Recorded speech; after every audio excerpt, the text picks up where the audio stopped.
Heyo! It's Friday, and welcome to the recap show. Today, you've seen I've been postponing this stream for a bit because, well, crap happens, and sometimes you need to change the schedule.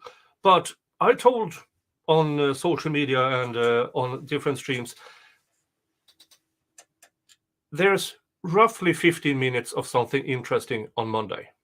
That happened Monday. Tuesday, more or less the same. Wednesday started to get interesting. Thursday, all right, now we're getting somewhere. No worries. Yes, I know. There are stuff happening on other channels. There are stuff. You're more than welcome to come back on a rewatch stream. But yeah, this recap will be 95% about Detective Belnap,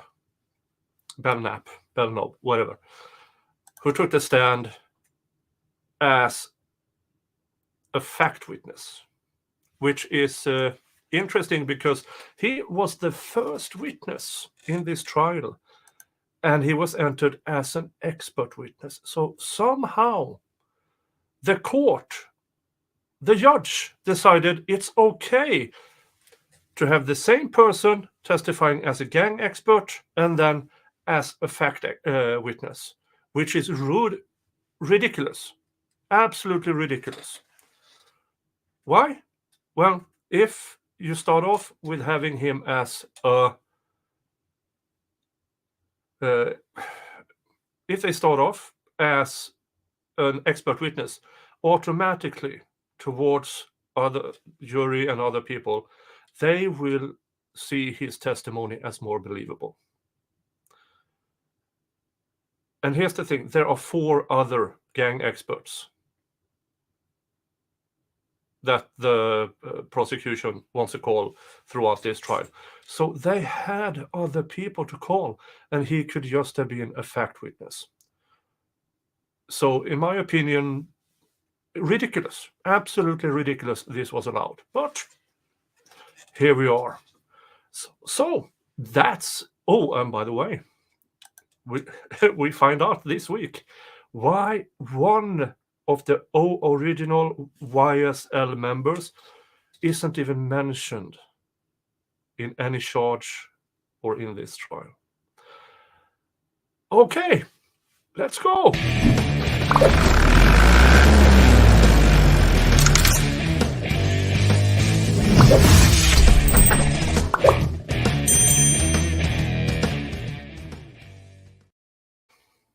There. Okay. I saw Sardonisms. Hey, yo.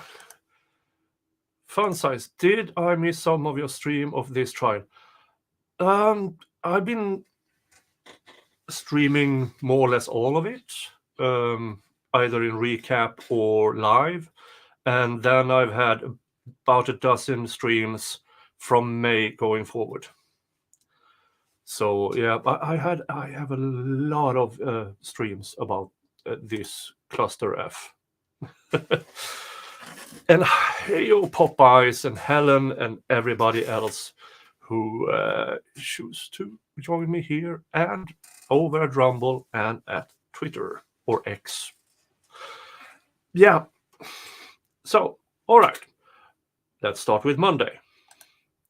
The first witness Monday was, if you remember from last week, the armed robbery, carjacking, whatever's. Finally, the actual victim testified. And as you might remember, they had 2 cops, a witness, and now her, on an event where the charged, prosecuted, and convicted person is not in this trial. Not charged, no nothing. His name is he calls himself YSL something. Here's the thing. When this happened, he was 16 years old. Mr. Williams, young thug, has never met the guy. So for whatever we know, he might just be a fan of YSL. Got the clothes, got tattoo. There's actually nothing. Hold on. Oh, of course. Let me just get you to listen to this for a bit while I get the door. Get out of the car? No. She would have got out. She got out herself. She always got out herself. And she goes to the front door when she gets out the car and waits for me until I get out the car, getting my stuff. Okay, she gets out first and goes to the front door. Mm-hmm. And so you pull into your spot 7, park. What is the first thing that you noticed, or did you notice anything? No. I was just grabbing my stuff out the car. I had my purse that I was getting out of the car. My laptop was in the back. So I hadn't got the opportunity to grab that yet. But I had grabbed my purse. And I was getting out of the car to get ready to go open the door because she was already standing at the door. Ms. Hill, what was that, your personal or work laptop? This is my work laptop. And what all did you have in your purse that day? What I shouldn't have had: my social security card, driver's license, my cell phone, of course my wallet that had all my debit cards and stuff in it. My insurance cards, everything that you normally would carry in your purse. And what kind of purse did you have back then? It was the first little name brand purse I ever had. It was a brown Michael Kors purse. All right. You get out, you have your purse, and then what did you notice first after you get out with your items? What did you see next? I just remember this kid walking up to me, and he had a gun to my head. And I did notice my daughter crouched down behind a bush that was in front of the house. I don't know if it's still there. And I just remember him saying, "Give me your keys." So I gave him my keys. And then after he took my keys, he got into my car from the passenger side and crawled over into the driver's side. And then another gentleman in the car, because the car that he pulled up in that was behind me, it had 4 individuals initially with the young man who got out. But then another older gentleman got out the car with a gun to my head and he asked for my purse because the kid didn't initially ask for my purse. He only had asked for the keys. So the second gentleman who got out of the car with a gun asked for my purse because it was over my body. Now, Ms. Hill, I want to unpack some of that. What car did the suspect get out of? I just know it was a gold car. It was like I couldn't tell you the actual car. I just know it was a gold, older, like a old person car, if that makes sense. That makes sense. When you first saw him, was he already outside of the car? Or was he inside? No, he was already outside of the car. He was walking up to me. And how quickly was he approaching you? I wasn't counting the seconds. It was so fast. Like, I wasn't counting. When did you first see his gun? He was walking up to me with the gun. What kind of gun was it? I can't tell you the type of gun it was. Was it a handgun, a shotgun, a long gun? It was a handgun. Did you see any color of the gun? It was black. And how close did he, when he pulled the gun, how close did he put it? He was right up on me with the gun. And what was it that he said? Give me your keys. And what was your initial reaction when all of this happened? I just remember I had urinated on myself. And I remember I just handed him the keys, and I remember saying, well, can I at least get my house key? Because, I mean, there was no way for me to even be able to get in the house. I was just standing here. That was the initial reaction. And I literally was like in shock because I couldn't believe that was happening. It just didn't seem real. Did he have any reaction when you asked him that? None. Now, Ms. Hill, do you wear glasses or contacts? I wear contacts. And were you wearing glasses or contacts that day? I was wearing my contacts. And was the suspect who approached you and robbed you, was he wearing a mask? No. Was he wearing any type of hood or hat on his head? No. Was there anything covering up his face? No. Did he do anything to conceal his identity? No. And how would you describe him? Was he young, old? What did he look like? He was a young kid. He was really young. What was his race and what was he wearing? He was black. I can't remember what he was wearing. He was just a black young kid, but I know exactly who he was. You had mentioned earlier there was a second individual who got out. Was that second individual older or younger than the first robber? He was older guy. And when did you, can you describe what this second individual did when you first saw him? The second individual, because he was coming up after the younger individual got in the car, he just asked me for my purse when he came up to me, because I guess he saw that the younger individual didn't take my purse as well along with the car. So he just made sure to get my purse. And did he have a gun on him as well? Yes. And what was he doing with the gun? Well, he had the gun to my head as well. And was it a handgun, shotgun, or long gun, or what type of gun? It was a handgun. And what, after you gave, so what was it again that this second suspect asked you? For my purse. And did you give him your purse? Yes. What did he do after he grabbed your purse? He left and got in the car that they initially all came in. And was this second individual, was he wearing a mask? No. Was he wearing anything to conceal his face? No. Now, after they take these items, where did these cars go?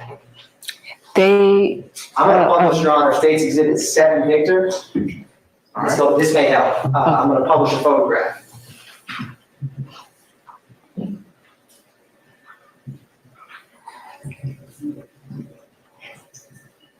Okay. So in this, you can use the cars that are parked here. Where would your car have been in relation to these? My car would have been in spot 7 in front of the door I initially pointed out.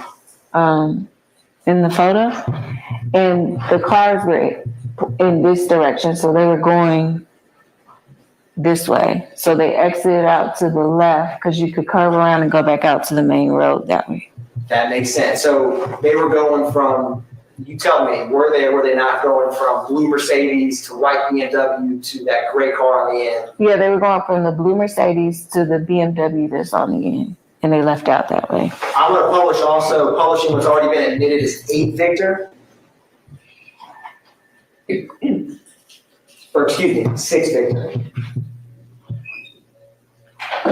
Is this what you were describing, Ms. Hill? Yes. And where does this road, if you were to take this to the end and go left, what does that take you out on? It takes you back out onto, it's still the neighborhood, so it takes you back out to that road, but when you make a right, it takes you back out to the main road.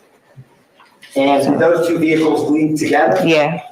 So after they leave, were there any neighbors you saw outside? Yes. And was this the neighbor that you had? All right.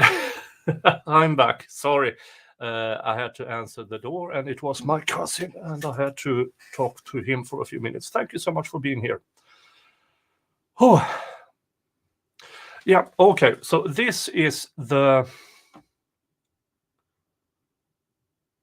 and then they, this on robbery carjacking thingy, and then again they showed this guy, whose name is YSL something something. He calls himself. Everybody else calls him Big.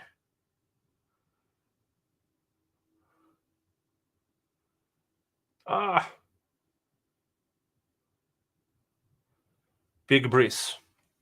Yeah. Let me get this up. And okay, we don't need that yet. Okay. Again, sorry for being absent for a bit, but stuff happens. Okay. A few more have gathered while I was away. Hello. Like, subscribe. Yeah, you know all that. Of course you do all that. So, yeah. Now this lady, what she went through, horrible. And then everything else that happened. But she got through it. This guy, arrested, charged. I think he pled out. And she has now not thought about this since then. Until she was subpoenaed to testify this. Imagine getting all of this trauma behind you. Maybe go to therapy, family, friends. You start, you get your life back together, and now here comes District Attorney Willis and her crew and rips all of those wounds wide open again. Yeah. Okay. Now, after her, it was time for, let's see here.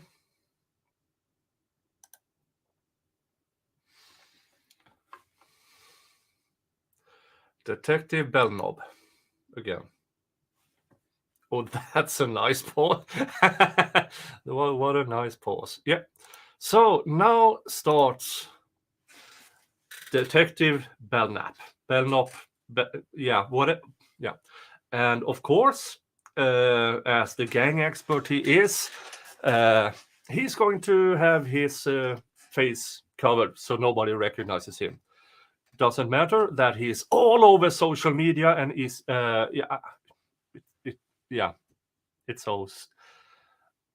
it's infuriating. But nothing we can do about it now.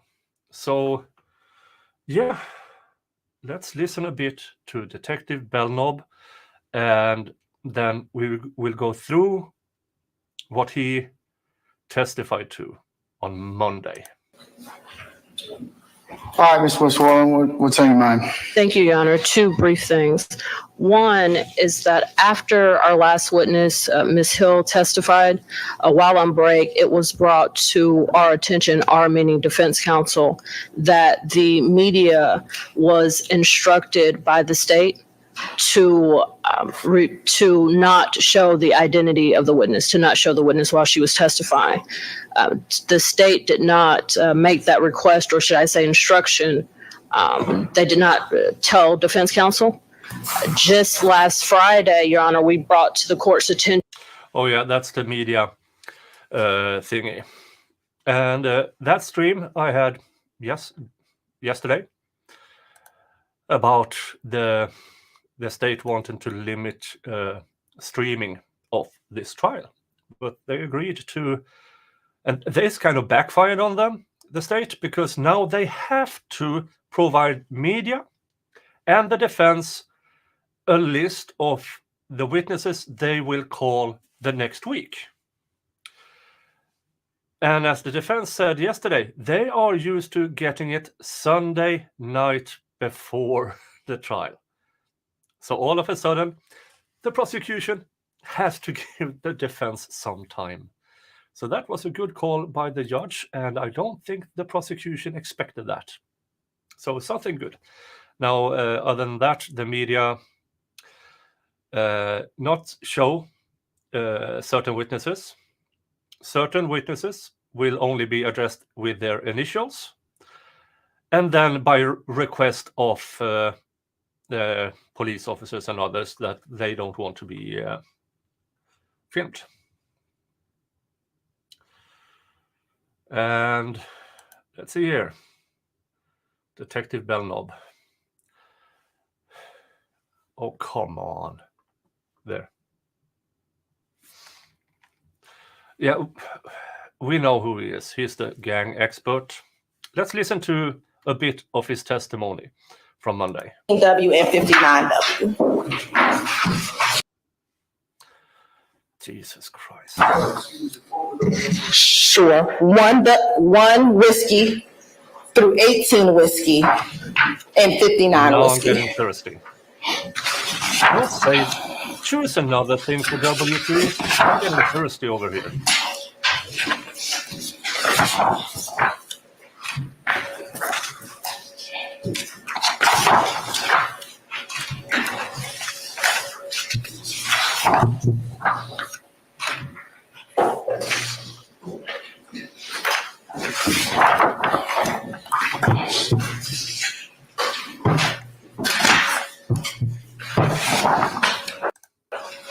I passed out single-handedly last week.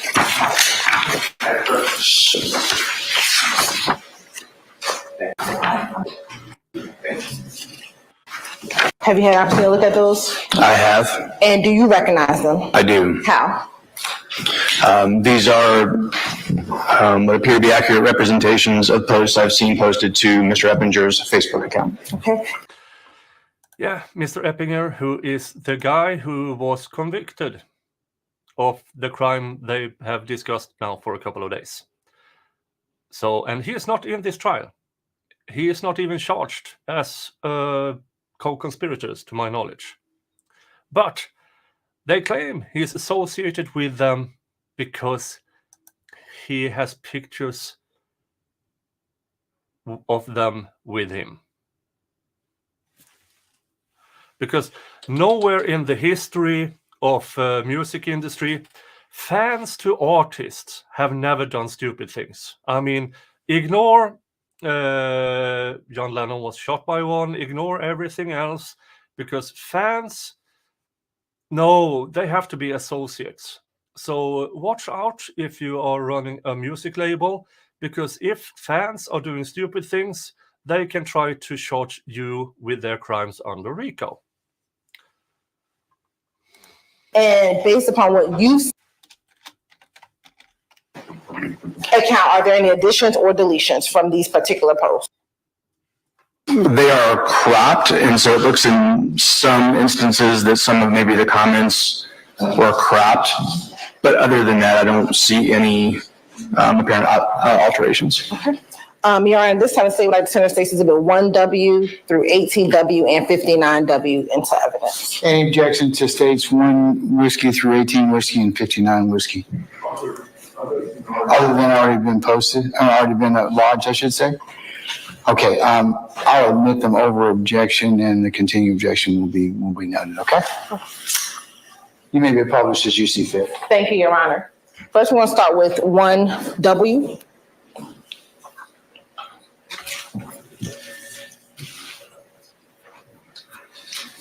And looking at State's Exhibit. Yeah. He calls himself YSL on, what is this, Facebook? I don't know. I don't care. And this goes on.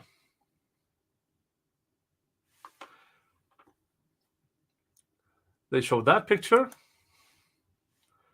They show that picture.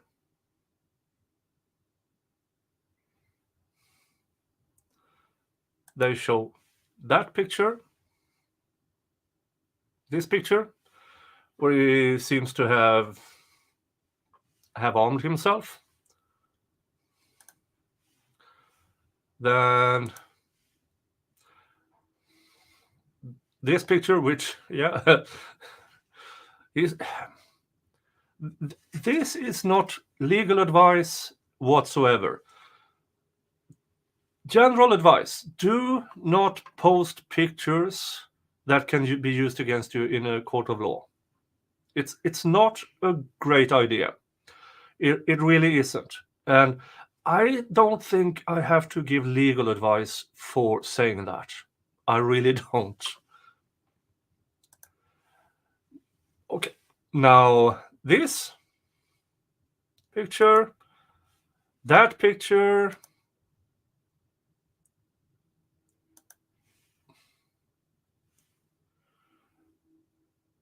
this picture, this picture, hold on.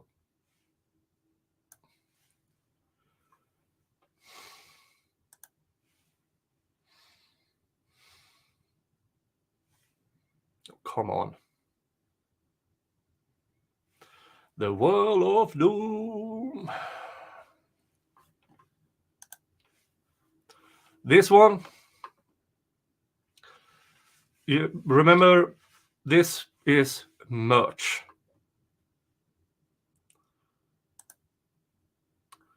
Tattoos.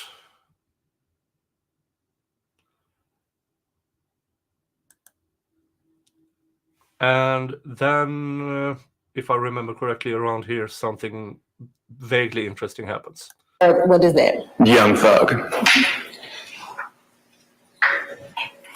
And around what year did you first hear about Mr. Williams? I believe in 2010. Okay.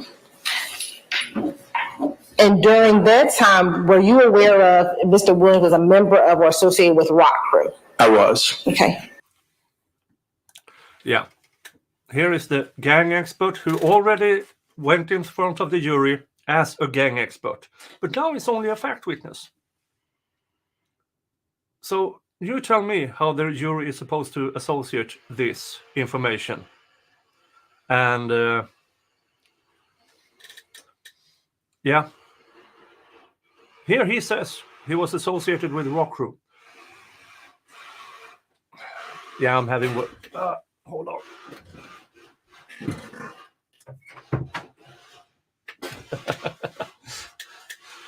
My cousin is here helping me set up new stuff in the boiler room.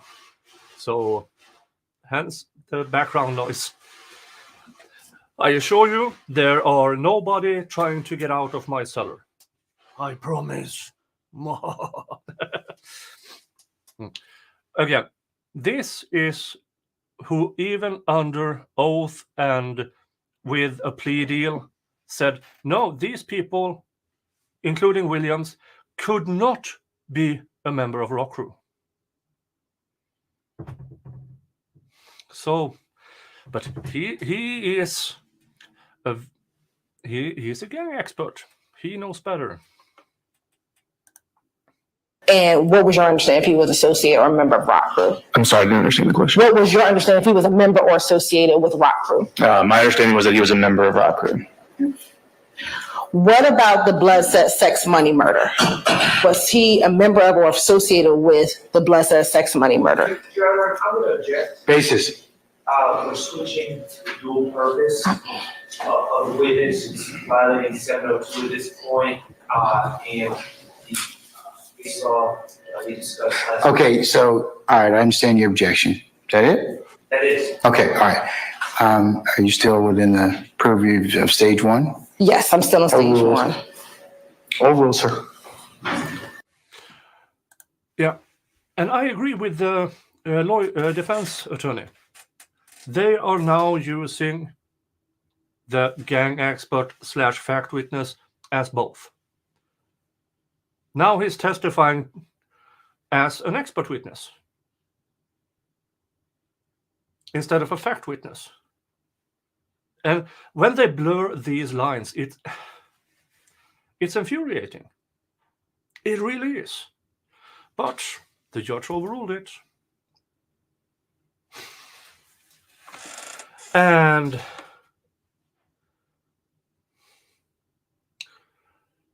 then they went on a break, as per usual, a 25-minute long, 15-minute break. No, this was lunch. Let's see here, from 2:30 to the 1 hour lunch, 1 hour and 40 minutes, as per usual.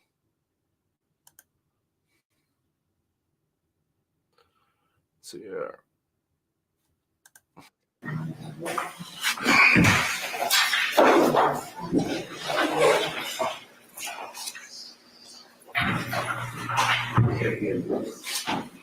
Hey, good to have you here.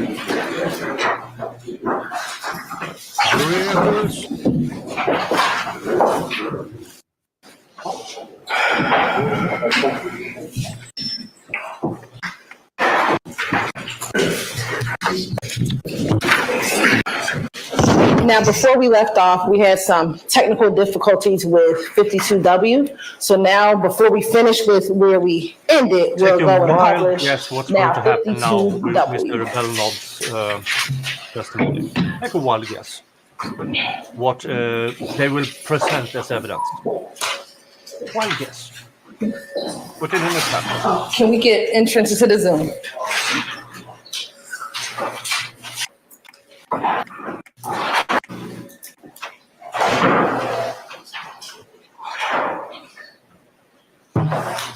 Okay, first look at the Get back. I can't understand why the defense is objecting so much when all they have to do is bring in their own expert. Well, they have to preserve the record for appeal. If they don't object to certain aspects of witness testimony, the possibility to bring it up for appeal is then gone. And they will bring in their own expert eventually in their case in chief. I believe they have their own there. An actual expert, not 5 people, not 5 police officers from the same district, all trained by Mr. Belknap. So that will be interesting. But they have to preserve it for appeal. And occasionally, the judge actually sustains their objection. So that's why they are objecting so much. first video on 52W. Again, Belknap, do you recognize that the entry part of 52W? The entry. I do. Okay. All right, go ahead and play. Okay. Can't play the sound because I will be copyright struck. Even if it's a Instagram thing, I get copyright struck. And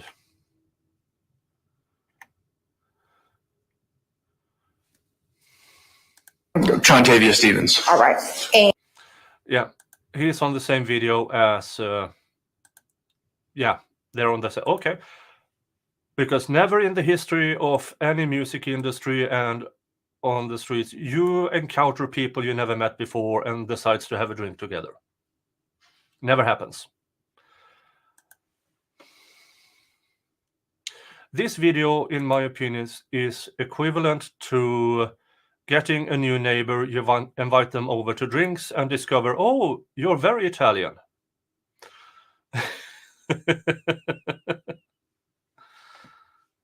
And we'll talk, there was some writing on the video. Did you put that writing on there? I did not. Was that writing a part of the video when you first saw it and when you? Yeah, it keeps on and on and on. And then another picture.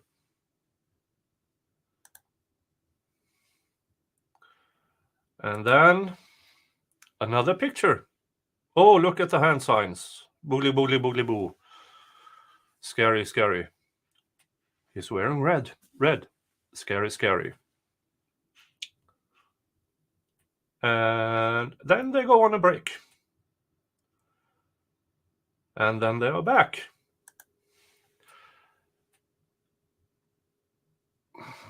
That's an interesting pose.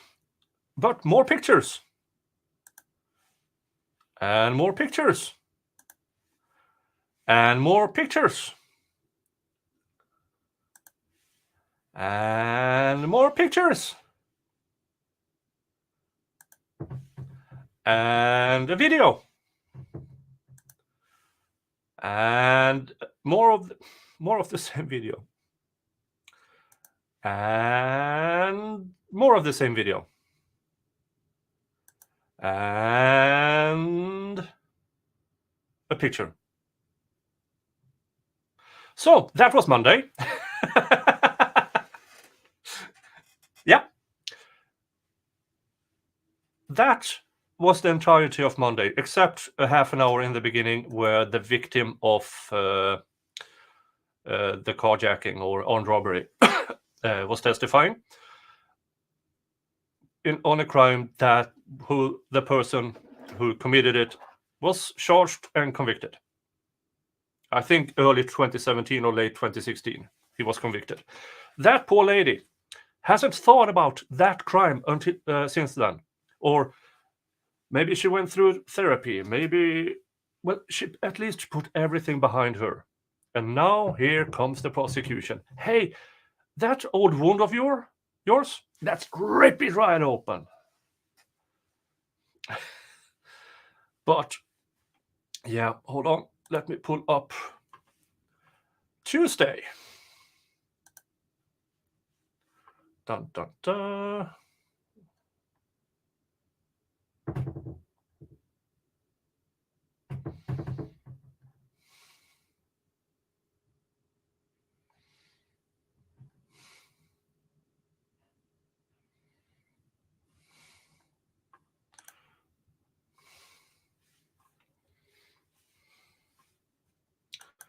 Dun, dun, dun. And pop. And as per usual, this week, the only day the judge wasn't late was for the media hearing on Wednesday. Or no, Thursday, sorry. That's the only... Imagine... Yeah, I've been through that so many times now with you. The audacity to keep the jury waiting day out and day in. Last week, and I did a rough calculation, they had 34 possible trial hours. They used 12 of them for actual trial. That is why this trial will last so long, because it seems like nobody in the prosecution or the judge give two shits on a straw about the jury. But let's see here when it actually started. There you go. There they are. The judge chooses to enter at the 41-minute mark. Here's the thing. The stream, the Law and Seward stream, started half an hour late. So 1 hour and 10 minutes late. Now they will be having a bit of a hearing. this. Second question is, what specific objections do you have as to it? Well, Your Honor, I am not certain as to the reasons why the state seeks to introduce it. I will say that this video, Answer my first question. The What's- video what's shows- the video purport to show? the video, I believe, shows a number of individuals, I'd put it around 20, that are hanging out in what appears to be a parking lot. I believe that's outside apartments in the Cleveland Avenue corridor. Okay, how long is the video? The video is approximately 15 minutes, It's about 7 minutes. Okay, all right, 7 minutes. And then what's, anything else about this video on these alleged 20 individuals in this parking lot? So there's a definitely, I would say, a general main narrator who's a gentleman that is not one of the accused. I think I may know who the video he is, but I wouldn't want to say that with certainty. He's kind of narrating, this is what we're doing, this is what's going on, and just kind of, I would say, puffing for the camera. There are other individuals smoking marijuana, leaning on cars and whatnot. There's a young lady who's saying that she's the only lady that's present, and she's speaking to the camera. Mr. Williams, I believe, makes an appearance on the camera for a short time. I don't believe any of the other charged individuals appear on the video. There are other people who I know the state has alleged are co-conspirators or YSL associates that appear on the video. They're not the ones that are talking. Generally, I believe that an individual by the name of Quindarius Zachary at one point has a firearm in his possession. There are individuals with firearms, just to be candid with the court. So it's marijuana, it's firearms, it's cussing, and bragging and the sort of thing. This is how we do it in Cleveland Avenue. Is District Attorney Fannie Willis sleeping with any of these prosecutors? Not to my knowledge. Not to my knowledge. Even though I would find it hilarious that if she was having a relationship with ADA Love, because Fannie Love is an amazing name.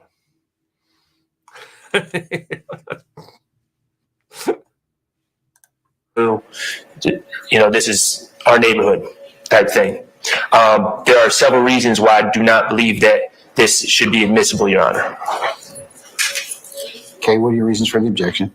Okay, well, first of all, just generally, I think that there's a lack of relevance towards issues that this case is about. There's certainly bad character evidence. There's certainly people in possession of firearms. There's certainly people using bad language. There's certainly people smoking marijuana.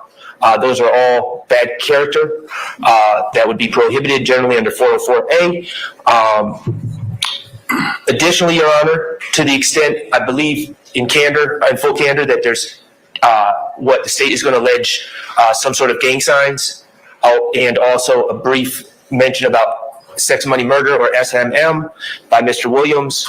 I believe that those aspects we've seen through Detective Belnap, we've seen Mr. Williams' tweets, we've seen multiple videos, one outside a house in the Cleveland Avenue area. That was the one with the young child. We've seen two videos, I believe, of Mr. Stevens riding around in a car, rapping along with rap lyrics, saying what's alleged to be gang jargon. We've seen another video in a parking lot area with people sitting on a car. We've seen another video with Bloody J pre-video shoot where Mr. Williams, Mr. Stevens, and other individuals are saying many of these same things: sex, money, murder, blood stuff, firearms. We've seen the tweets to the Young Thug account, and we've also seen Mr. Eppinger's Facebook page. I think the state has presented evidence of that they're going to argue links some of these individuals to gangs. At this point, playing another video of people with possession of firearms and smoking marijuana and hanging out and saying things that typically you would not want a defendant to say in front of a jury at this point is the probative value of any issue in this case is scant. It's not relevant. It's extremely cumulative at this point. We're not, and this, let me be clear, Your Honor, I'm not saying that this is the court's fault, but I'm saying in playing additional videos, it's cutting back on judicial efficiency, and it's cumulative at this point. So we believe that under the 403 balancing test, the relevance and the probative value is outweighed by the danger of unfair prejudice, substantially outweighed. Also, Your Honor, there is hearsay on this video. As I said, this narrator who has not been identified, has certainly not been named in this indictment, is just going on and giving a narration. He's not on a witness list to my knowledge. He's not testifying in court. It's hearsay, it's confrontation clause. There's been no judicial finding whatsoever that these statements on this video would qualify under statements by a co-conspirator, 801 D2E. So the state has not laid the foundation for the admission of any of these out-of-court statements.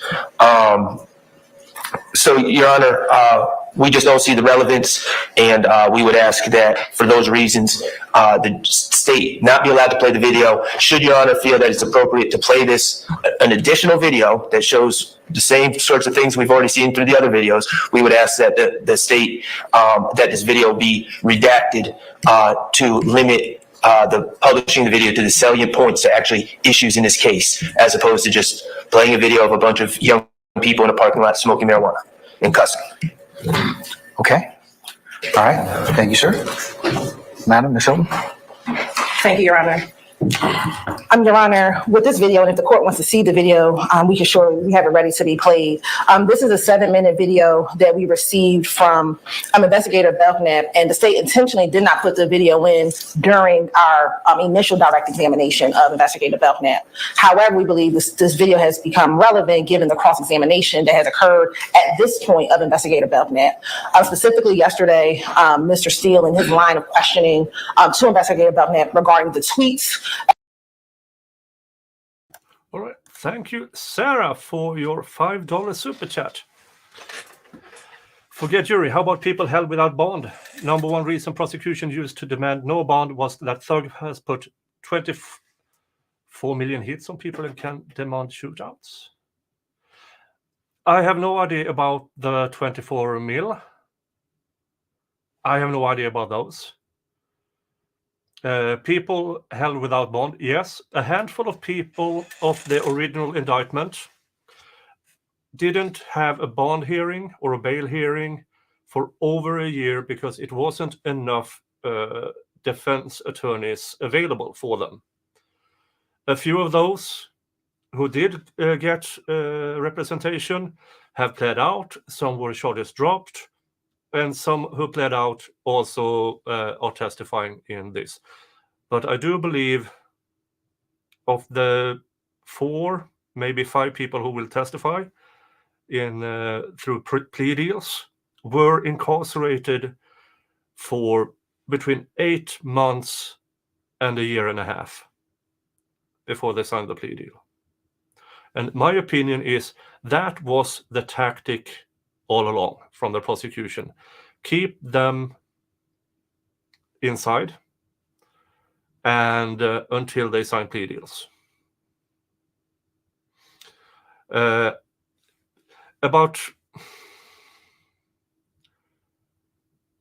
to demand one was that Thug had put 24. Okay. I actually haven't read that. If you could send me the article on Twitter/X, DM, or just at my send me the articles because that's kind of new to me. I know that YSL Tick, he was deemed a flight risk, and that's why he was held without bond, and that's the reason they put forward to the court. But if you have it, please send it to me. Please send it to me. And you have my, let's see here, there. Oh, sorry. Brand. Let's give that up for a minute. Here you have it. my Twitter handle, Twitter X @StarofNiklas. Oh, that one. Thank you, Sarah. Thank you. Let's get back. Okay. I'm referring to the $24 million diamond in the group chat. The prosecutor claimed was a hit on someone's head. Yeah, okay, that's what you're referring to. Yeah. The prosecution's claim there is ridiculous because a rapper who inserted a pink diamond into his forehead, and the prosecution used that with testimony and selected tweets, selected Instagram or something like that, claimed, oh, they are putting out hits on people.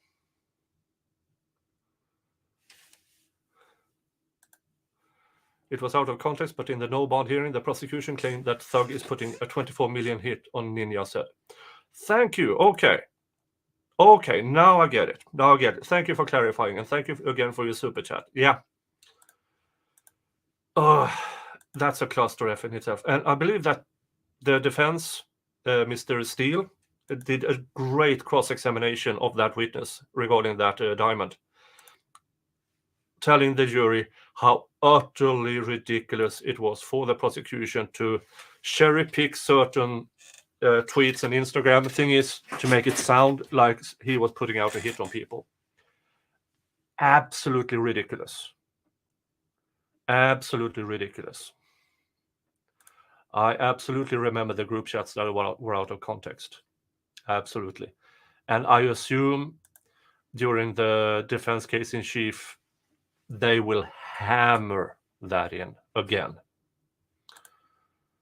Thank you so much, Sarah, for reminding me. Thank you so much.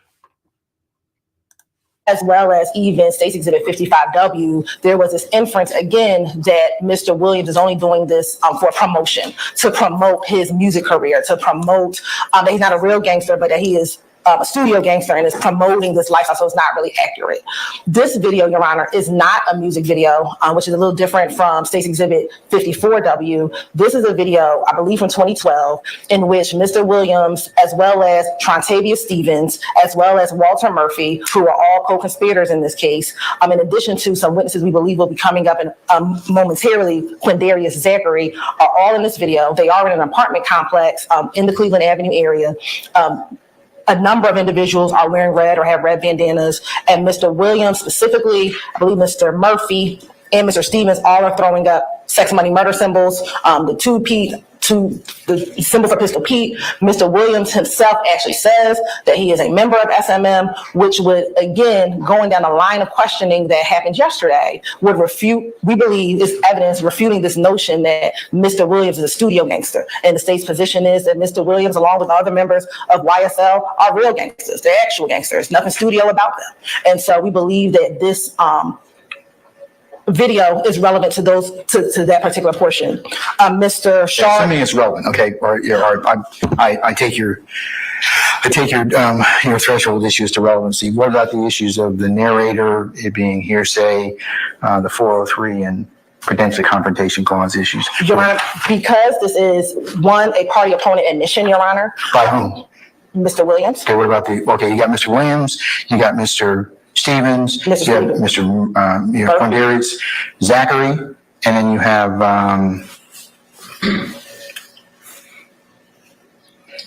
three of them. Yeah, and four of them. I think Williams, Murphy.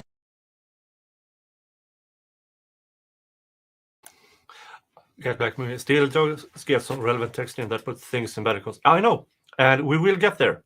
This is a recap. We are on Tuesday.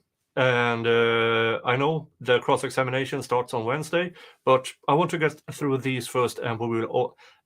Mr. Steele is a very good lawyer. I'm just saying, he is a very good lawyer, despite every objection possible from the prosecution, and in my opinion, the judge leaning a bit too much towards the prosecution. He manages to get things done. And he's very good at what he does. Stevens, and Zachary, right? Yes. And Okay, as to those, what about the other speakers? so what we would argue, Your Honor, I'm going to direct the court to United States v. Perry, and I'll have to get the site for you. I need to fill up my coffee. I'll be right back. It may be 14-4-1253. I'm sorry, what is it? It's going to be United States v. Perry, 14-F-4-1253, which is an 11th Circuit 2021 case. And this is regarding a telephone conversation. However, I think we can be comparable to this video. And in that case, it says it held that while the defense assertions during the recorded telephone conversations were admissible under 801D2A, which is a party opponent admission, those made by others during the same conversation were admissible to show their effect on the defendant. Without hearing other speakers' side of the conversation, defendant's statements would have been rendered meaningless.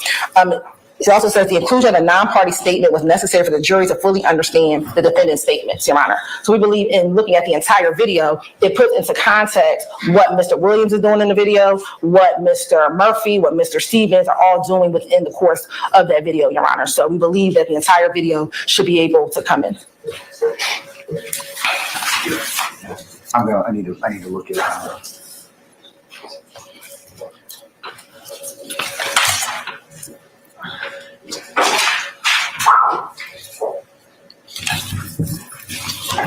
And I'm back.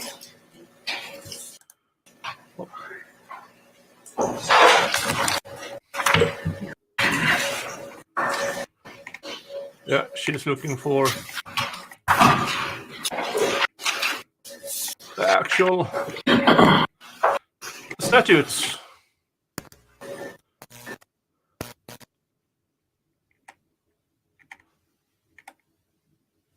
And sound disappeared.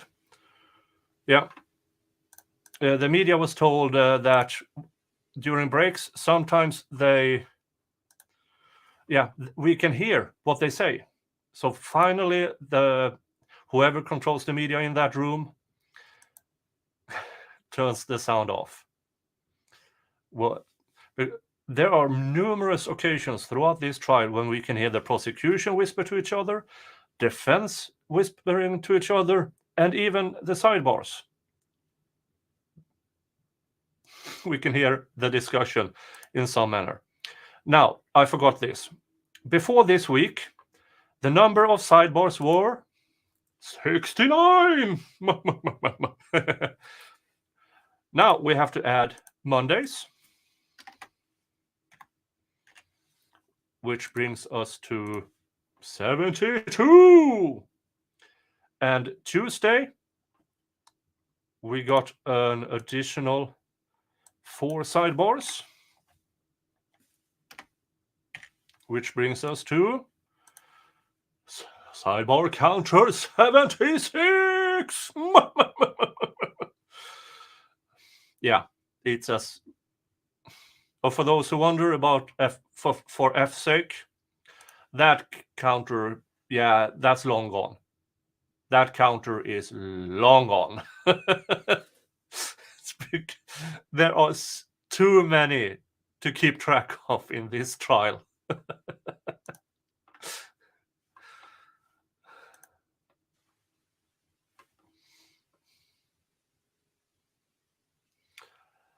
And they keep the sound off for a good while. There they start again. And let me.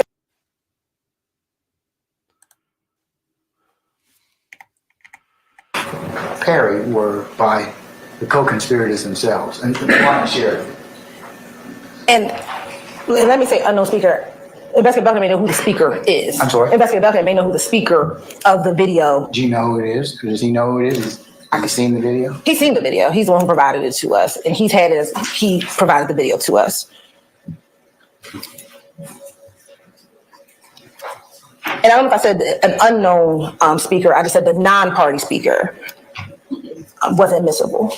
Well, in Perry, unlike what you have in our case, Perry involves co-conspirators. I mean, they're definitely having conversations between them amongst themselves. So that a little different than what you have in this video. You've got purportedly 4 people that are involved in your case. You've got several others that are not.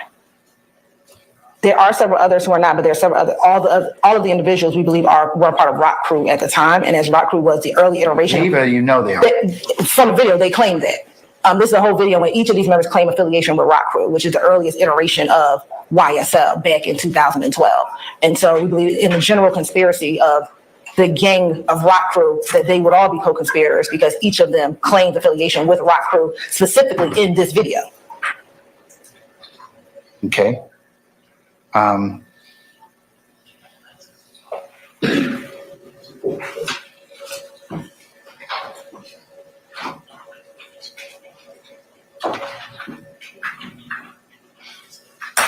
how are you saying their statements are admissible? The people that aren't there, that are not charged in this indictment?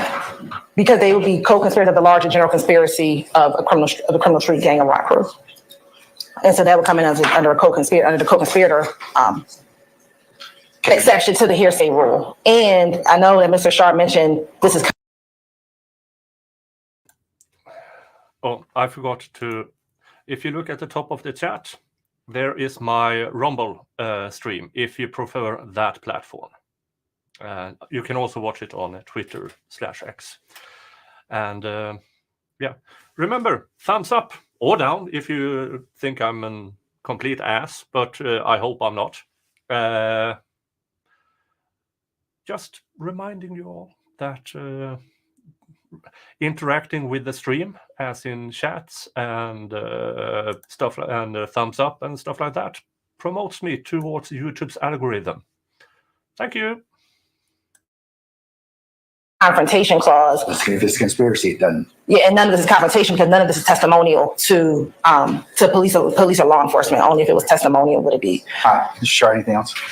Yes, Your Honor. First of all, factually, I would push back on the state's assertion that all of these people are Rock Crew associates or express so on the video. I think that's very much of an overstatement and a generalization. I don't believe that every person that speaks does that. Second, we talk about statements by admissions by party opponent, and we put Mr. Williams in that bucket, and I understand that. We also put Quindarius Zachary. He's not a party opponent. We put Trontavious Stevens, although he was indicted, he is not a party opponent at this time. And we put another individual as well as a party opponent, and Walter Murphy, and he's not a party opponent right now. So those statements by those individuals would not be admissible. They're co-conspirator statements. Well, okay, but that's a different. I was dealing with the party opponent. I'm looking at that. So okay, co-conspirator. Well, a few things. You can be a gang member and not be part of a conspiracy. that's a jury question. Well, Your Honor, you're the gatekeepers. According to United States Supreme Court, it is not illegal to be a gang member. Now, here the prosecution alleges this is a gang that is also a criminal organization. So that puts that Supreme Court ruling on its head a bit. Does a gang stop being a gang if certain individuals in that gang also commit crimes? And this is rough, because according to Georgia RICO Act, as soon as the state alleges criminal conspiracy or criminal enterprise, those two fuses. So you can't have people in a gang who doesn't commit crimes and certain people who don't, because under the Georgia RICO Act, if you are an associate or in a gang and certain individuals commits crimes, you can be charged within that criminal conspiracy, even if you yourself does not commit crime. That's how broad and vague it is. So, as Sardonism says, freedom of association says hi. Yeah. So the Georgia RICO Act seems to obliterate the freedom of association. So it's a judicial question first before the jury considers it. Okay. So And there's no indication, for it to be a statement by a co-conspirator, it needs to be in furtherance of the conspiracy. There's nothing that is said that could be reasonably. Well, isn't that the jury's determination to determine whether or not that is, whether or not, one, a conspiracy exists, and two, whether or not it was made in furtherance of the conspiracy based on the factual predicate that the state has the burden of proving? No, that's not a jury question, Your Honor. That's like saying. Or the weight of the evidence. Well, I agree with the weight. Credibility of the evidence, whether or not, I agree with all that, but that's like saying, isn't it a jury question to determine if evidence is relevant? No, it's. No, it's not. Yeah, it's yours, and 801D2E is yours too. You have to make that finding based on specific facts about an individual statement to make it admissible. Again, they're the proponent. They're seeking to introduce things through exception to these our general rules of evidence, and they need to make a showing, and they're simply not making it. Additionally, Your Honor, this Perry case, I just want Your Honor to understand, as someone, I've watched the video, I know the state has, I suppose you haven't yet, Your Honor.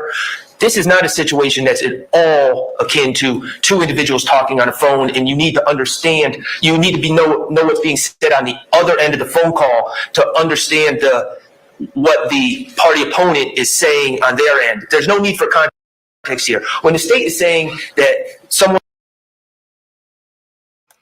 Nanya Bitness asks, is there anything the dirt coming out about Fanny helps this case?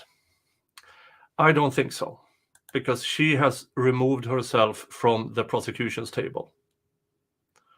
So, and I do know that during cross-examination, they try to introduce evidence about Fanny Willis. But I will wait with that information until we get there. Huh? Just like with me, how can they prove one is in a gang if they have no proof of the applications and acceptance into the gang?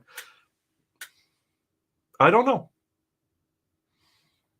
Mr. Stevens, aka Tick or Slug or whatever, on the stand under oath said there were no initiations into YSL. There were no application or acceptance. Anybody could call themselves YSL. So how that, yeah. But the prosecution says it's enough. And the Georgia RICO Act, under the statutes under the RICO Act, sometimes the association can be spoken and unspoken. That's how vague it is. And for me, it's astonishing that part haven't been challenged on a federal level. Because as soon, what is unspoken? I mean, is it a nod? Is that enough to be a YSL? Is it, should I take, on my Twitter, if I started to call myself YSL Niklas, would that be enough? And here's the thing about the Georgia RICO Act. It's so vague, I can't say. And I usually, when I read a law with the statutes, I understand, okay, here it is. It's a clear path. In the Georgia RICO Act with the statutes, there's no clear path how to read the law. And it's annoying me. It's really, really annoying. Talking and someone else is talking. We're talking about a camera that's panning to different people. There's no indication from what I saw that this gentleman who's being a general narrator, at least from what I saw, there's no indication that Mr. Williams even heard what the narrator's saying when he says what he said. So it's not someone says something and Mr. Williams says something and we need to know what they said to understand what Mr. Williams is saying. They're completely separate. Yeah. Have you ever been in a situation where somebody is talking, turns to you and says, that's true, isn't it? And you just says, yeah, sure. That's this situation. We can't tell in that video if anybody heard the narrator. We can't tell. It's a situational thing. Here's the thing. If it's situational, that kind of makes it a jury question. I hate to say that. I hate to say that. because that then will be then if the evidence in itself, and I hate to say it, but it seems like that is a question for the jury. And you know me. You've seen me months and months. You've seen me commenting on this trial, the pre-trial hearings and everything. I don't like saying that, but it seems like, yeah. Conversations that just happen to be going on within this group of about 20 people in this parking lot on a random day, probably 10, 15 years ago. And I also don't know how the state knows this from 2012. That's unclear to me as well. But, Your Honor, there's no context needed. It's completely distinguishable from Perry. These are not statements in furtherance of conspiracy, and these are not admissions by a party opponent. All right. Ms. Hilton, anything else? Nothing, Your Honor. Okay, can I see, And Your Honor, also, for the record, we just received, my understanding, we just received this yesterday. That's the first time I saw it, or yesterday. Yeah, again, prosecution just handing over completely new evidence on a Monday. It's infuriating. So that alone should disqualify this evidence, in my opinion. The defense must have that timely to them. And since the trial already started, new evidence should be out completely. Completely.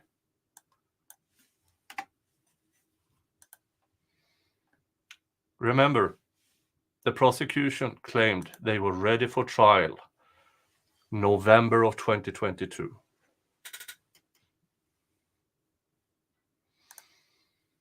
Belknap says, I don't think there is any way these guys get convicted with this evidence.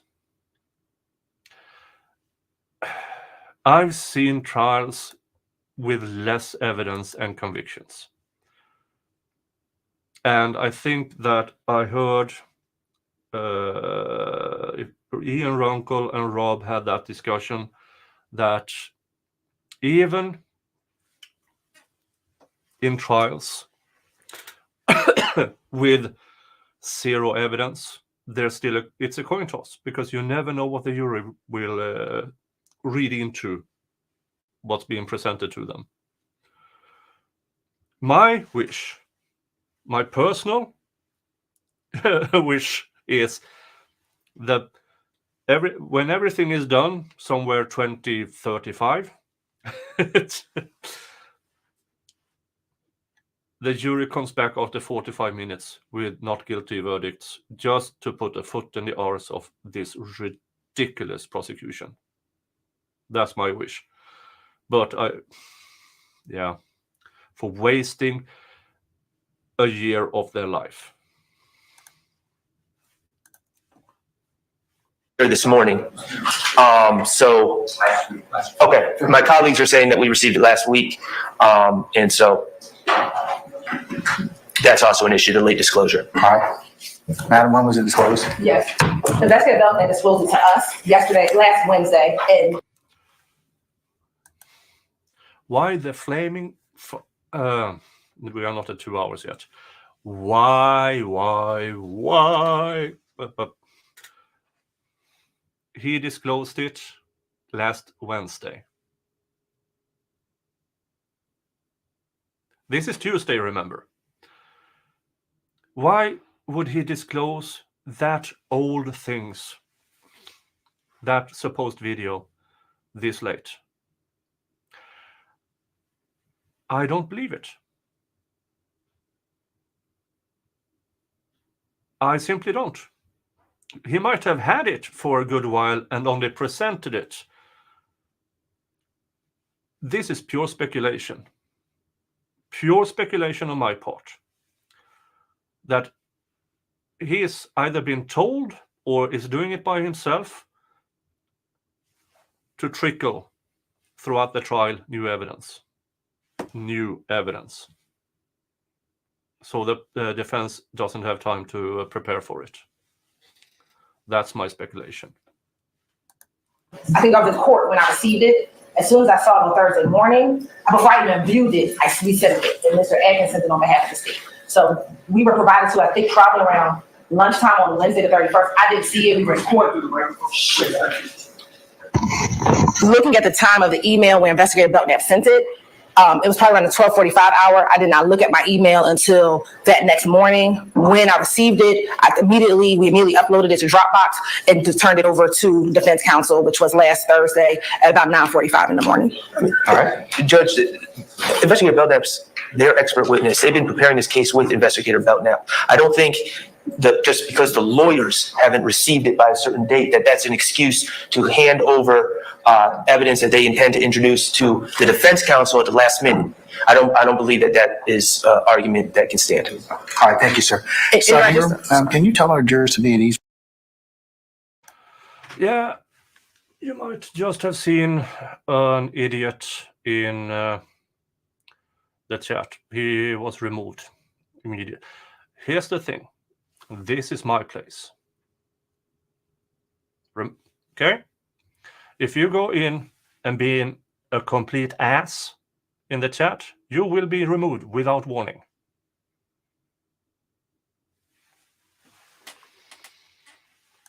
A little bit, please.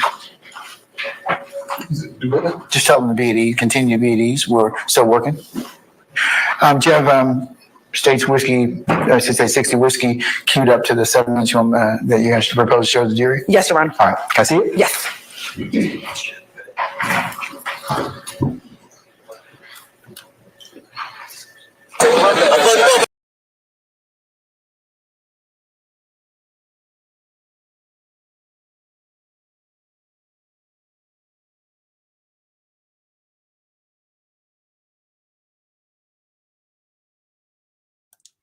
Yeah. It's bullcrap video. And let's listen.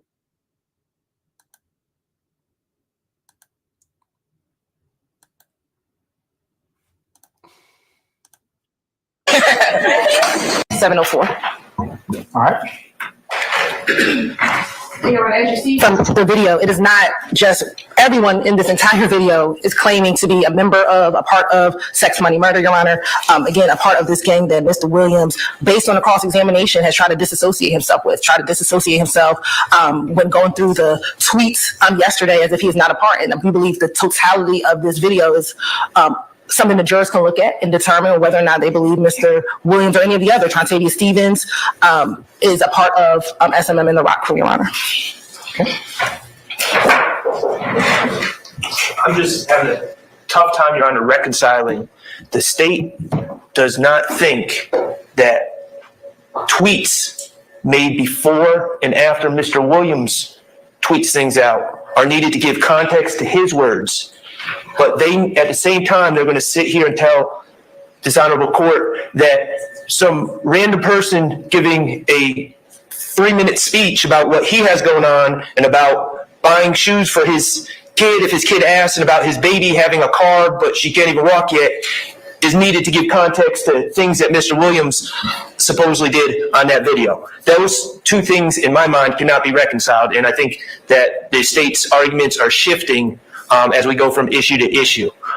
Perry does not relate, Your Honor. There's a case, Beach v. State, and it's plain error analysis, and ultimately they did not find for the appellant, they did not find plain error, but they did find that the prong of the plain error analysis, they found clear and obvious error to satisfy that prong, and that's 351 Georgia Appeal 237, and that's a case where 351 Georgia Appeal 237.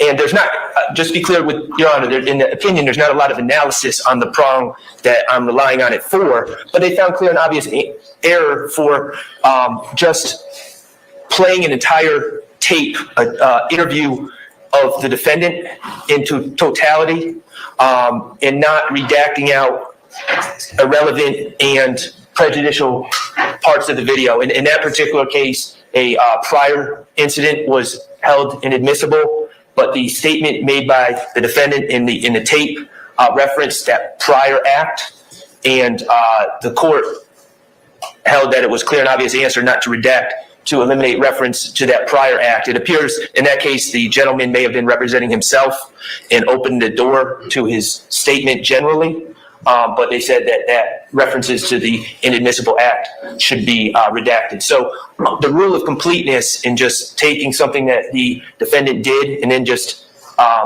everything around it. This is Jersey jail. The jury is going to have a very hard time focusing. I think it's going to come down to key point and key facts only. They are being asked to look at way too much extra BS. I feel sorry for this jury.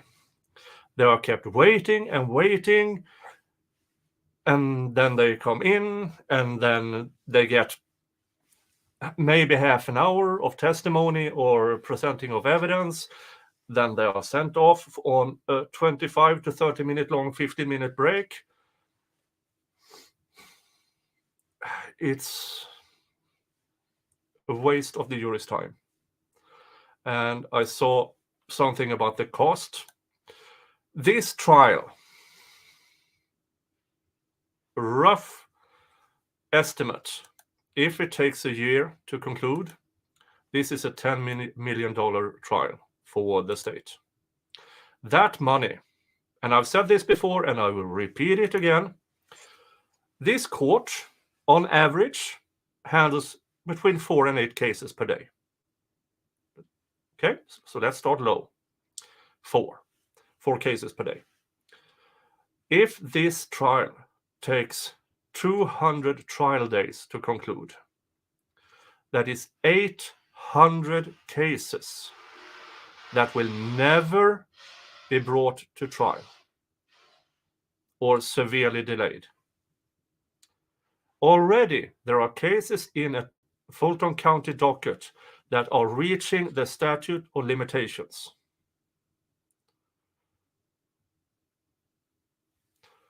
That is at least 800, maybe for this trial alone, 800 to 1,600 victims and defendants that will never have their day in court. Because District Attorney Fannie Willis wants to be the next Attorney General in Georgia. Now that seems to be off the record because we recently found out that she now has admitted to her relationship with Nathan Wade. And I have only one thing to say about that. Ho, ho, ho, says Santa Claus.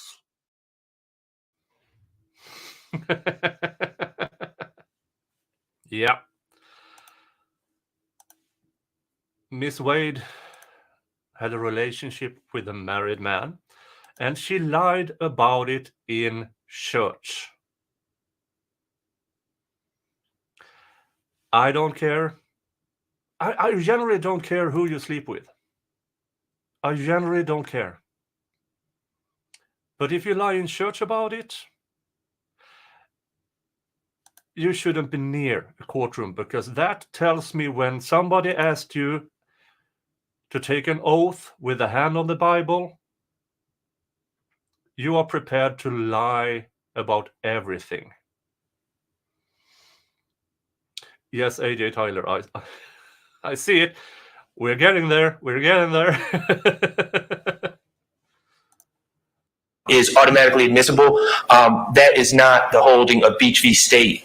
And as I said, the state's only presented U.S. v. Perry, which is easily distinguishable from this video. Thank you, Your Honor. Right.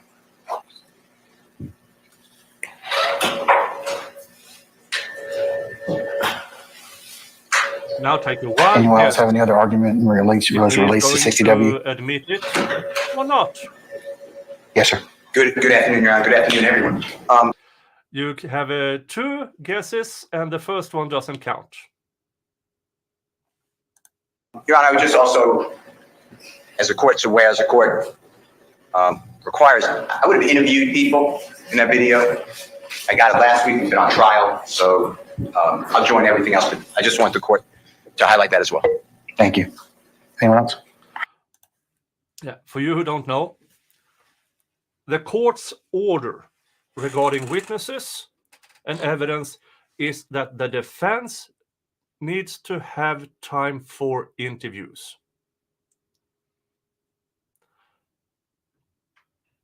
And the judge still allows this in.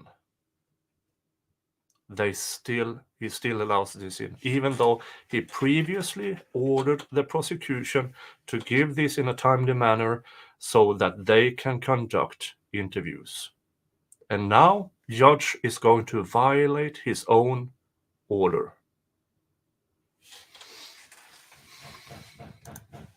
All right.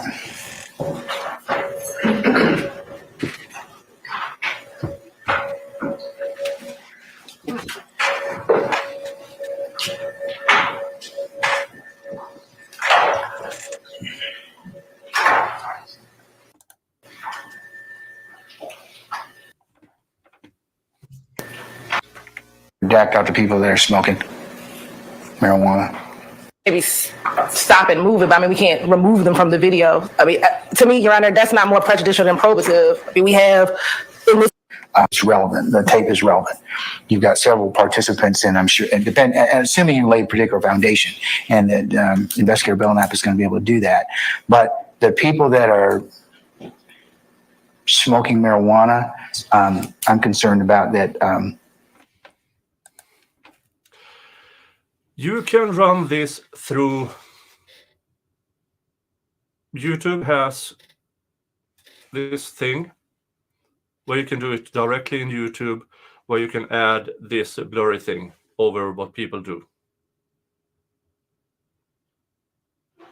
It takes a few hours to render it, but it's perfectly possible. On my members only section, when I show around my farm, I do that with license plates on a car and tractor and stuff. So, and through other programs, it's not hard. That may be improper character. Those people, I mean, unless you, I mean, you got Walter Murphy, not Walter Murphy, but Mr. Stevens is, I mean, but the people that you don't know, they aren't, you know, because I don't think there's anything is charging in this indictment with marijuana, correct? No, we do. We have several. Cleveland Avenue Music investigation and trial cost more than 100 million. No, it doesn't. $100 million is 3 times the totality of Fulton County prosecution's office yearly budget. So I understand it's really costly, but it's not $100 million. We've already introduced several acts of marijuana, especially with Mr. Stevens having marijuana. But he's already pled. He has, and he's also already testified as well. Yes. So what about the other people that are unknown that are in there? Your Honor, we can send it to our graphics to see how we can try our best to put something over the marijuana smoking. Because there's a portion where Mr. Williams, I think, might be smoking when he comes into the camera view. So I don't know if we're going to be able to capture it. Well, you know. But we can either stop or move past that portion where a group of people are just outside smoking. I mean, there are several pieces of that tape. I think you're going to probably have to redact that tape because there are, for what you have told me for, that you. At least they will try to redact.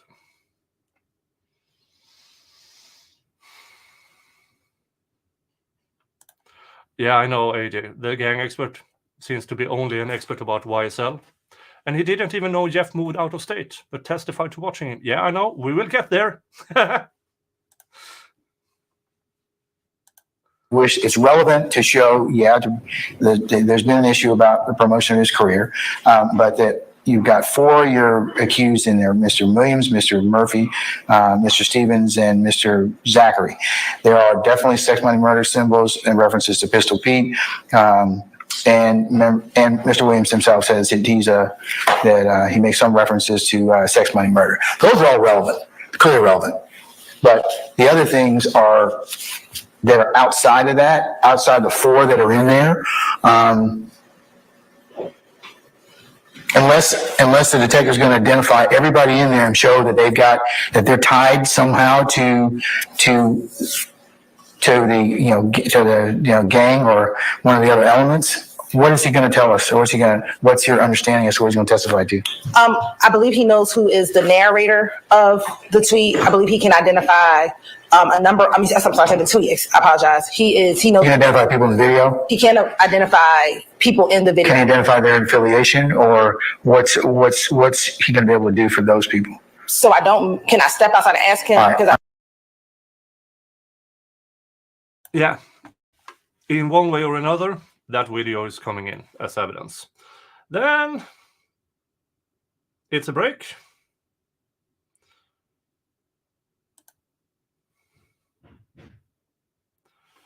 And the world of doom. That we believe are where the majority of the weed smoking is happening. It looks like they're passing the marijuana around, and there's about 3 portions of the video in which the video is solely focused on that area. And what I've identified is about 0.59 seconds to about 1 minute and 5 seconds in the video is the first. Yeah. Yeah. Okay. Let's move on to.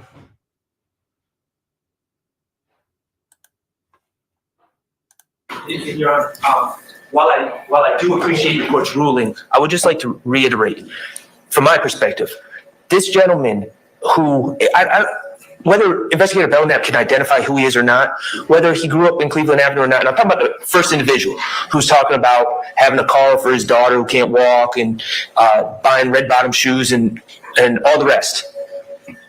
Nothing he says.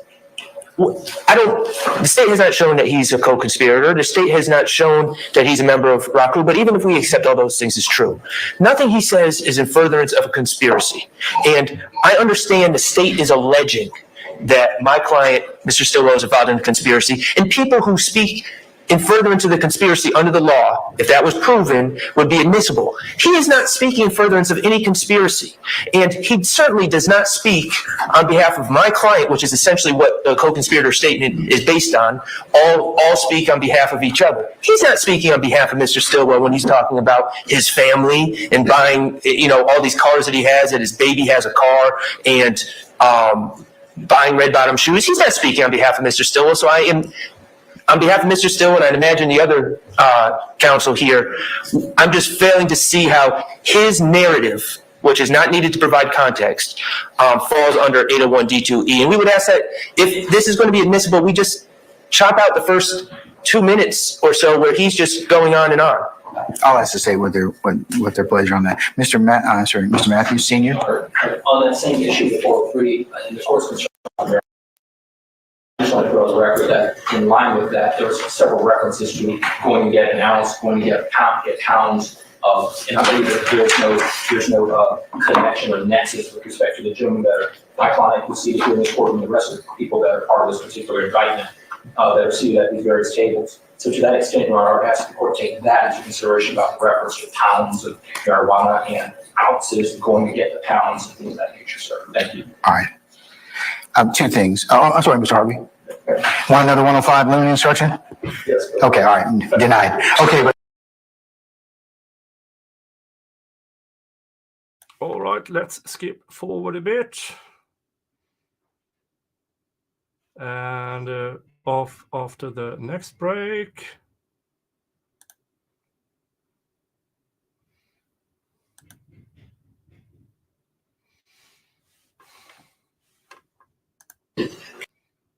Okay, all right. Yeah, the detective said this 12, that in 2012 he viewed it on social downloaded. So he has had it since 20. Okay, this is when the stream from the court starts acting up. 17, 16, full custody prosecutors since 12 provided with this start of trial. You can also be battling 87 inside 5 together is plain. that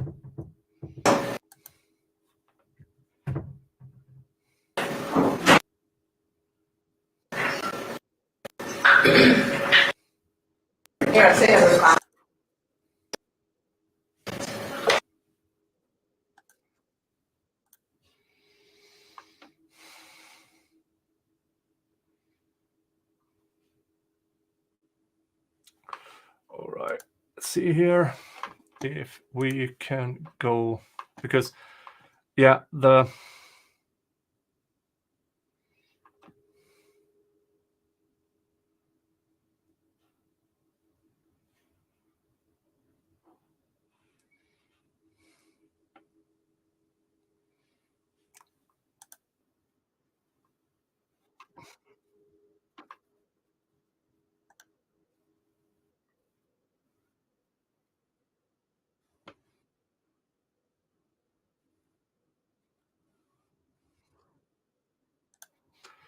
okay, let's now move into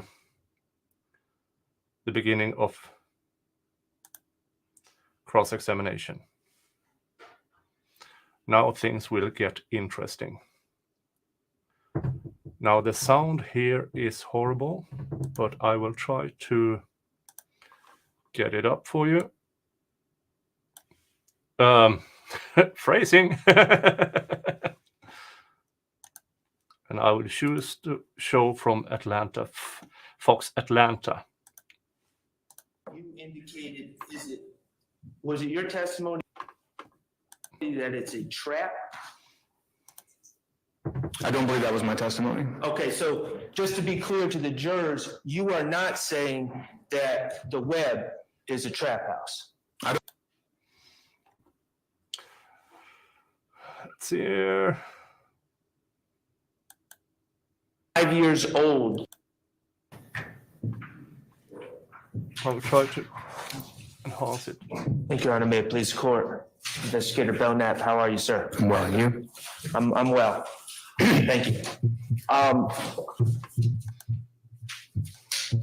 believe that you just identified Demetrius Flannery in a picture that was shown to you by the state. I did. Okay. And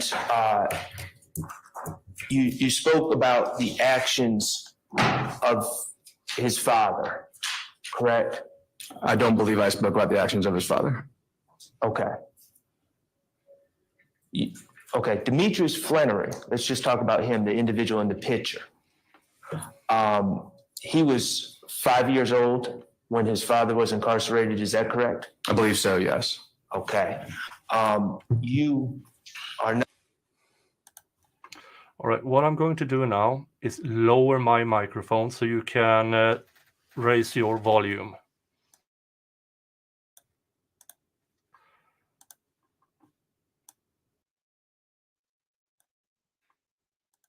So I lowered my volume to 11%. I have boosted all the sound I can get out of this.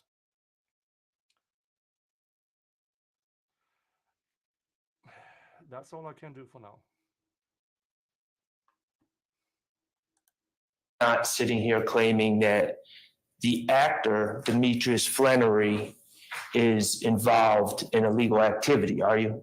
Are we asking about senior or junior? I'm asking about the individual in the photo that was shown. Okay, no, I'm not alleging any criminal activity by him. He's an actor.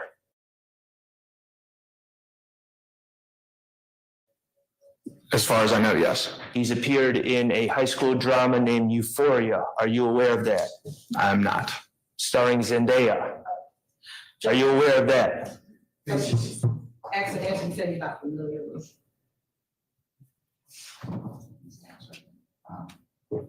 Are you familiar with it? I'm not. Are you familiar with the movie Taurus starring Megan Fox that he appeared in? I'm not. And he was 5 years old when these individuals from BMF were arrested, correct? I believe so, yes. Okay.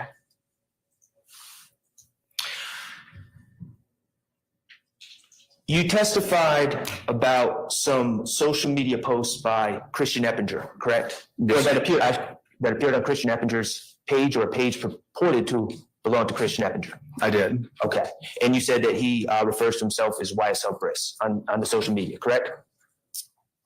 Yes, that's the vanity name on the social media account. Okay. And you also talked about some Twitter posts under the name, what was the name?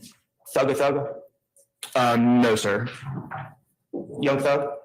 Yes. Okay. So, and you talked about those Twitter posts, and you also, as part of your direct examination, talked about a picture with my client, Shannon Stillwell, standing with Quentin Porter, correct? I did. Okay. So the social media of Christian Eppinger, are those posts that you were following and you collected as part of your investigation? Okay, I lowered my microphone so you could raise your volume on your phone or whatever. Let me know if sound is very, very bad. But I can't boost the sound anymore on this stream, on the court stream, because it was ridiculously low. As you heard here, the question from him was, did you, Officer Belnap, follow this and collect all of these yourself?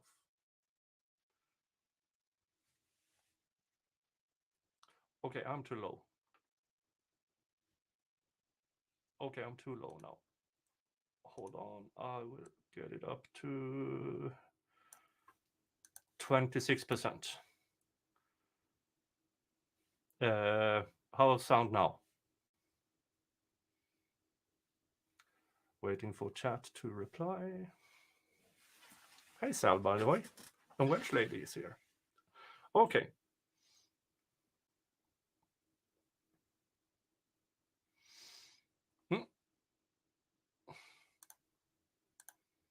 Everything was good in the beginning. Okay.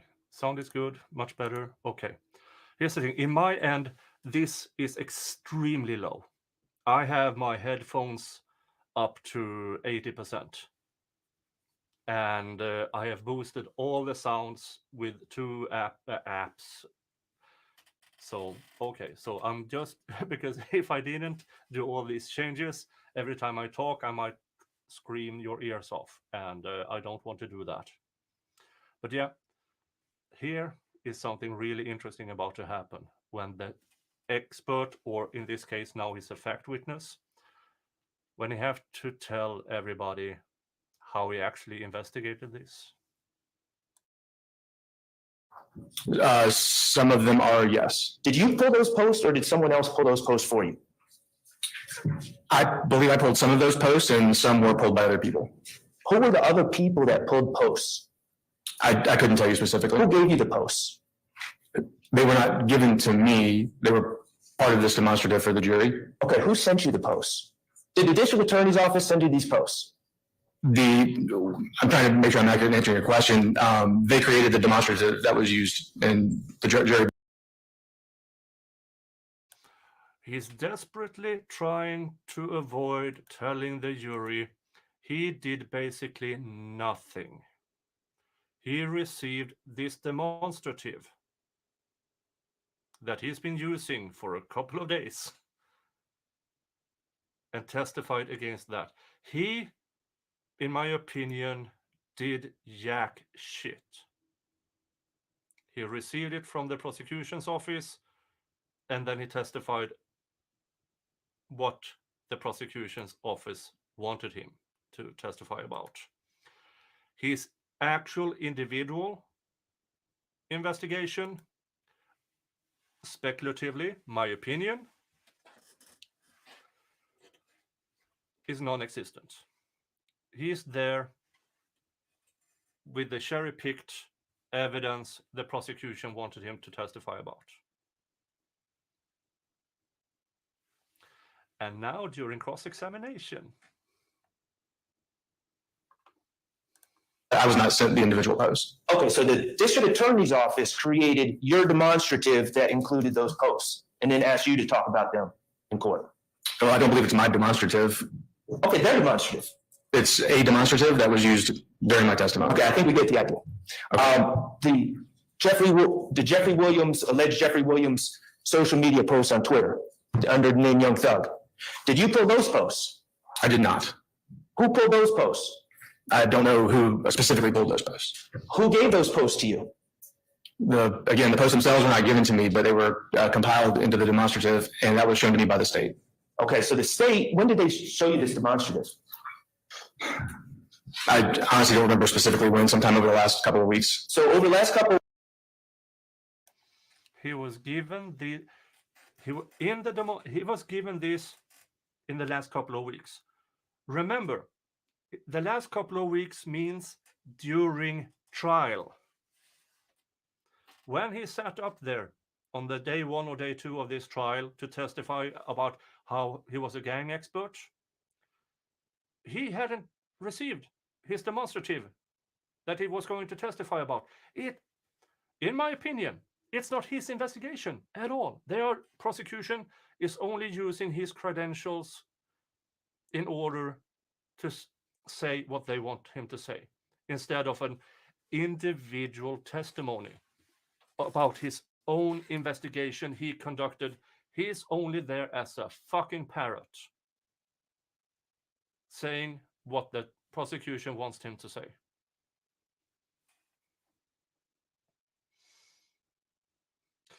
Yeah, and this very good cop, acknowledged and very whatever, has sudden memory loss. What he's trying to do is give an answer that doesn't make him look like a complete tool.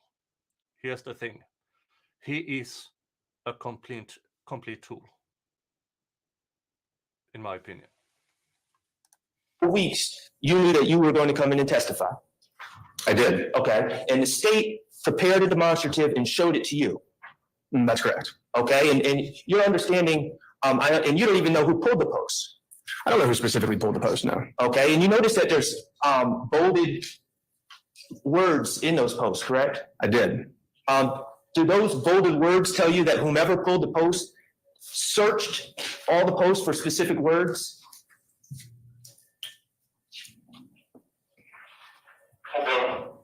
The presence of bold text would probably tell me that was a search term, but as far as what they were searching, the second part of your question, I don't know that I could determine that just from that. So what they did was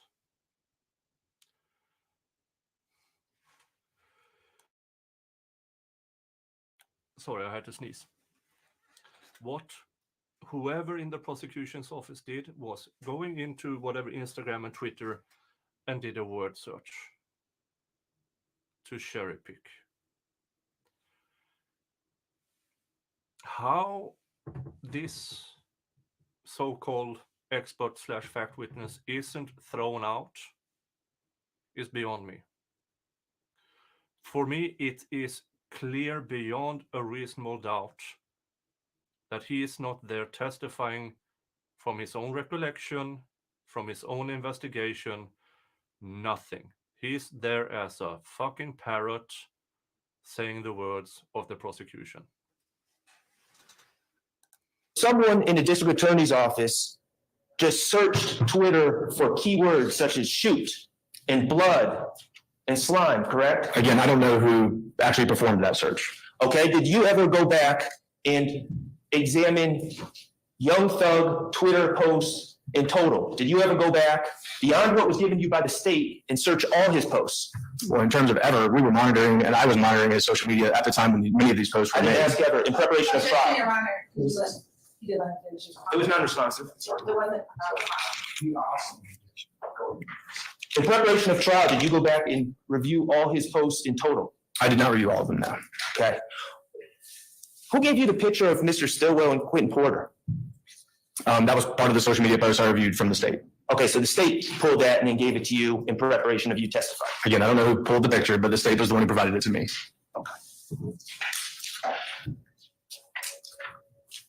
Investigator Belnap, you've been investigating gangs in Atlanta since what year? I believe you testified to this. I missed it. So what year? I've been in the gang unit since 2009. 2009. Is it fair to say that you've been investigating gangs in Atlanta since 2009? Yes, it is. Okay. And what year did you begin investigating YSL? YSL investigation would have been 2013. And I believe that you've testified that you consider YSL a hybrid gang. I do. Okay. Your investigation of YSL over the last 11 years or so, that would include an investigation into the structure of YSL. Is that fair? I don't know if we necessarily investigate the structure. That's not necessarily the object of the investigation, although structure is one of the things that's uncovered during an investigation into a street gang. What about, it would include investigating suspected members? Yes, it does. Okay. And it would also include investigating what you would deem common identifiers of YSL? Yes, it does. And that it would also include investigating the rules of YSL, correct? Yeah, so to the extent that a particular gang has rules, it would be included.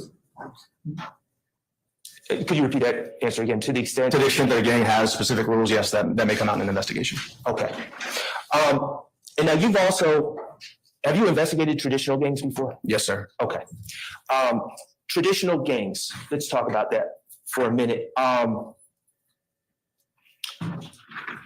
To obtain membership in a traditional gang, is there some sort of, in a general term, ceremony or some sort of things that people generally have to go through to become a member? Yes, and it varies by gang, but there is some form of initiation, sometimes including rituals. Okay. Those rituals could include being beaten into the gang, correct? That is correct. Okay. And could you describe in a traditional gang that you've investigated what beating into a gang would be? Sure. So a beat into the gang typically is a set period of time where a prospective member is to endure a beating by a set number of members of the gang. Okay. Traditional gangs also, you've seen in your career sexing into a gang, correct? I know that this is a practice within gangs. I don't recall working a specific case in my career involving a sex sin. Okay, fair enough. And also in traditional gangs, you would agree that the initiation process could include a requirement of committing certain violent crimes, correct? It certainly can. Okay. Isn't it true that in the 11 years that you've been investigating YSL, you haven't found any specific requirements or initiations required for people seeking to claim YSL? No, I have not. Okay, you're not aware of any beating in?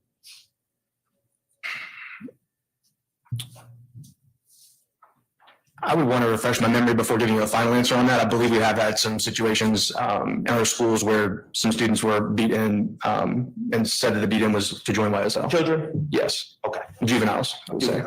All right.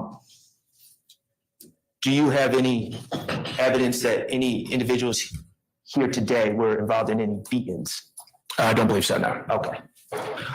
You're not aware of, and all those other things that we talked about for the requirements of joining a traditional gang, those don't exist for YSL, correct?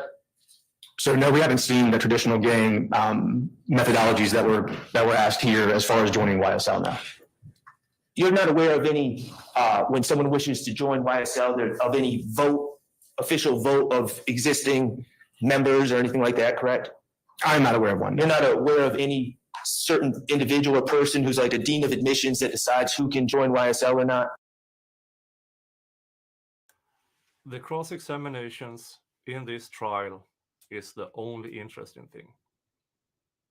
So I would say to you all, going forward when I'm covering this trial, and for you who have been me from the start when I started covering this case back in May of last year, I will cover this gavel to gavel. Now, might not every week do a live stream. It might just be a recap via videos. But I will try to do this as many times as possible via streams. When I have the opportunity, I will live stream from the actual trial day. Next week, I will definitely do that because the cross-examinations of this dude isn't over. So next week will be interesting. And I have the opportunity next week to live stream from the actual trial. This is just a recap with the interesting things. And thank you so much for being here. Give me the thumbs up. And because I've seen from regular viewers of the Law and Seaward trial stream, it is too boring. There's too many breaks and everything. So next week I will start around noon. Tuesday, Wednesday, Thursday, Friday, if they whatever day they have trial. I will start around noon Eastern time, because then I can skip the pauses and make everything much more interesting for you all. So thank you all for being here.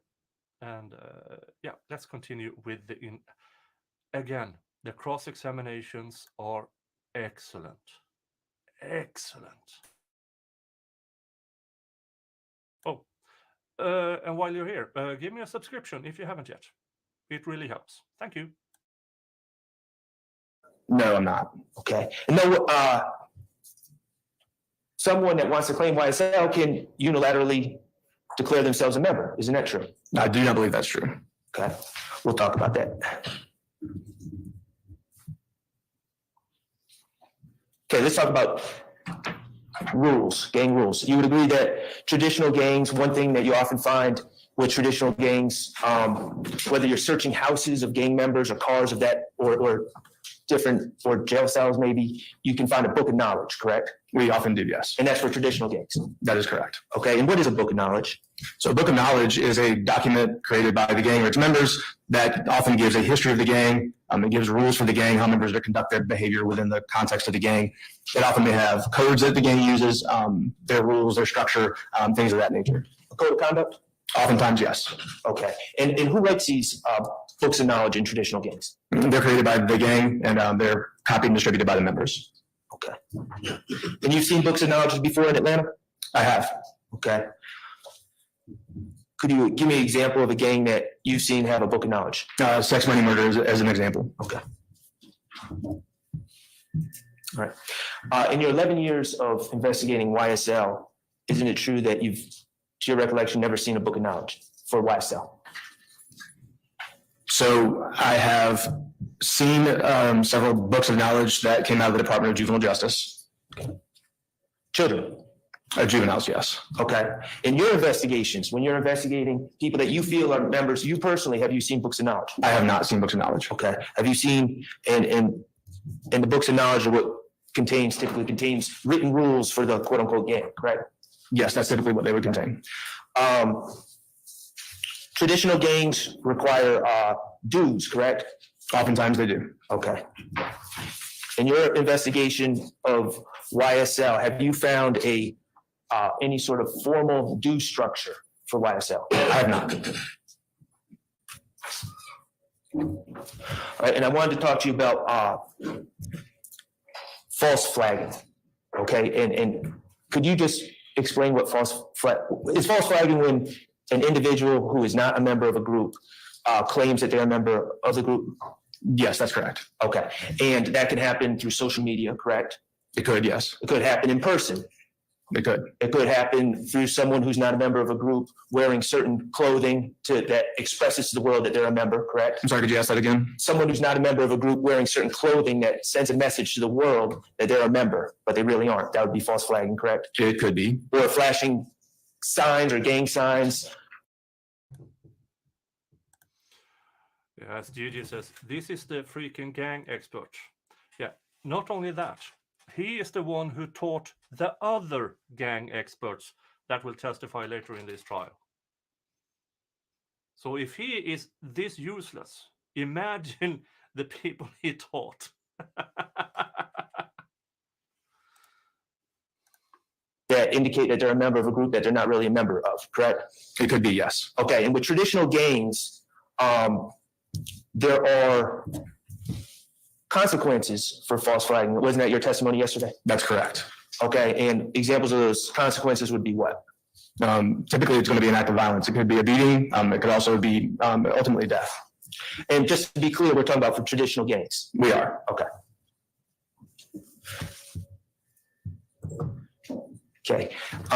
In your investigation of YSL, you said you monitored social media, correct? Yes, sir. You've seen hundreds, thousands of people in Georgia on social media hashtagging SLAT, correct? Is that fair to say?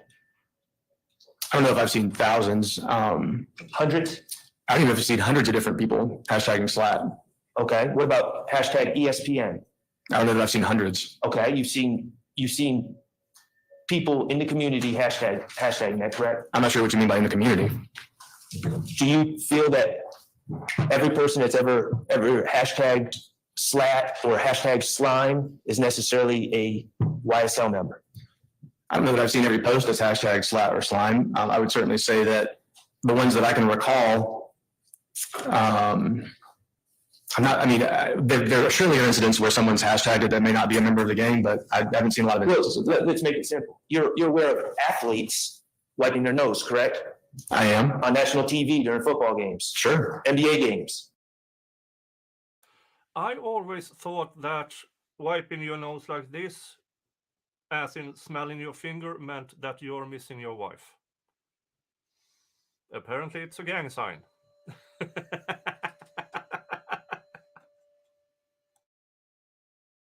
Yeah. Okay. You're aware of athletes saying slime. Yes. Okay. Have you determined that those athletes are members of YSL? No, I haven't. Okay. So we talked about traditional gangs and the repercussions for false flagging. Isn't it true that in your personal knowledge and knowledge as a gang investigator, you're not aware of repercussions for false flagging for people who claim YSL? Again, I'd want to review some things before getting you a final answer, but I do believe we've had some incidents, particularly with younger members, with fights related to someone claiming to be YSL and others rejecting that assertion. In schools? In schools, but also, I believe, outside of the schools as well. Okay, you spoke to myself and other attorneys last week, correct? I did. And you said that your understanding is there may have been a couple incidents in schools about children or students arguing about who's really YSL, correct? That's correct. All right, that's the extent of your understanding of any repercussions about false flag, correct? Yeah, it's my recollection. For YSL. That is correct. Okay, and you don't have any information through your investigations that any of these gentlemen have sought to punish anyone for false flagging YSL? I don't believe so, no. Okay. All right.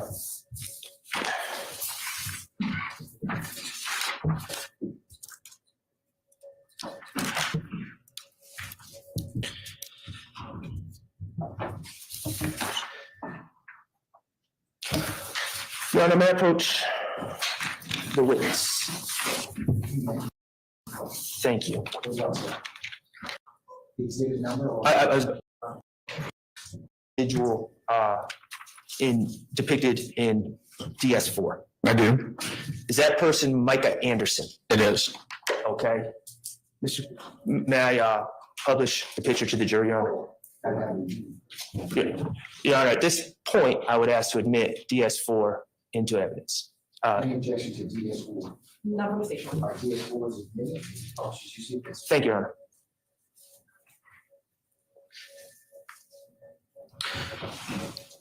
Investigator Belnap, that is Mike Anderson, correct? Yes, sir. Okay, and I believe you testified that, in your opinion, he is a gang member? Yes, he is. And what gang is that? He's a member of ABG and Sex Money Murder. Okay. In your expert testimony, he is not a member of YSL? No, sir. Okay. And he's also a rapper, isn't that correct? He is. Oh, okay.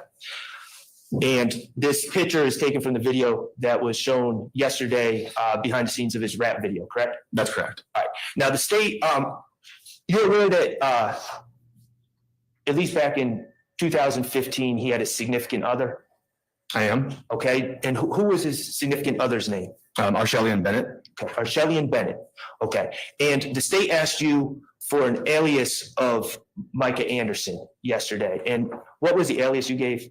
Ola Playa. Okay. Isn't it true that Micah Anderson has a second alias as well? Yes. Doesn't he also call himself, and people call him King Slime? Yes.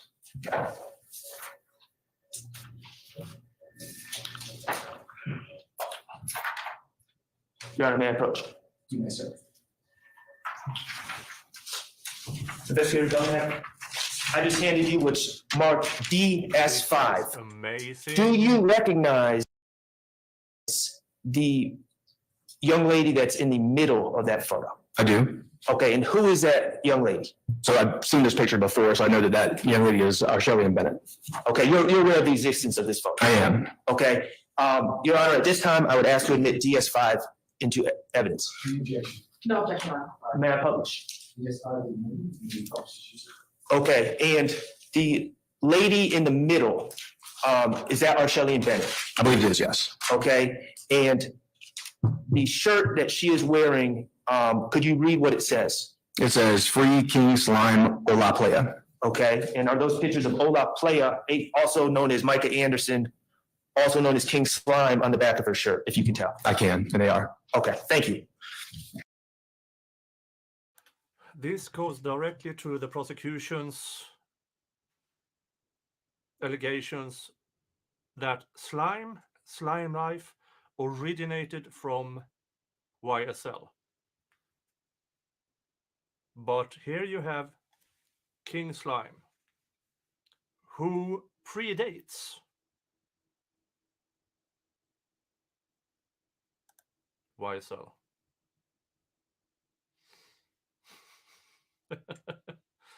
Yeah, so this goes to a core argument from the prosecution.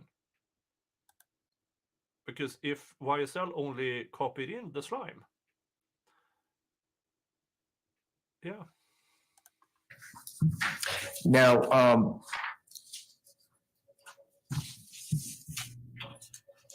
may I approach the witness, Your Honor? Thank you.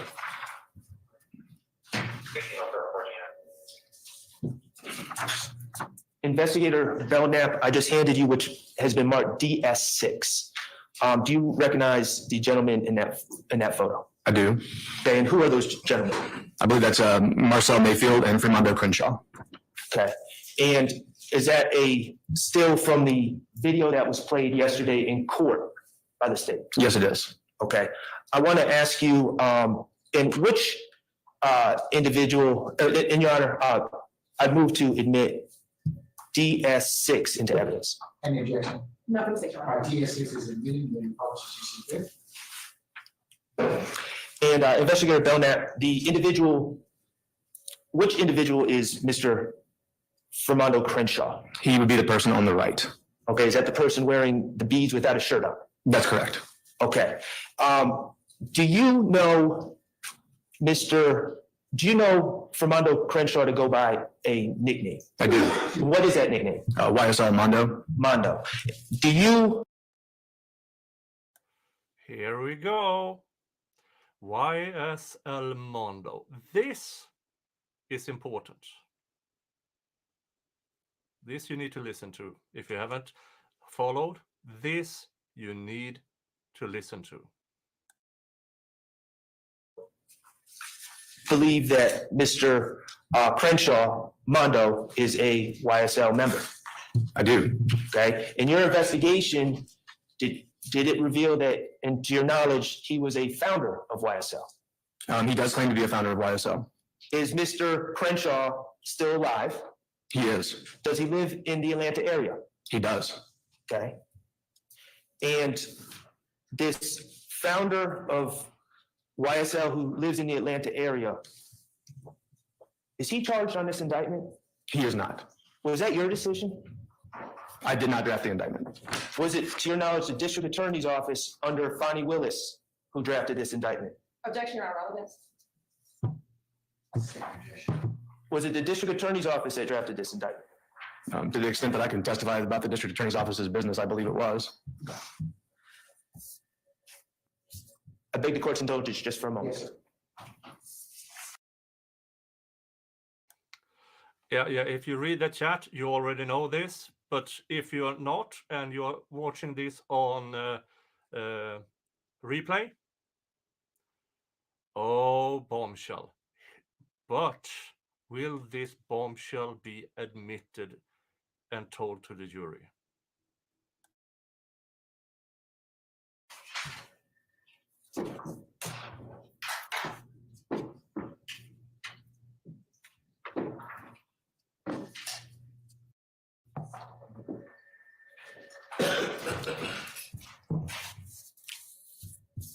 Investigator Belnap, do you know, as an investigator, you go to court for these cases, correct?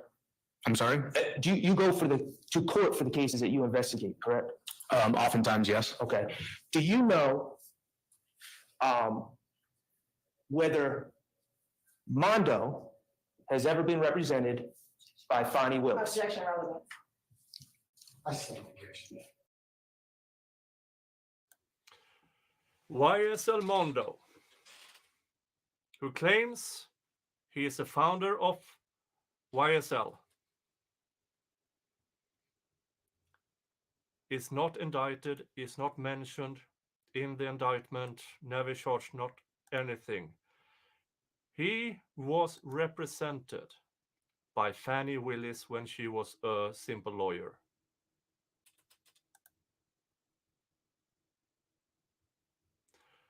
Fannie Willis, the elected district attorney, actively chose to leave out her former client.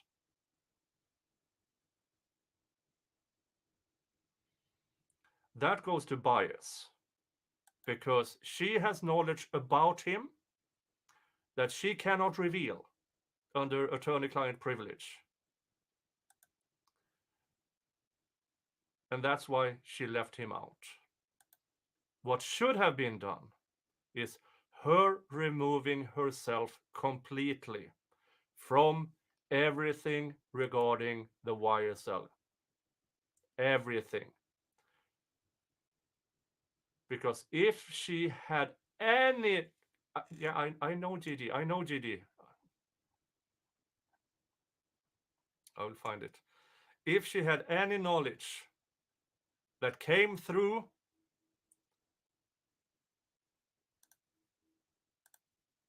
Mondo that she's using in this, she would have to disclose this if he was brought into this indictment.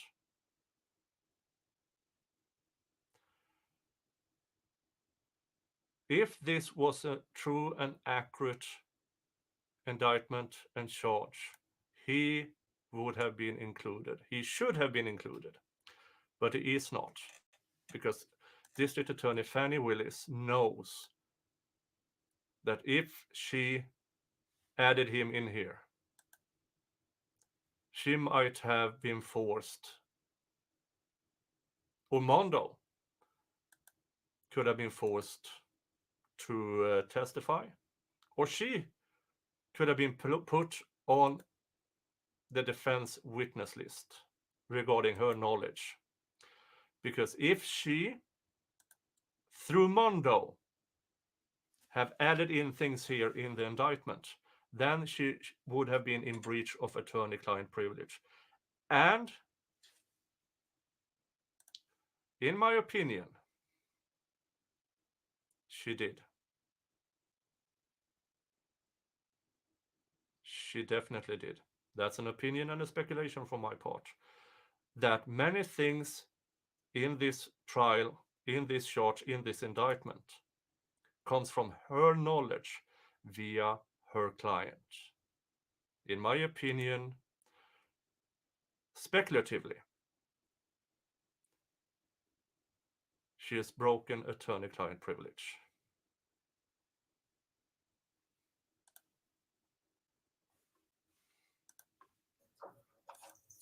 I have no further questions. But prosecution objected and it was sustained. Now, Mr. Shard is done. Here comes Mr. Steele.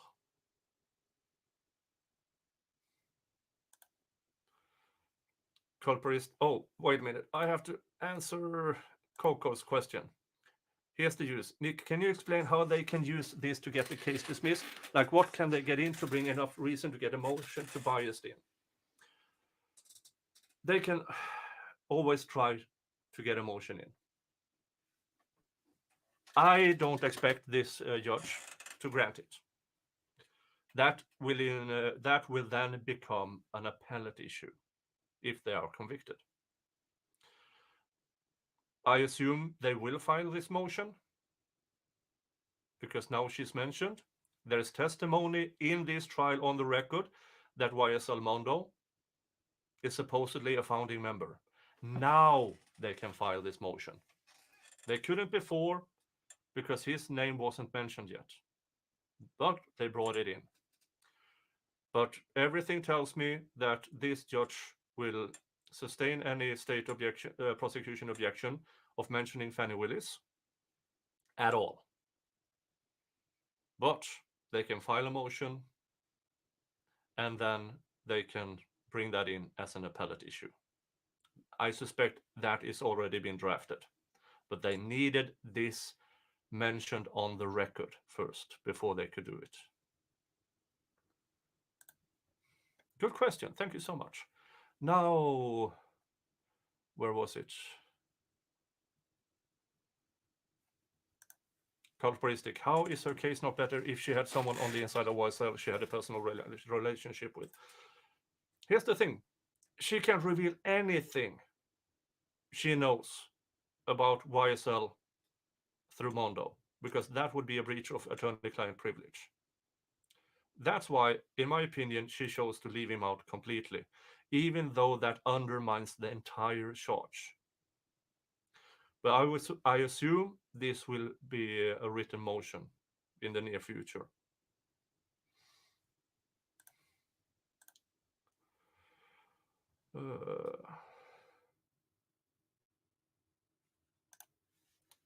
Coco, I see. The case would have been dismissed. Not necessarily, but she would never have been close to it. But here's the thing. She's the district attorney. She's kind of the one who decides. So they would have been forced,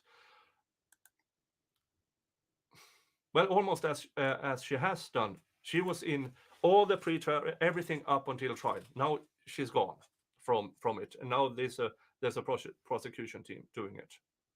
But the very fact that she might have used privileged information to start this case, that in itself will probably be in a future motion to dismiss.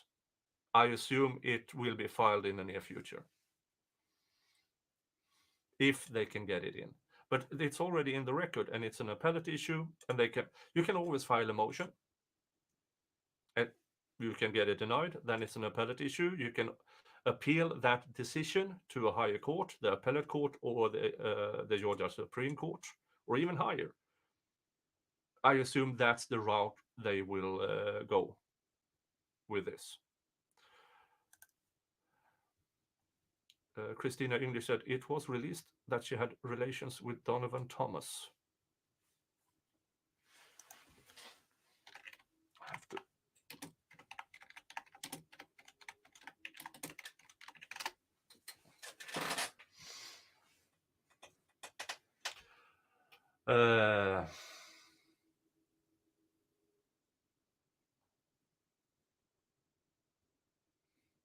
I'm reading here from different news sources.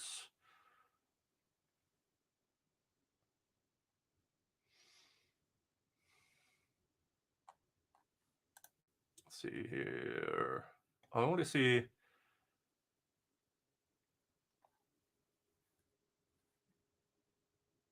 She only find where she denies it. But if you have the information, send it to me. If you have other information, I want to keep going with the trial stuff here. If you have the information that she actually have had it or admitted to it, I mean, it's not like she haven't had relationships with people that was. I mean, we all know now. We all know now about her affair with Nathan Wade in the former President RICO case. We now know that, and we know that she lied in church about it. So, yeah, I don't take her word for it for anything anymore. Anything. If she opens her mouth, I assume she is telling a lie. Because when she took office, she had to swear an oath on the good book. We now know she stood in church the day before Martin Luther King Day and lied. That means if she can lie there, she can lie everywhere. Because, well, she might be a ho ho ho, says Santa Claus.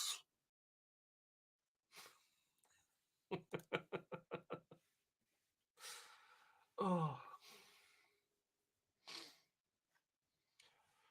Dun dun dun. Okay. Let's speed through this because now it is Mr. Steele. Oh, yeah. And there is a new sidebar, which brings the sidebar counter to 77. 77 sidebars.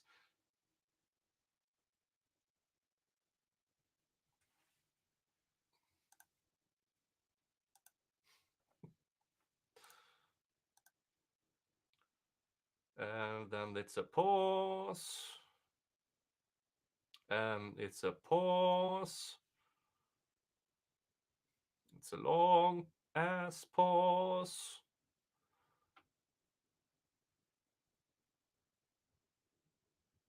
There Mr. Short is there again.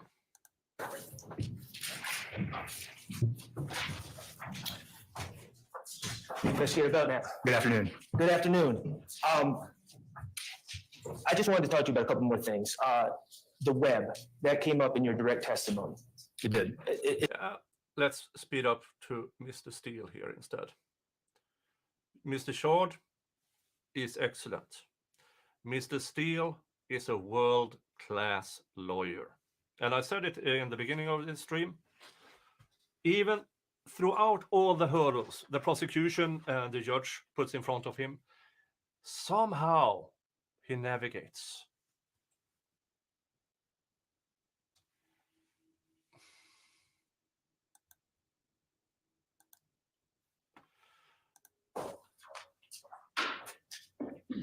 This might be a really long stream because we have an additional day after this to take care of. Your Honor, thank you for the extra time. I have no further questions. Thank you. Yes, sir. All right, Mr. Steele.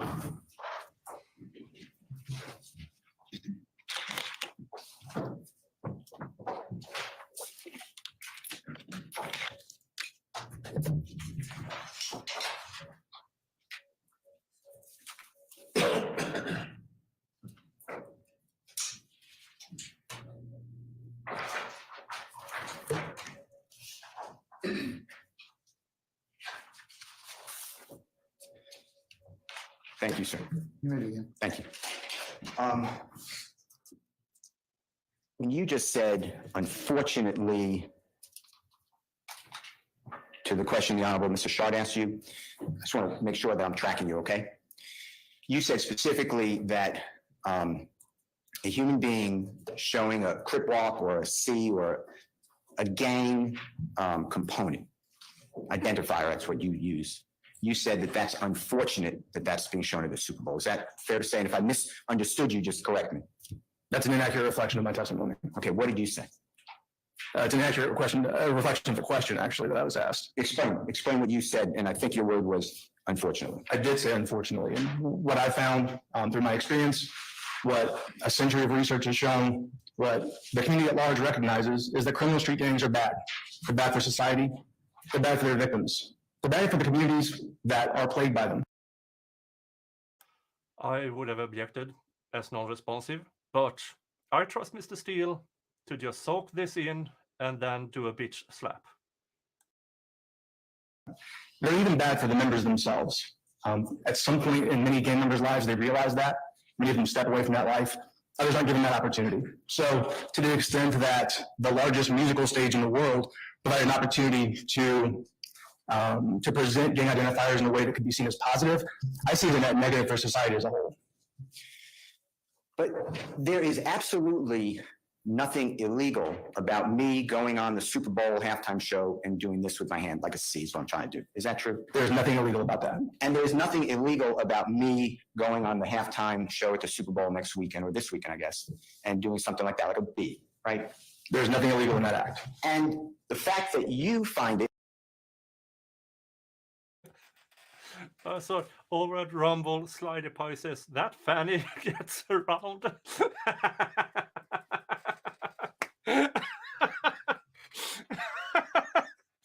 Oh, yes, Slidey.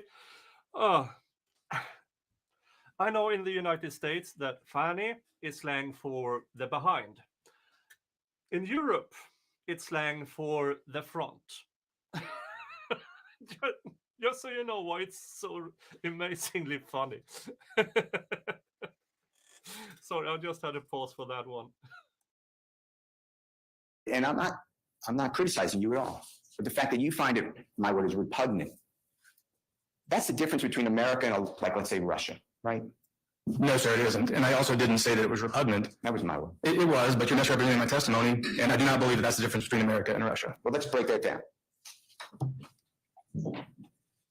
In America, would you agree with me, and Georgia, people have the right to expression. Is that true? It absolutely is true. And people have the right to association, right? They absolutely do. And if I want to wear a cross around my neck or a tattoo of a cross, that's my belonging, right? That's my being. It absolutely is. And I have the same preference if I want to wear something that, let's say, another religion, Muslim or Hindu or Buddha, right? That's certainly true. But in certain countries, and I used Russia, but in many countries, unfortunately, well, maybe not unfortunately, many countries across the world, people's expressions get diminished or put down, right? Oftentimes they do. And the fact that I'm just using myself, have a YSL tattoo on my face, and I sing about drive-by shootings, and I am seen all the time doing a crip walk or doing a B for the blood gang sign. I've done nothing wrong under the law in Georgia, right? That would be correct. And what you have told the jury through your testimony and shown them are certain, and we're going to cover everything, okay? And if I leave something out, I didn't mean to, so just correct me. But you. He managed to get in a First Amendment speech.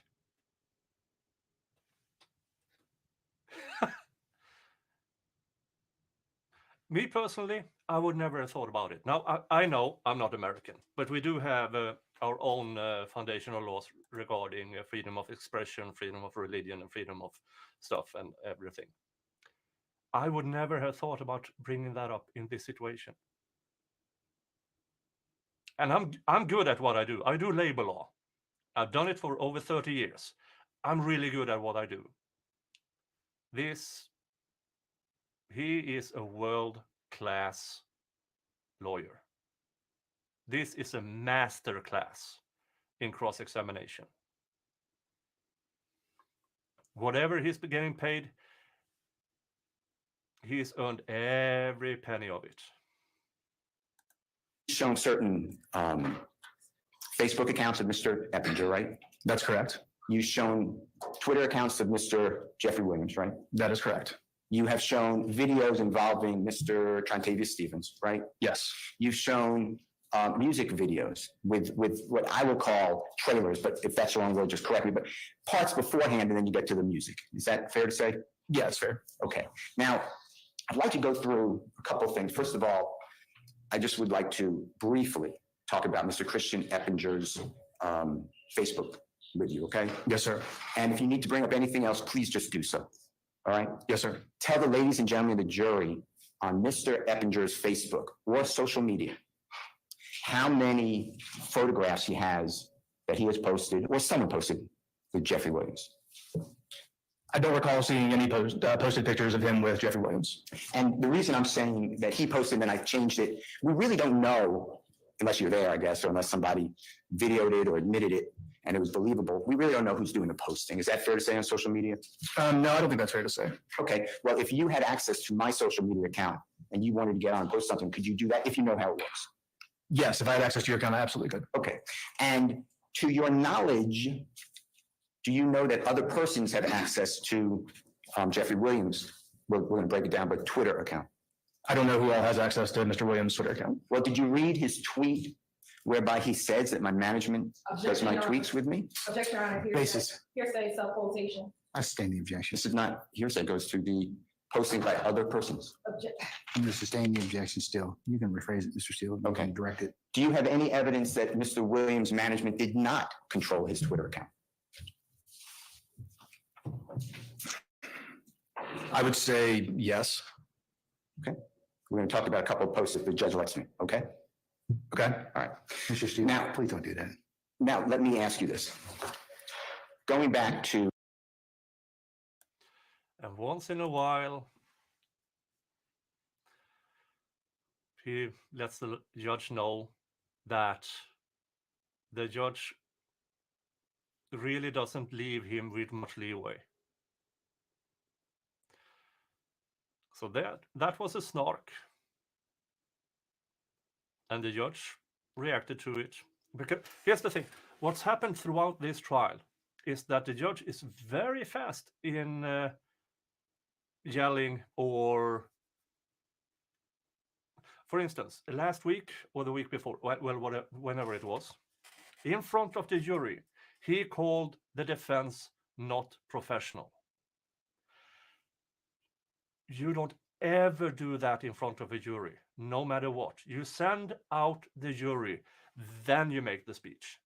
Now, in my opinion, what the judge has put in the jury's mind is that delays and stuff like that is because of the defense being unprofessional. Now, we know, I know, you know, the reason for all the delays is the judge unable to be on time and the prosecution bringing in new stuff, complete crap in the middle of trial. So they have to have a hearing about it. That is what's costing and making the jury wait all the time. It's the judge and the prosecution. But let's get back to the trial. Twitter that you talked about. Tell the ladies and gentlemen of the jury how many Twitter postings on Jeffrey's Twitter account.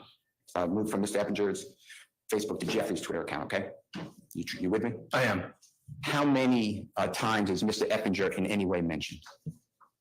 I'm not aware of any tweets mentioning Mr. Eppinger. All right. Now, let's just talk about a couple things, if you don't mind. And let's start with Trontavious Stevens, okay? Do you remember looking at and identifying in your direct testimony yesterday, and it would be, if you can help me, thank you. State's exhibit number 52A, and then there's going to be a 52B as well, okay? And if you don't know about the exhibits, with the court's permission, they're in evidence, I'm going to play them. Or parts of them. If you need to see everything, just let me know, okay? Okay, we'll see.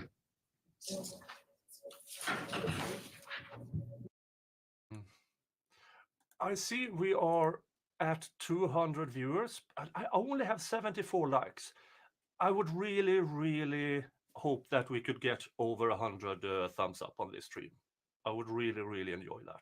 So if you wouldn't mind, head down to below the video and hit the thumbs up. Thank you.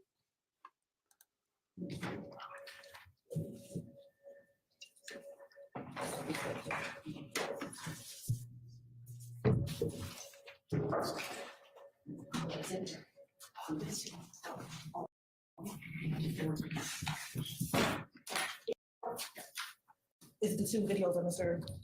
Steve? Yes. Thank you. You're welcome.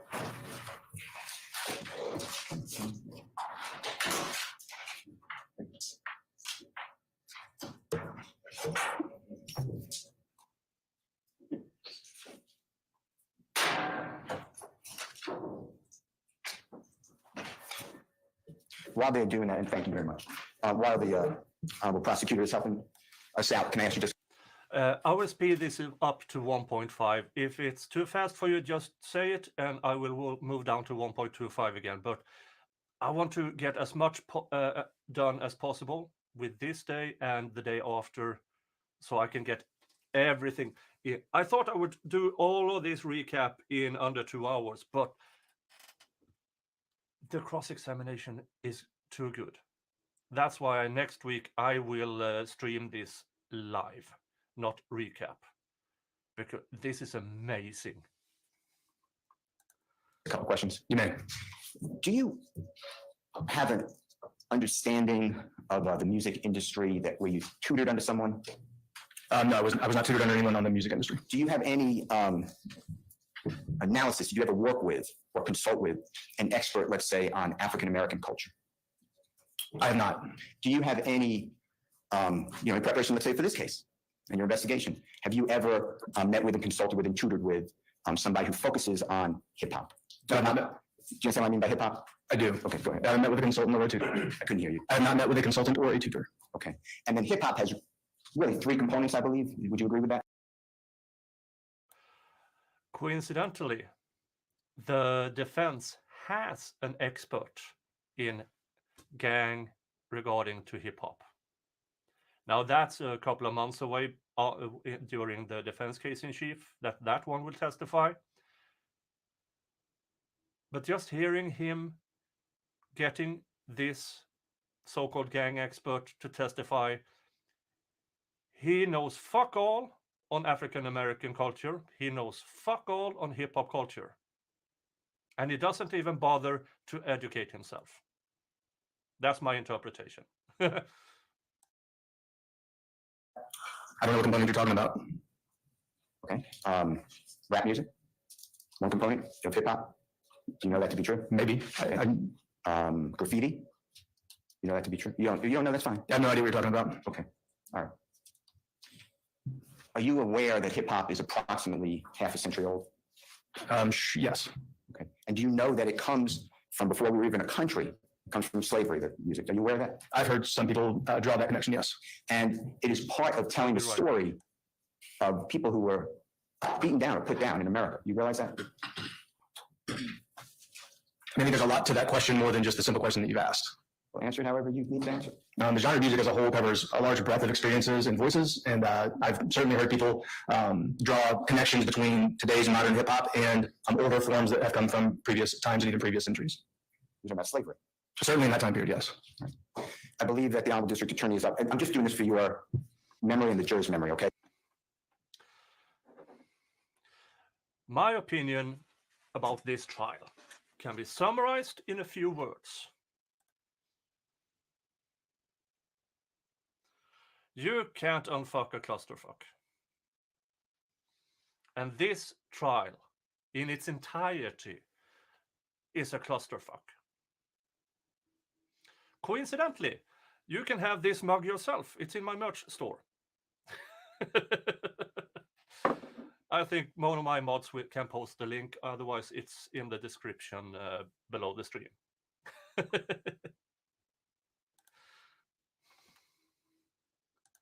It should be 52A, I assume? Okay, Your Honor, may I play 52A? It's already in evidence. You may, sir. And it's a 2-minute, 16-second of play whole thing, but I just want you to get an understanding. And I want you to tell the jury as you're watching this, what does Mr. Stevens do? He's sitting in the passenger seat, right? He is. Okay, what does he do wrong or illegal that this is part of your testimony? Go ahead. I can't. Here's the thing. I get copyright challenge and stuff like that every time I play any video from this trial. That's why I can't play this either once it comes up.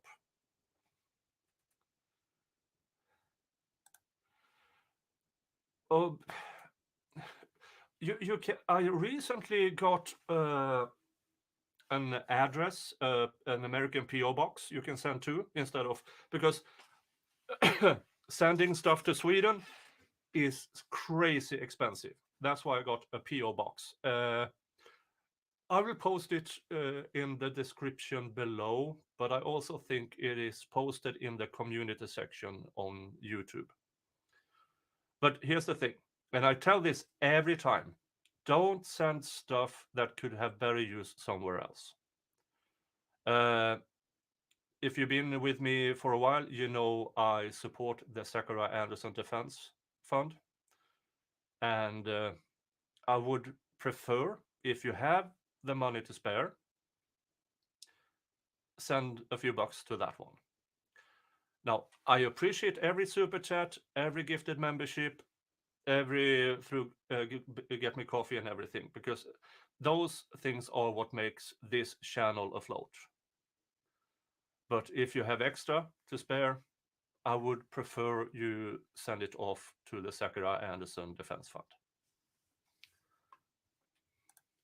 If you don't mind.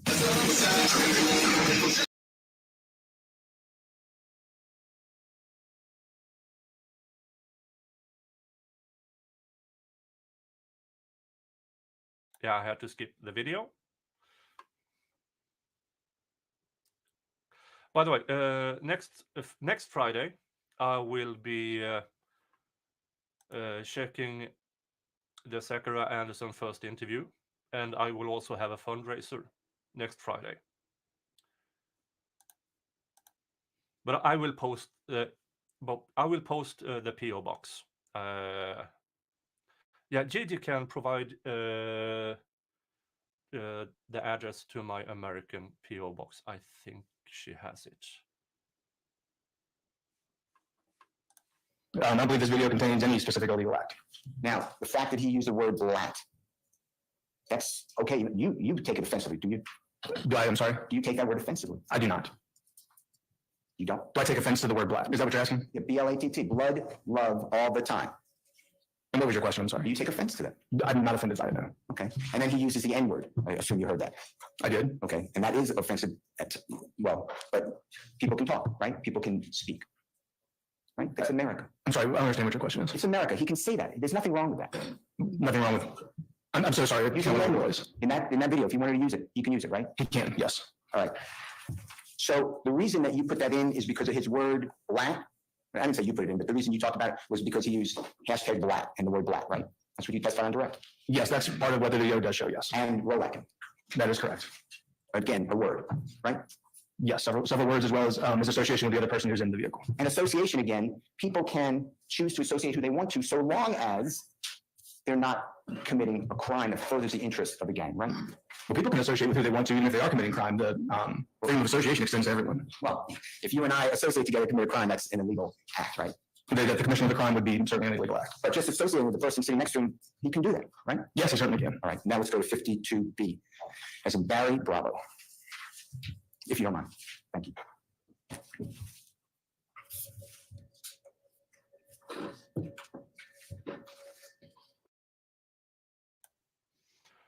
If you didn't catch it, that was the gang expert and one of the key witnesses in this trial saying you can sit beside and associate with the person who commits crime without it being an inference or whatever's to a criminal enterprise. That's the core of this prosecution. And their witness just said, of course you can sit beside a person and associate with them. They can commit a crime and it has nothing to do with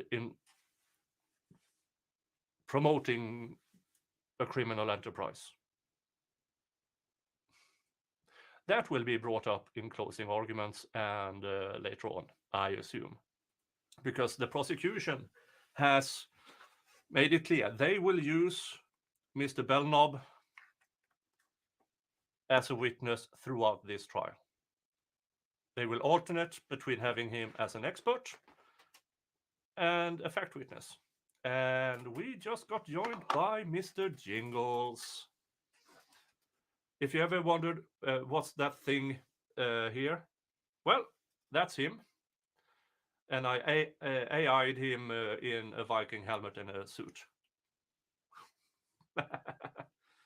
Say hello to the audience, Mr. Jingles. Hello.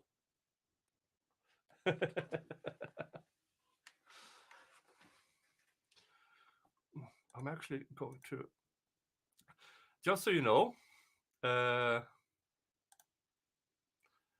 we are all a part of Jingles Viking thugs. He is the actual ringleader of us all. Your favorite Viking cat. Okay, let's get back to the trial.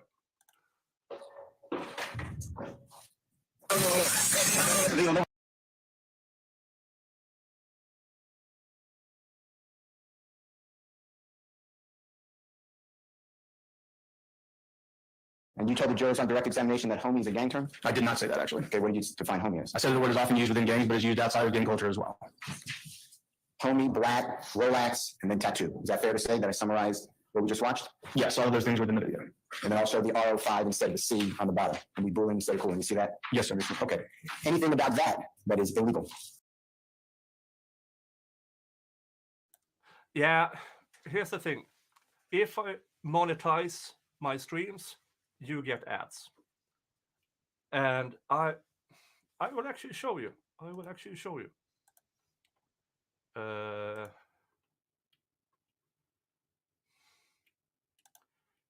Here, you can see ads, monetization on, shows your ad frequency conservative.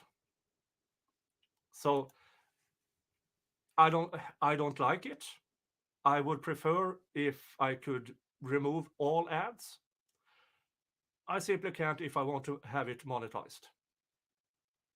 But this is as best as I can do to have as few as humanly possible. Okay, let's get back to this. The video does not contain any specific illegal acts. All right. And if I wanted to get a tattoo that said Rolex or the two guns or the triangle, I could do that, right? Absolutely. Okay. Now, you testified to this jury that you know what slime means. Remember that? I did. And you testified that slime never, I think you even, and if I'm wrong, just say, that's totally wrong. You even smiled and said slime you never heard meant slug, love, I, me, everyone. Remember that? I remember. I think you're mistaking the testimony. Tell the jurors. Well, I don't recall exactly what the question and response were either, but I don't believe that was the testimony. Okay, well, have you heard slime be used as an acronym of slug, which is Mr. Stevens, one of his nicknames, right? Yes. Slug, love, I, me, everyone. So if I remember the question from yesterday or previous testimony correctly, the question was, I've interviewed multiple YSL gang members. Have I ever heard them define slime in that way, which I haven't. Okay. Well, since you reviewed Mr. Williams' Twitter account that is in evidence now, you're aware that on that Twitter account, there's a song called Slime. Objection, Your Honor. Hearsay, self-quotation, a violation of rules. I stand the objection for that. Are you aware that there's a song called Slime by Ola Player? I don't believe that I am. Are you aware that there's any song? Again, this is the prosecution's one of their star witnesses, the gang expert, who claimed he has investigated them throughout and through all. And yet, he seems to miss out on a lot of things. And why is that? Well, we went through it already. It's because he only testifies to what the prosecution provided him. He has done, in my opinion, fuck all and fuck nothing in actual investigation. He is only there as a parrot, testifying to only what the prosecution has cherry-picked for him, in my opinion. Where there's a lyric, slime is slug, love, I, me, everyone. Are you aware of that? I'm not. Okay. Well, if I'm wrong, and just coming, you're going to testify again, I heard at some point, just correct me, okay? I'm not familiar with the song, so I don't know that I'll be able to. I'm telling you the song's called Slime. By Ola Objection, Your Player. Honor. Argument is I stand the objection. I will not argue it. if you could, listen to a song called Slime by Ola Player, okay? Objection, not a question. I stand objection. Would it help you if I played the song to listen to? Yeah, this is the defense backdooring in that he really haven't investigated at all. And they are suggesting to him that he actually listen to the songs that the prosecution is and other songs than the prosecution wants the jury to hear. And now he tries to get that song admitted. Let's see if he's successful. Words. Objection, Your Honor, the witness assessment does not know the song. I'll play the song. You can play a song for me if you want something. I need to mark it. Over objection. It has another basis, Your Honor. What's the other basis? Okay, that was amazing. So he's allowing the song to be played. Now I can't play it. You can find it somewhere. For some odd reason, though, when I did a dramatic, just before Christmas holidays, I did a dramatic reading of two of Mr. Williams' songs. That wasn't copyrighted. So I might do it again on a later date. Now, me doing dramatic readings of Young Thug lyrics, that's an experience. Because I didn't use hip-hop music. I used, for instance, this song to read, this music to do a dramatic reading.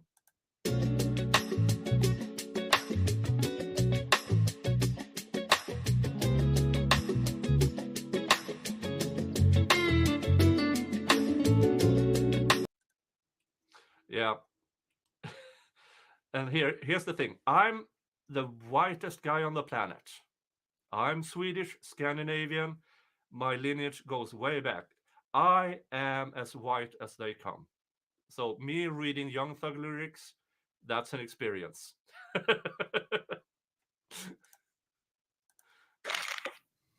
Oh, objection.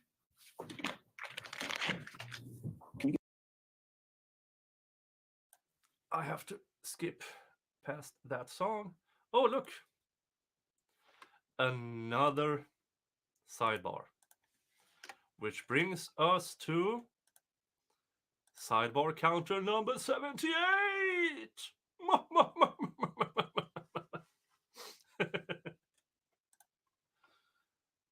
Let's skip through that.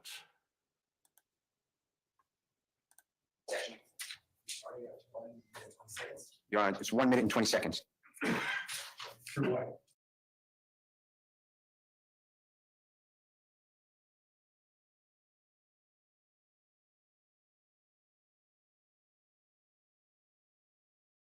Number 142. Did you ever do a Google search? No, I did not. Did you know that question was coming? No, sir. You had no idea that the state was going to ask that No, I question? thought you meant your question. No. Yesterday on direct exam, you knew that question was coming, right? I did. I knew the state was going to ask me what slime meant, yes. And did you do anything in preparation to say, I want to make sure my testimony is accurate? I did. But you never bothered to Google music? Well, no, I didn't Google it because in my experience investigating this gang for a decade, we have quite a trove of information about the gang, what these words mean to them, including clothes that they wear, that Mr. Stevens wears, that other members of the gang wear as a definition of slime on the actual clothing. Okay. Did you miss that as well on the Twitter account that you were testifying about? And when I say that Twitter account, I'm talking about Mr. Williams' Twitter account. Did I miss what? Slug, love, I, me, everyone. You didn't see that? I did not see that posted on the Twitter account. All right. Let's talk about, if you don't mind, Jeffrey Williams. This You were not a investigator, police his officer until what year? investigating skills. Until 2005. And through your investigation and your work, you're aware that his brother Beanie was killed on the 13th day of August 2000, right? No, I was not aware of that. That never came up. Not that I can recall specifically, no. Remember any songs, listening to the songs where that comes up? Not that I can remember. Now, when talking about Mr. Williams specifically, were you aware of the date or the year that he first started to perform in front of establishments or in establishments? I couldn't say specifically when he started now. Were you aware that he was trying to rhyme words since he was about 12, 13, 14? No, sir. Were you aware that he did not have money to go to studios? Do you know what a studio is? I noticed it. This is an amazing cross-examination because he is undermining this gang expert who is supposed to be an expert on YSL as well. And here he is testifying he knows fuck all about the lyrics, about the songs. He don't know anything outside of what the prosecution has showed him. Have you been to studios? Yes. Okay, how many studios have you been to? Maybe a handful. What is a handful? I don't know. Maybe 2, 3, 4. And do you know that when an artist wants to, if you don't know, just say, I'm not sure, wants to perform their music, they want to sometimes record it to have it memorialized or preserved. Do you realize that? I do know that. And do you know that studios at times cost money? Yes, they do. Okay.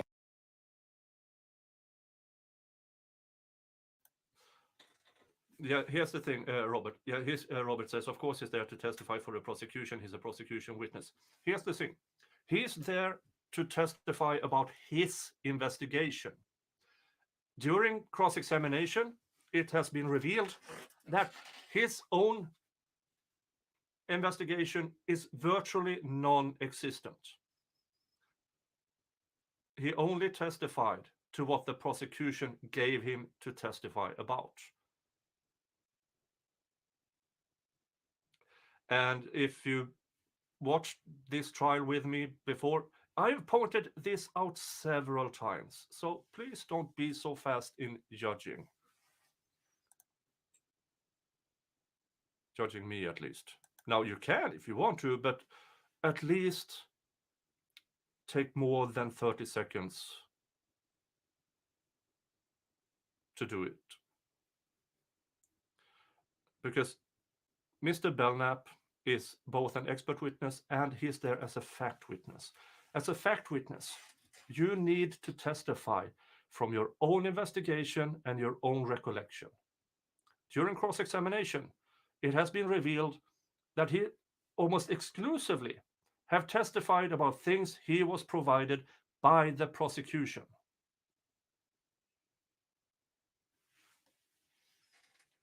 So, yeah, I know he's a state's expert, state's witness. I know that. I also know by this cross-examination that he's a parrot. What I call a parrot. He can only repeat things that he has been told. His investigation through the YSL, who he himself claimed to be an expert on and have investigated for over a decade. If that's all they have. I mean, and if you've been with me since May, I've also done streams about the Daubert hearings where they are proffering the experts. And oh my God, it's bad. So yeah, even though I'm not American, I have a law degree. I know what happens in a courtroom. We're not that different. United States and Europe. We're not that different. And were you aware that Mr. Williams did not have money to go to the studio when he first started? I don't know about Mr. Williams' finances related to studio time. Are you aware that people helped Mr. Williams, I'm going to be specific, to go into studios and perform and have it be recorded? Objection, Your Honor, lack of foundation. I'm asking if he's aware. I'm not aware of the extent to which someone helped him get into a studio. You already testified, and it's, forget the number right now, but it's a picture of Mr. Quentin Porter, also known as Boo. You know what I'm talking about? I do. And you mentioned him that he was these might be my words, but an influential person in the area of Cleveland Avenue. Is that fair to say? He was, yes. And we were aware that he and others like him paved the way for Mr. Williams to get into studios and establishments to perform. I have some awareness that Mr. Porter was said to have helped Mr. Williams with both of those things. And Mr. Porter was involved with, these are my words, just correct me, almost in charge of, or one of the people in charge of, or a high-ranking member, or a influential person with Rock Crew, which later morphed into, I I believe you said a different gang. Is that true? That question was kind of all over. But I apologize. Let me ask again. Mr. Quentin Porter Booth, he was one of the higher leaders, I don't know if that's the right word, but so you corrected, of Rock Crew for a while. Is that true? That is true. Okay. And Rock Crew might have been different areas, but it had kind of like the neighborhood in Cleveland Avenue is what you told the jurors. Is that fair to say? And if I tracked with the question, yes. And eventually, I think you said that Rock Crew organized with a bigger traditional blood gang. That's what I thought you said. They did. Okay. And still, Quentin Porter, I know God forbid he's not with us anymore, but he was still influential or high-ranking member of that Bloods traditional gang, right? So I don't believe I testified as far as his association with the traditional gang. Is that true then? I have to think about how I would explain that. I don't know that I could say about how influential he was within that traditional gang association. Okay. Were you aware that through, not just Quentin Porter, but others, they provided Jeffrey Williams the opportunity to go to studios, establish. Yeah, for you who asked earlier if you could send me stuff, Gigi just posted my American PO box. That allows me to collect things in that PO box, and once it gets to a certain amount of things or a certain amount of weight, I can send it over much cheaper than you can send directly to me. So it's pinned on the top of the chat. Now, again, don't give stuff you can't afford. I will appreciate it. I'm just saying, if you have to choose between a loaf of bread and sending me $2, never send money you don't have. Okay? I will appreciate if you have something to spare to send it my way. Info, super chat, gifted membership, becoming a member of my channel. I really, really appreciate it, because that keeps this channel afloat. It cost me around $350 a month to just have the channel afloat. And that is done through memberships and the occasional super chat. And I'm very, very appreciative of that. Thank you so much. And have protection from being robbed. You aware of that? I am. Okay. And that's correct, right? Yes, as far as I know it is. And when an artist or a person who wants to be an artist, sometimes people, or it could be a lawyer or a detective, people kind of, at times, if they're fortunate, give them opportunities to do what they want to do. Is that true? That is true. And in this case, you know, through your analysis that, and I'm just using his name, but a lot of people gave Jeffrey Williams a platform. They were playing his music, right? Objection, Your Honor, speculation. Said if he knows. Do you know whether people in that area that we're talking about, Cleveland Avenue area, and then we're going to branch out, were supporting Jeffrey Williams' music? There were certainly people in that area supporting him. And we were aware that people would post signs in those days, not necessarily the way we have it today with all our social media or chats or whatever. But people would actually say, come out to the bowling alley because Young Thug is playing. Are you aware of that? I guess not signs of people saying that. Both. Well, I would object to the people saying it, part of that hearsay. And I don't recall seeing signs from that era posted with the description you're giving. 2007, 2008, Mr. Williams would have been, do you know how old he is in 2007? 2007, he would have been 16, I believe. 16 or 17? Mm-hmm. Okay. You don't remember seeing and hearing people say, let's go here? Objection, Your Honor, hearsay. Did people promote Mr. Williams to go and watch him perform? I'm not sure what people were talking about. People would. Again, this is the state's expert witness. Now he's a fact witness, but he is also proffered as an expert witness. Hello, Mr. Jingles. For fuck's sake.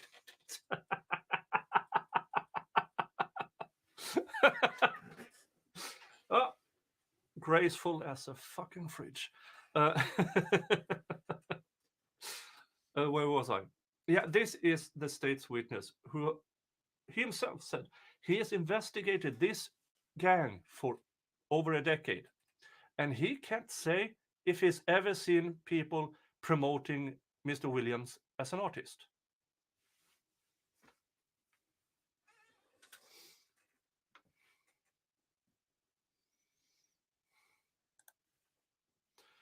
Ayana Davis says, I wonder how you can ask questions about what a witness knows or is aware of without it being speculative all the time. Sometimes we ask questions but we don't care about the answer. We just want it in the ears of either the jury or a mediator or something of that sort. The answer here doesn't matter. And even if it's objected to and sustained, the words are out there. So this is a bit of it's a bit cheating. It is. But as long as the judge says, move along, you're overstepping, the prosecution does it too. So, but I'm actually a bit amazed that the judge lets Mr. Steele go with this, because he has sustained objections and made the defense lawyers move forward, as in move forward will be leave this line of questioning now. And but he's giving Mr. Steele quite a bit of leeway here. In that area, whether they're in a gang or not, did they get behind him? If you know. Speculation, indeed. If you know, do you know whether the community held him up? Do you know that, his music? I'm not even sure what you mean by as far as held him up. Promoted him, advertised him, said, let's support him. Are you aware? Objection of hearsay. How about when a person then becomes modicum of success, like Mr. Williams, okay? When he first started out in 2009, 10, 11. There's nothing wrong with acknowledging people that helped him along the way, is there? No, there's certainly. And you realize that his Twitter account, when I say his Twitter account, Mr. Williams' Twitter account started January 15, 2011. You realize that? I don't think I knew the start date for his account. Well, you have access to his account because you testified about it, right? That's correct. Okay. Well, if that's wrong, you let us know, okay? I don't believe that I have the date, and I have no reason to dispute that. And do you realize that Twitter account, I'm assuming that you looked at the basis for that Twitter account, is all promotion for his music. Do you realize that? Objection, that was sub-quotation. I'm not asking for anything except his knowledge of that Twitter account that he testified to, sir.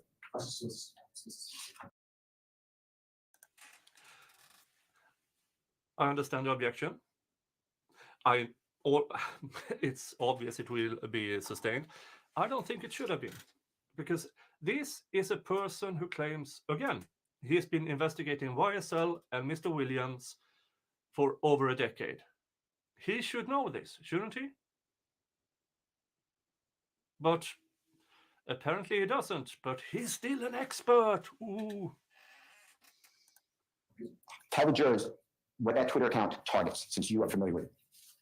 I'm not even sure to answer that question. What His it's targeting. music. I'm focused on his music. Is that true? I would disagree that the account is all about his music. Okay. What example do you have?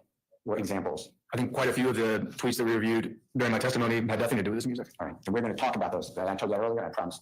Do you realize that there's over 46,000 tweets by Mr. Williams on that Twitter account? I have not counted the tweets. Do you realize that that Twitter account is still active today? Yes, sir.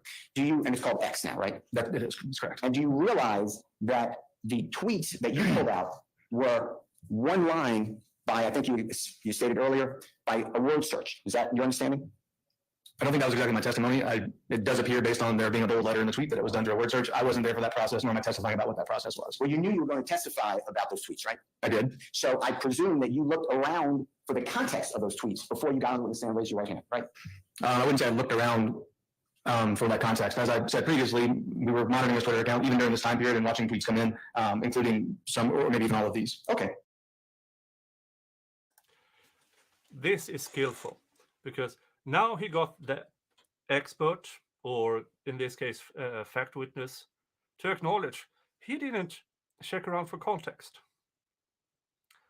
And Mrs. Steele, now this is because now it goes back to Mr. Belnap, more or less testifying to this is Mr. Williams' account, these are his postings. But it's still active.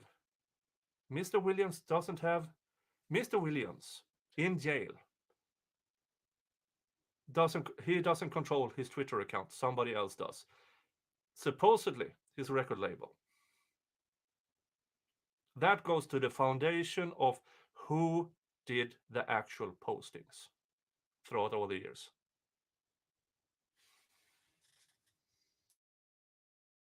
Perfect. Then you're familiar with the tweets surrounding the tweets that you identified. I obviously don't remember the tweets around every one of these. I'm not asking you to remember, but I could show them to you. You've looked at them, obviously. At some point, likely yes. Perfect.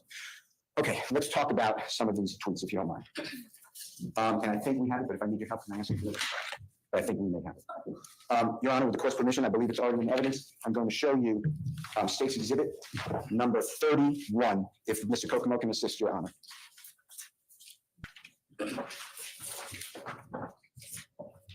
Tell me if you can do me a favor and orient yourself with State's Exhibit number 31, okay? Yes, sir. You ready? I am. All right, now the State's Exhibit number 31, this is dated July 1, 2012, right? Yes, it is. And it's from what I'm calling Jeffrey's Twitter account, Young Thug, right? Yes, sir. And then you see that mark, True Religion mark? I do. Next to it. If you did this yesterday, don't do it again, but if you didn't, just show the jurors where the True Religion mark is on the screen above you, if you don't mind. I don't believe I did it yesterday. Could you do it then?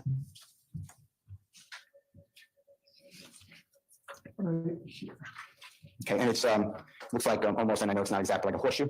That's correct. Okay, and I'm assuming since you're testifying about it and you've studied for years Mr. Williams' Twitter account, you know the background of that symbol, right? Well, I think again that misrepresents my testimony. Okay, well, I'm not trying to misrepresent testimony. Tell me what I misrepresented. That I for years studied Mr. Williams' account. You didn't do that. I wouldn't say that I was studying his account. I've certainly seen a number of his tweets and reviewed them as part of our investigations. All right, well, let's go through this. That symbol, I'm just calling it a symbol. That's True Religion symbol. Is that fair to say? Yes. And True Religion, if you know, is pants. Well, so I want to be specific. That symbol, I believe, is meant to be the True Religion logo or used in that way. It's not identical to that logo, nor is that character, I believe, the actual logo. Okay. Just so we're clear. Okay, that's fine. But similar to, I guess. Yes. Make it correct. And True Religion, which is a fashion item, right? It is. And you're aware that Mr. Williams is, I would be an icon in fashion. Is that true? I don't know that I would be aware of that. Okay. He's in clothing lines and fashion means a lot to him, if you know. I don't know how much fashion means to him. Again, this is the investigator who claims he knows most of everyone about the YSL gang and Mr. Williams. And he shows again and again he knows fuck all about Mr. Williams. All right. And also, you're aware that True Religion, that sign has a guitar with it. Are you aware of that? Am I aware of The pants has a guitar with it. it has a Guitar, musical instrument, are you aware of that? I'm aware of a guitar. I'm correct, right? No, I don't understand your question. Objection. Does it have? It's in the tweet. And big, but it wasn't in the tweet. And now we're talking about True Religion jeans. So True Religion jeans is relevant. And it is. Excuse me, it's a speaking objection. Yeah, I'm gonna Are you aware that the True Religion jeans has a guitar, musical component? Objection, relevant. I'm making it relevant. And one more question. I don't understand the question. Am I aware that True Religion jeans has a guitar? Yeah, are you aware of that? That question makes no sense to me. I'm sorry. A picture of a guitar with the jeans? Are you aware what I'm Are you asking me the logo? Yeah. Yeah, I'm trying to picture their logo. I think they do have a version of that where there's a guitar in it. And then are you aware that they took that symbol that is similar to a horseshoe from Buddhist Objection, teachings? big. The true religion, it's also a religious component. Are you aware of that? Objection, relevant. The origins of the True Religion logo are outside my expertise. Okay. Are you aware that Mr. Williams is involved in music? I am. He's involved in fashion I don't know the extent of his involvement in fashion. at all? No, sir. You don't know the Spider brand? I've seen the clothing. I don't know his involvement in it. No, No idea. I don't. And the religious component means humility. Do you realize that? Objection, speculation. All right. Now let's go through this. July 1, 2012, State's Exhibit number 31W. And it says, follow my little bros at cartel with a K _ DK and rock crew _ Little Rod right now. Did I say it fairly correctly? Yes, sir. All right. And Little Rod, just to be clear to the ladies and gentlemen, it has nothing to do with Mr. Ryan, who's on trial here, as far as you know. Is that true? As far as I know, it does not. Okay. And to prepare for this tweet and tell the jurors, I presume you went to DK Cartel on that day and Rock Crew, Little Rod on that day and saw that they're asking people to follow Jeffrey Williams' musical career. No, I didn't review their tweets from that day. Did you realize that on that day, because you said that you reviewed tweets around that day, right? Tweets for that day to prepare for testimony? No, I didn't believe that. Yeah. Yes, sir. I didn't believe that was my testimony. Did you review, to prepare for this jury, did you review the tweets to put in context of what Mr. Williams is tweeting? I reviewed the tweets that were going to be shown to me on the stand, and some of them I viewed within their context, and others I did not. Okay, well, let's talk about these in context, okay? Okay. I'm going to show you what I'm going to mark as Mr. Williams number 43, Your Honor, if I may. These are the tweets around the same time, with Mr. Kokomo's permission. Hey, Dave. Yeah. Dave, this cross-examination by Mr. Steele shows why he owns the big box. Now, Mr. Shard, who started the cross-examination of Mr. Belnap, really, really good. Mr. Steele, it's a masterclass. He gets stuff in to this trial that probably would have been hard to be admitted without this expert being a tool. Oh, thank you, Dave. That's very nice of you. Gifted 10 memberships. And it went to Ayanna Davis, Devens Moore, Mustang McCracken, Little Peanut, Mexican Vader, Brewberries, Sandra 44, Kelly Waller, Stephanie Trotzi, and Lekia Anderson. Welcome as members. You now have access to all my members only content. And for you who don't know, I will have a members only stream on Sunday where I will discuss the farm. I do have a farm. The future of this channel, what I'm covering, stuff like that, and the racehorse I own a share in. So that will be Sunday's members only stream. So if you're already a member, if you're thinking about becoming a member, that's the kind of stuff that I'm doing for members only content. Oh, it's it's Super Bowl Sunday. Is it Super Bowl? Oh, I didn't. I will try to get. When does it start? When does Super Bowl start on Sunday?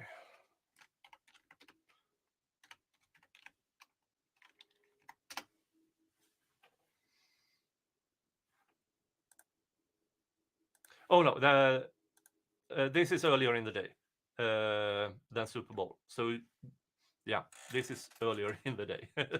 So you can watch your Super Bowl. I will probably do that too. Yeah. Okay. Thank you so much, Dave. I much appreciate it.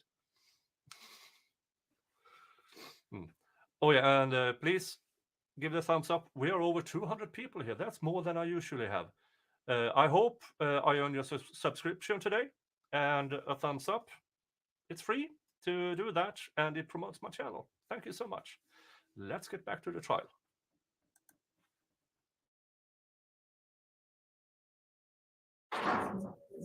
Your Honor, can we objection? That he, first of all, said he was going to show something, he has introduced it, he just put up evidence that has not even been admitted.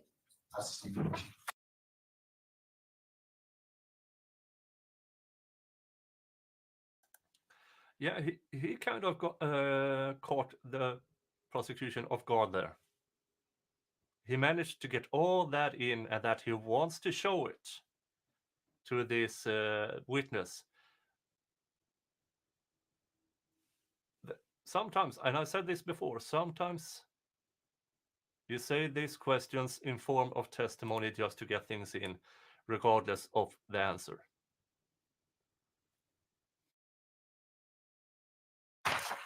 Are you aware that on June 1, 2012, Mr. Williams... Objection, Your Honor, that's why we hear that. This is not...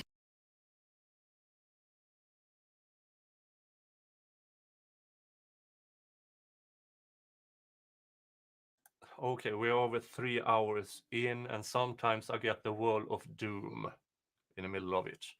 I will, let's see, 441. I will just refresh. That he, first of all, said he was going to show something, he has introduced it, he just put up evidence that has not even been admitted.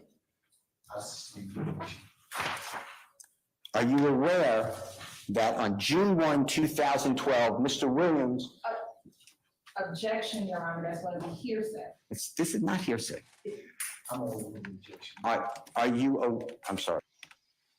Are you aware that Mr. Williams, on July 1, 2012, at the time of that tweet that you just talked about was on his way to Chattanooga, Tennessee to a Stop the Violence concert? No, I'm not. Did you ever? Again, he's revealing to the jury and to the world that this so-called fact witness knows fuck all. He was reviewing that tweet. He didn't review the context of the tweet or the timing of the tweet. I mean, this is basic investigations. Okay, here you have the tweet. I'm going to testify about that tweet. Okay, now let's look into timing. Okay, date of tweet, Jeffrey Williams. Where? Or something like that. Basic investigative skills. This witness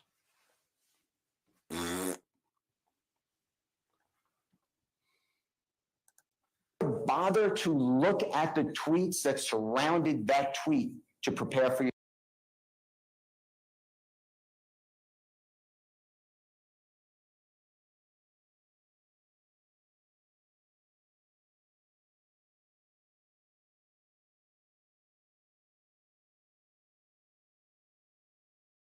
Okay, I'm going down to 1.125 speed and lower resolution, and I hope that will help.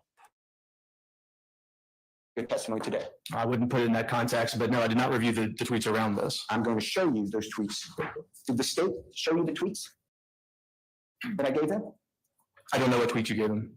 Well, did the state show you tweets around July 12, 2012 to prepare for your testimony? I don't know the dates of all the tweets that I reviewed.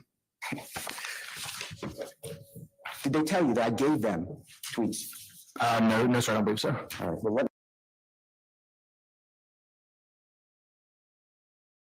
Okay, this is prosecution have to give discovery and a bit of heads up about what evidence they are planning to get in. The defense knew about these tweets because they had many hearings about tweets the prosecution wanted in as evidence. And then Mr. Steele, in preparation, said, not only that tweet, give him the surrounding tweets to get context. And what did the prosecution do? Didn't hand them over. Why? Because the state only wants him to testify about certain things and not others. He really didn't do any kind of investigation in preparation of this trial. None.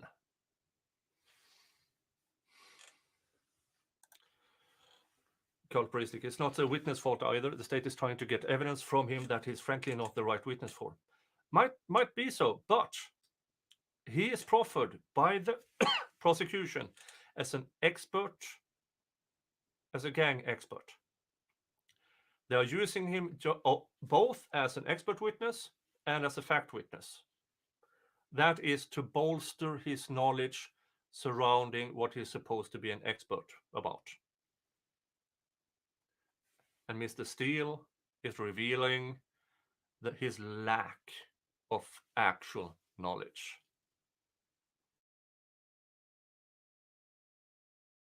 Let me show you what I will mark as Mr. Williams number 43.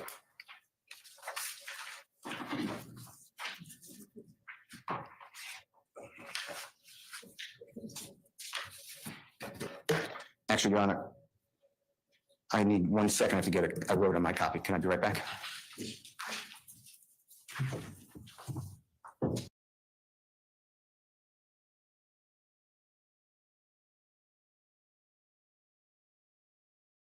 Going to approach Your Honor, of course. I'm sorry. Mr. Kokomo said he would just approach with the court's permission and show Investigator Belnap the tweets surrounding it. The state hasn't, but yes. Sure.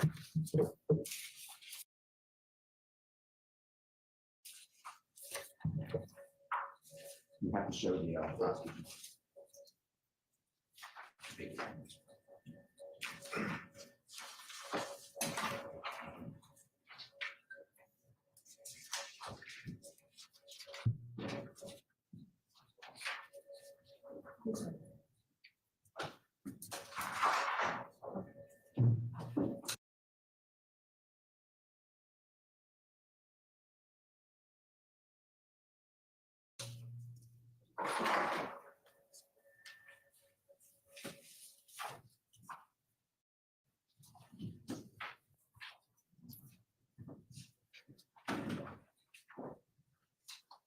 You have to ask permission and then go to. Okay. Come. May we approach, John? May I approach?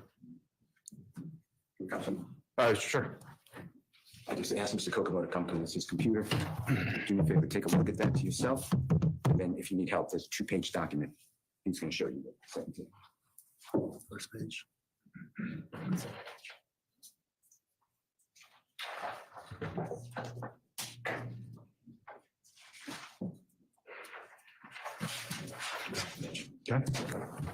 Okay. Have you had time to read those or look at them, review them? I scanned over them. The second page was fairly small on the screen, so I didn't read all of them, but I was able to scan them. You oriented at least? Yes, sir. Okay. Your Honor, I'm going to move under rule of completeness for Mr. Williams, number 43. It's a 2-page document that will go on the thumb drive, Your Honor. I've already served the state last week, I believe. Your Honor, the state would object based on, there are a number of different tweets that are violation of the rule. Which tweets are you trying to, can I help us, please?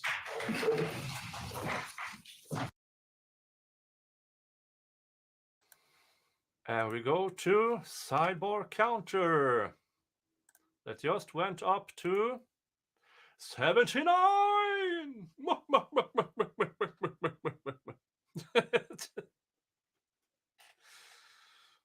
Yeah, the prosecution really don't want these tweets in, which is amazing because when they want context in, they get it from this judge, but only if it serves them. And that is, in my opinion, something really strange about this trial and case and how the judge makes his rulings. Because if it's good for the prosecution, it should be good for the defense also, to put things in context. But the prosecution is fighting tooth and nail polish to not allow the defense to get certain evidence in. Why? Well, because it's ruining their case.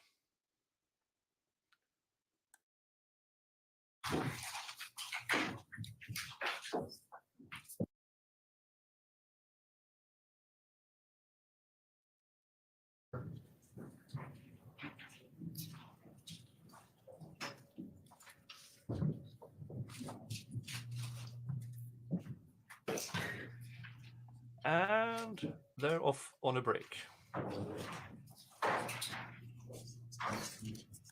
That, yeah, you're skipping over.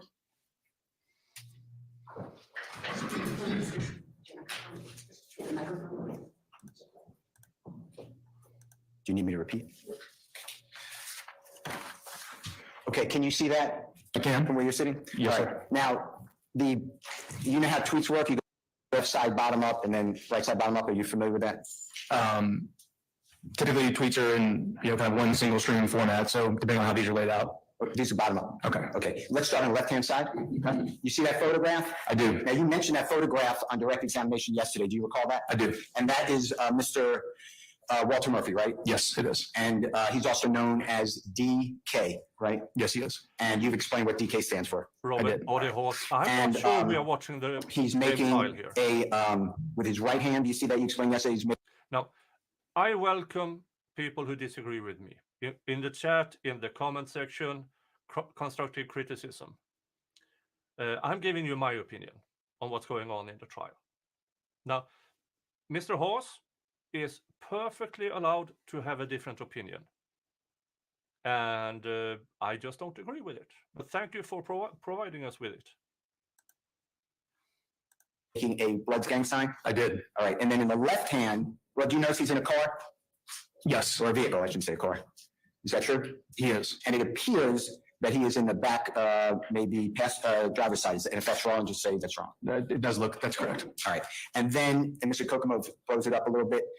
In his left hand, he is holding the cover to Mr. Williams' album that you talked about, or mixtape you talked about yesterday, right? Yes, And the you see where it says Young Thug ICFN3? I do. And you already told the jurors, but just for completeness, that stands for I came from nothing, in your opinion, right? Correct. And this is the third set or the third series. Yes. All right, and it's music.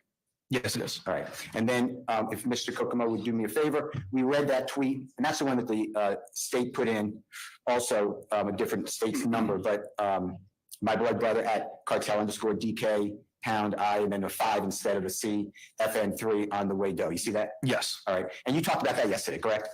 I did. And what you found interesting was the fact that DK is holding a blood sign called my blood brother, and the C, as in I came from nothing, is turned into a 5. And if I missed something, I'm not trying to, but that's basically a summary of what you said about that. Yes. All right, I'd like to complete those tweets, okay? I'd like to talk to you about with them, okay? Yes? This is Yes. number 43, Mr. Williams. All right, so the next tweet would be the one that the state already put in that we were talking about. Follow my little bros at cartel_DK at rock crew_little rod right now, right? Yes, sir. And they're the same dates, right? It is. July 1, 2012. And Mr. Kokomo can help us out and show the next two tweets, or the next tweet.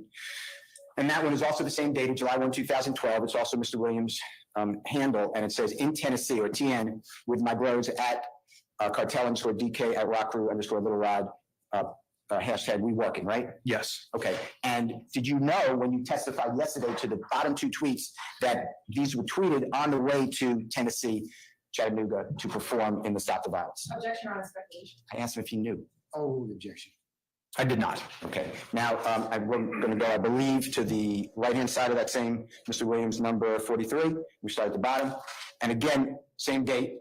And Mr. Williams, or whomever, is writing, this mixtape is a true definition of where I came from, and then ... nothing. And that's a play on the title of the album, right? Or the mixtape, right? It does appear to be yes. Talking about music, right? It appears to be yes. Okay, the next one, same date. The tweet reads, Mr. Williams' Twitter, turn nothing into something today, correct? Yes. That's an inspirational saying, would you agree? Sure. Okay, and also a play on the mixtape, I came from nothing, right? Yes, All right. The next one is on the same date, correct? it is. So July 1, and then it says seriously, excuse me, I apologize. Seriously though, to progress, we gotta hashtag stop the violence. You see that? I do. You were unaware of that when you were telling the jurors yesterday about the importance of these tweets, right? Yes. Okay, and then the last one on this page of Mr. Williams, number 43, says, same date, Chattown, we here for the, well, it said, hashtag stop the violence campaign, Razan, which you already said what that means yesterday, right? Yeah, I remember we discussed it yesterday. You know what Razan means? It essentially means what's happening. If this witness, Mr. Belnap, actually did an investigation, how couldn't he have missed this? The answer to that is he didn't miss it. He never bothered to do an actual investigation, in my opinion. This, in my opinion, is really damaging to his credibility. And this is what Mr. Steele is doing so good here. Now, nobody here can tell what the jury believes. But I do know from court that they were taking notes furiously during this cross-examination. And it was pointed out in the chat earlier as well. And again, this is a masterclass in cross-examination. What's up? Okay. And Chattown, you know that to be a shortened version of Chattanooga, Tennessee? I do. All right. And were you familiar at any time about the Stop the Violence campaign and concert that occurred on July 1, 2012? If you're asking about it any time, I don't remember if I was aware of it in 2012. Are you aware of it today as you sit here testifying? I am now, but there's not my recollections today when I sat down here. You aware that this was in response to Trayvon Martin getting killed and other people? Objection, Your Honor, speculation. Asking if he's aware. Objection. No, sir. You were aware that Trayvon Martin was killed earlier that year, February? I wouldn't have recalled the year exactly, but I couldn't dispute that's the time frame when that happened. Now, understanding these context of the tweets that we just went through on Mr. Williams' 43W, which I included the state's tweets that you talked about yesterday, okay? I want to ask you a couple of questions. All these tweets are about listen to Jeffrey's music, get on DK, cartel _ DK, and hashtag, and at Rock Crew, Little Rod, about his music. You realize that? I think the question may have changed in the middle. Did you realize it's all about his music? Objection, Your Honor, that is speculation. Do you realize? I'm saying this is a formal question too. Okay. Do you realize that it's all about music? Objection, Your Honor, still going to speculation in the speaker's mind. I'll sustain objection. Do you know, as you sit here today, don't speculate, that it's all these tweets are about music? Objection, Your Honor, that's the same question. But he's telling him not to speculate, he will be speculating. I sustain objection. All right, let's do this. Let's go to State's Exhibit number 34. And I believe there were several, so let's do the top one, if that's okay.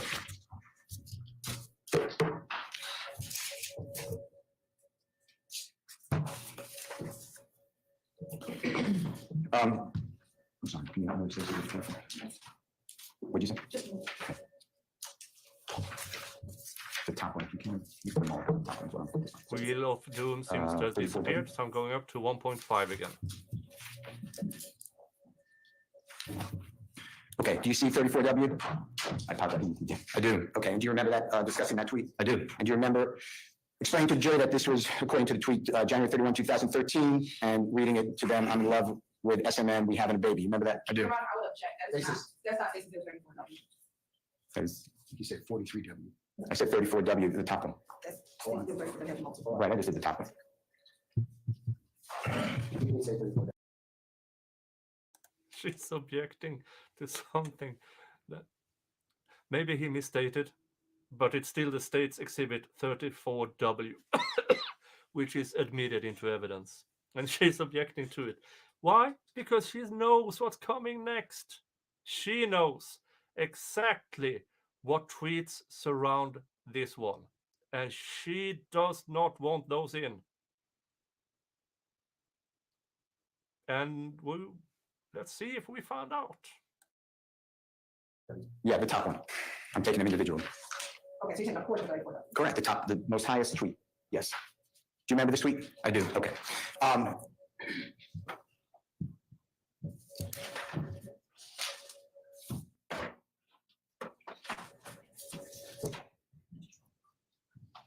Were you aware that the tweet on the same day before this tweeted out the song, or tweeted out Young Thug times Player times Bloody J hyphen Against Me Productions Objection. and a hearsay. YouTube? Be aware that puts it in context. Objection, hearsay, no. Oh, objection. Were you aware of that? I'm sorry, could you ask again? Yeah. Were you aware that the tweet before this tweet that you talked about with the state discusses a song? Yes. Okay, and the song Against Me, you're familiar with that song? I don't remember if I've heard the song, but I do recollect that there was a relationship between this and the posting of the video. And are you aware that I'm in love with SMM, we having a baby, is the line in a song Against Me? I don't recall knowing that it was a line in the song, but I wouldn't dispute that it is. Well, I'm going to, with the court's permission, play that portion, just that portion of that song Against Me. Okay? I would The object. improper foundation, Mr. Steele, he's already acknowledged. He agrees with me, so there's no need to put statement. Why didn't you tell the jury yesterday?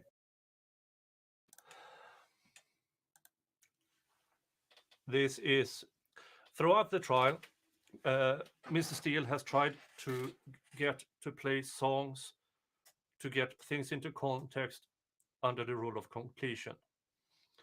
This is his attempt to backdoor it in, but the judge ruled, since this witness already testified to it, he doesn't need to play that song, which goes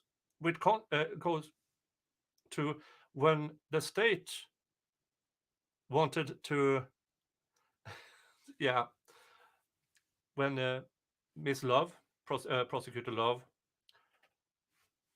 she had the lyrics to Young Thug's song, and she read it out with her own hyphen, with her own facial expression, with her own voice expression.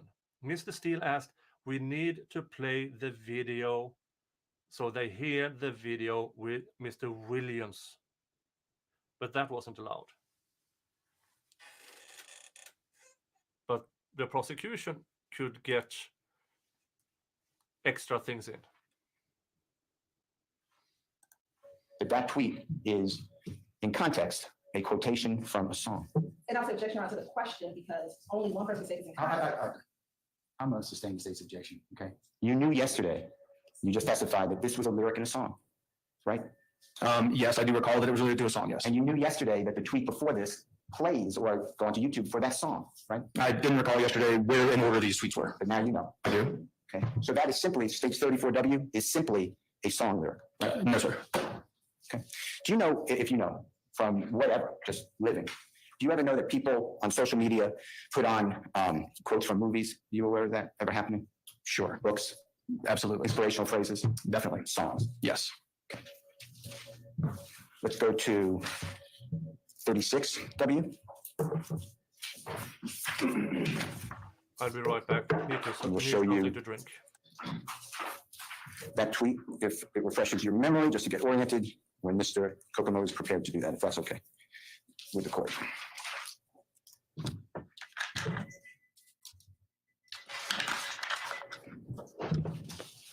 Can you orient yourself with that 36W you testified about? You remember that? Yes, sir. And this is February 5, 2013, fair to say? It is. And all these are Mr. Williams' tweets, his Twitter account, right? Correct. All right. And you talked about the words, don't worry if I'm shooting as long as you get shot, right? I did. Now, were you aware when you were testifying yesterday that the two tweets before this tweet were you aware what they were? No, sir. You were now? I don't believe so. Okay. And I'm back. Yeah. My plan today was to do recap and portions of this cross-examination. This is so good. If you missed it, because I know that the Law and C word stream was very choppy. I'm pulling this from Fox 5 Atlanta. I don't know if it gets choppy later on, but this is such a masterclass. I need to show it all. I just need to. Were you aware that Mr. Williams' 3 consecutive tweets, including this one, were tweeting out Lil Wayne songs, lyrics to songs? Objection, Your Honor. It would be hearsay, it would be out of context, you don't have to date any of those tweets. I stand. They're the same exact day. They were immediately before. I'm putting it in context. Your Honor, objection, just because the same is in context. I stand question. All right, let me show you. With the court's permission, on Mr. Kokomo's computer, the tweets before I've already given to the state, Your Honor. It would be excellent. Just make sure that Mr. Kokomo, before he approaches the witness, that he shows a statement, you go with him. Yes, sir.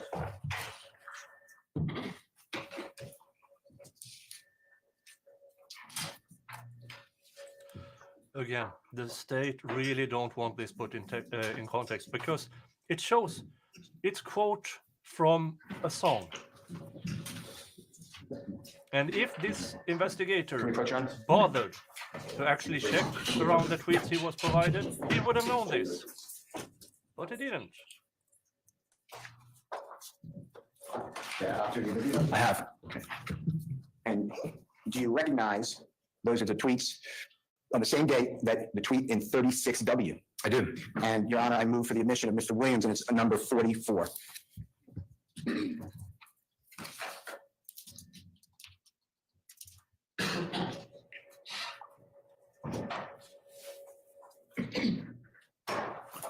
Can I see it, please?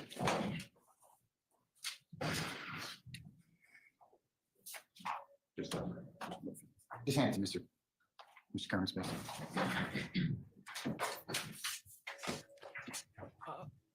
I have nothing to say. This is so good. The prosecution has fought tooth and nail to get only certain tweets in and not the context. They have thought about this throughout, I believe, at least 10 different hearings before the trial started about certain lyrics, certain tweets, certain Instagram, to get it out, to get it not shown to the jury. Here's Mr. Steele, through the state's own witness, getting them in to some extent. Objection to defend Williams 44 whiskey, 3 tweets Yes, Your Honor. basis. In proper context, not the rule. I'm over the objection. Okay. I'll admit defendant Williams 44, W those 3 tweets. That may be published as you see fit. Thank you, sir. When Mr. Kokomo publishes them, just we're going to orient the jury, okay? Yes, sir. All right. And if you need these played for you with the court's permission, we can play the songs. Do you realize, you see the bottom, we're going to do bottom to top, okay? Yes. The top tweet is what you talked about with the state yesterday. You see that? Don't worry if I'm shooting, as long as you get shot. You see that? I do. All right. Let's start at the bottom just for completeness. Same date, correct? Yes, sir. February 5, 2013. And Mr. Williams' Twitter account wrote, "Is the auto tune on?" with all these question marks. You see that? I do. All right. And are you familiar, or do you know that that is a lyric from Lil Wayne's song called Ice Cream? I don't, but I wouldn't dispute that it's true. Okay. Do you want to hear it? No. To ensure that it's true. Gotcha, Mr. Steele. Okay. The next tweet is one, and then there's a hyphen 900, hyphen who, hyphen want, hyphen it, hyphen I, hyphen deliver, and then 2 exclamation points, if I read that fairly. Is that true? Yes, sir. Same date, right? It is. Immediately before the tweet that you spoke about to the jurors yesterday, right? Yes, sir. And do you realize that that is a Lil Wayne lyric of a song also in 2009, Ice Cream? I'm not, but I wouldn't dispute that it is. Okay. And if you want to hear it, we can do that. Okay. I don't think that's necessary. All right. And then the last one, the one that is in stage 36, the one you testified to yesterday about don't worry if I'm shooting, long as you get shot. That's the third one in the sequence. Fair to say? It is. And that one, do you know yesterday when you testified, that is a Lil Wayne song called Banned, B-A-N-N-E-D.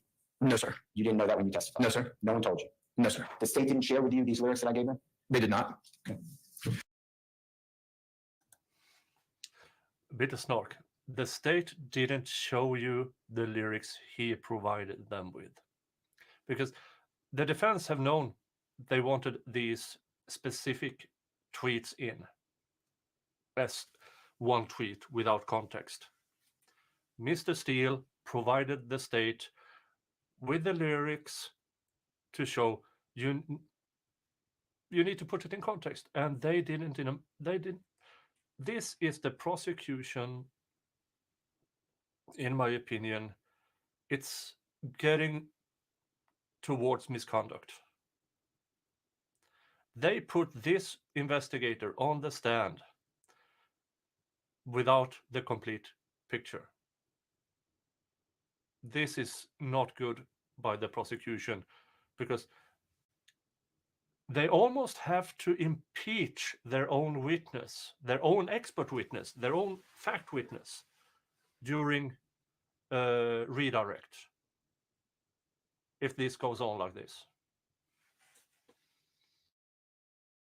All right, let's go to number.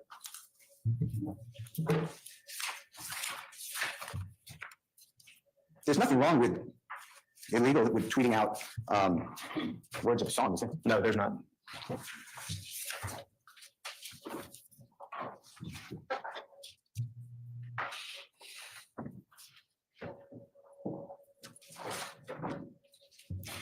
Let's go to number 45W, if that's okay. Yes, sir. And this is a grouping of, well, let's show State's Exhibit 45, and then we'll ask questions, okay? Now, do you remember, and maybe Mr. Kokomo can make them bigger just to make it individual until we'll go one by one. But do you remember this being State's Exhibit number 45? If you don't remember the number, do you remember it being an exhibit that you talked about yesterday? I do. Okay. Let's just go in order, but we'll start at the bottom again, like we always do. And if Mr. Kokomo can blow it up a little bit.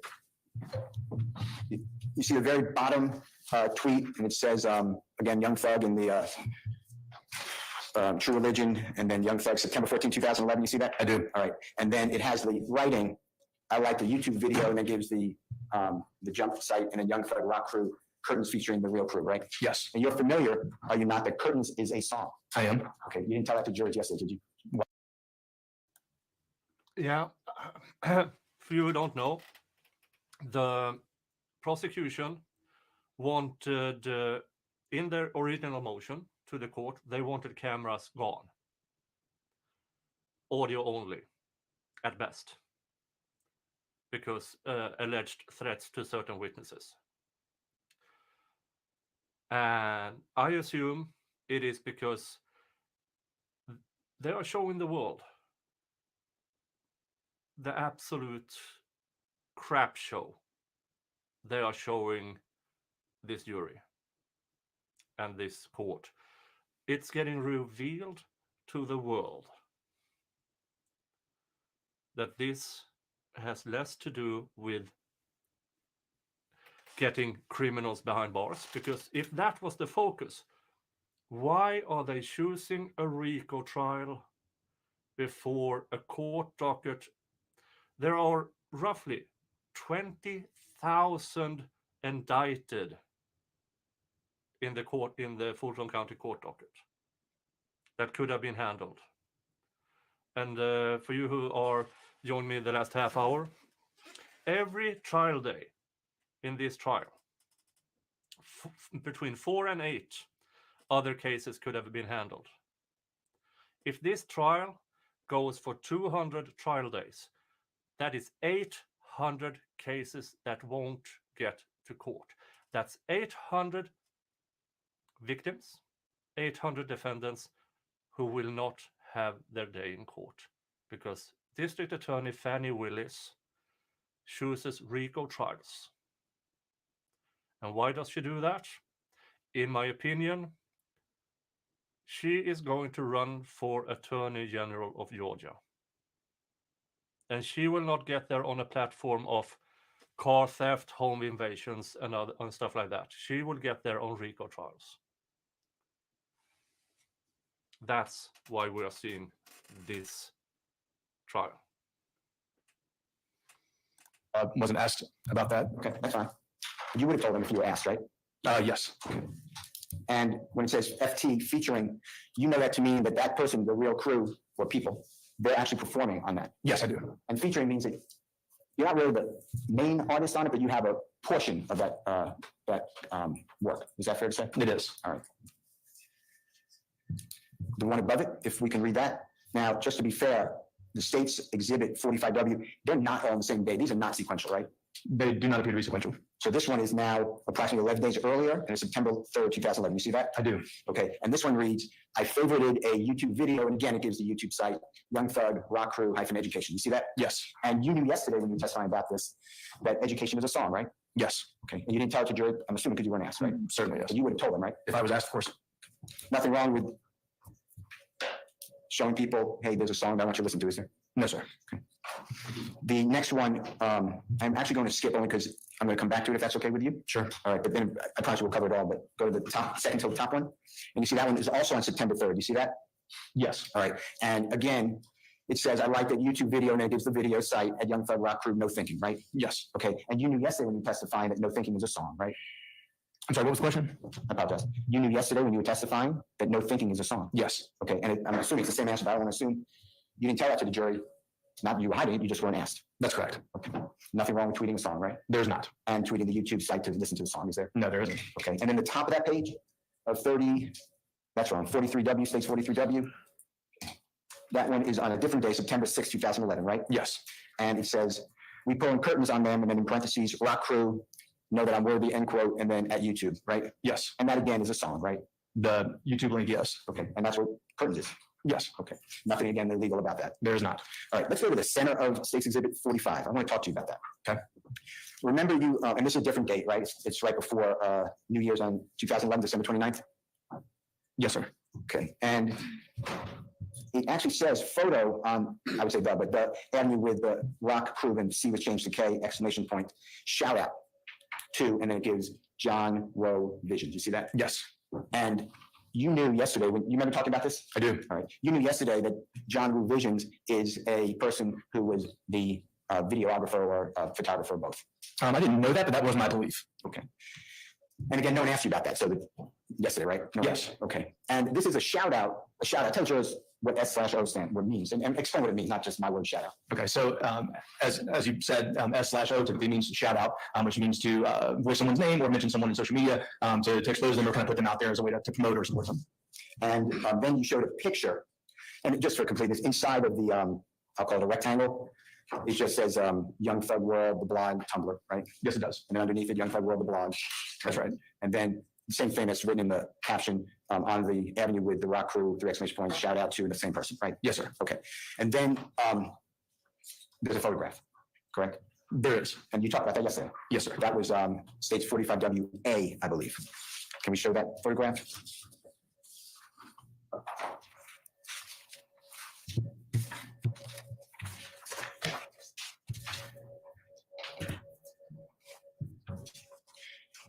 And that, I call it a Post-it note. That wasn't put there by you, was it? No, it was not. You asked that be taken down, and that's not the appropriate exhibit. I agree, except that's how the Stacy did it, right? That's not. It needs to be back, sir. We can put up a story about that. We can- That's fine. You wanna do that? Thank you.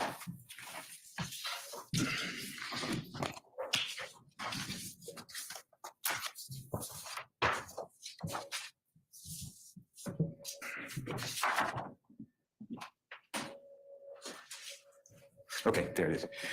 Would you just mind making it a little bigger if you can without losing any of the writing on? And this is, Your Honor, we moved over to States Exhibit 45WA as in Elisa Alpha. Whiskey Alpha. Yes, I'll note that, sir. Okay, thank you, ma'am. All right, on this page in the center, you identified some people yesterday, remember that? I do. Mr. Murphy, Mr. Williams, you identified actually 2 or 3 others. Fair to say? Yes. Okay, now, the person who took the picture, or potentially took the picture, is given the shout out, right? I would interpret it that way, yes. Given the praise, I guess, that this person does this type of work. Thank you, or something, whatever the right phrase is, right? Yeah, that's how I would interpret that. Okay, and in this picture, there is nothing illegal, right? People making gang signs, which you identified yesterday, wearing a red bandana around the face of that gentleman in the center back. But am I correct? Yeah, I don't believe this picture captures any illegal activity. Okay, and then it promotes, through Mr. Williams' Tumblr, it promotes the photographer or videographer, whatever we want to call that person, right?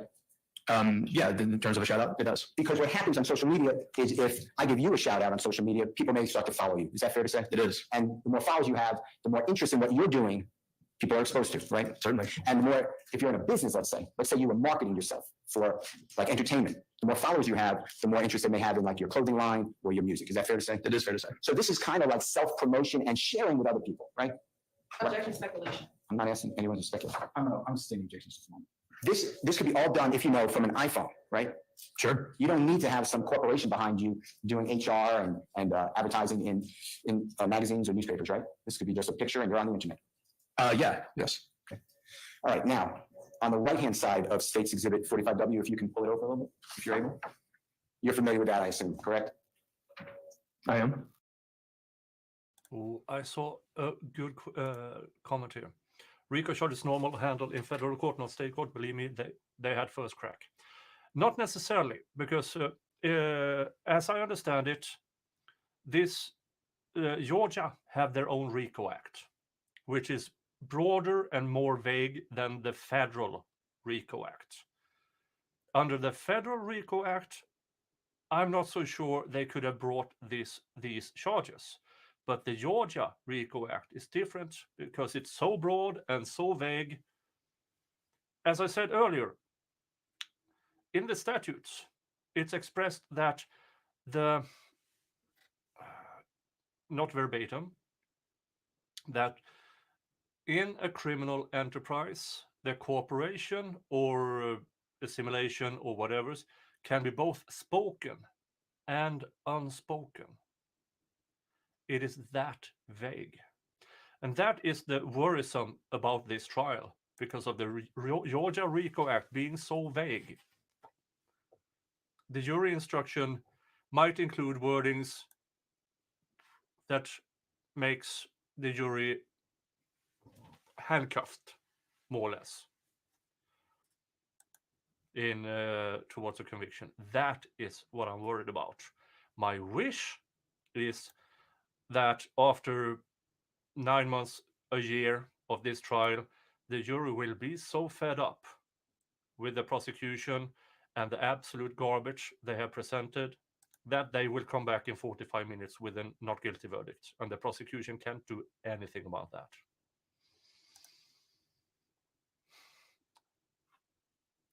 Can always hope.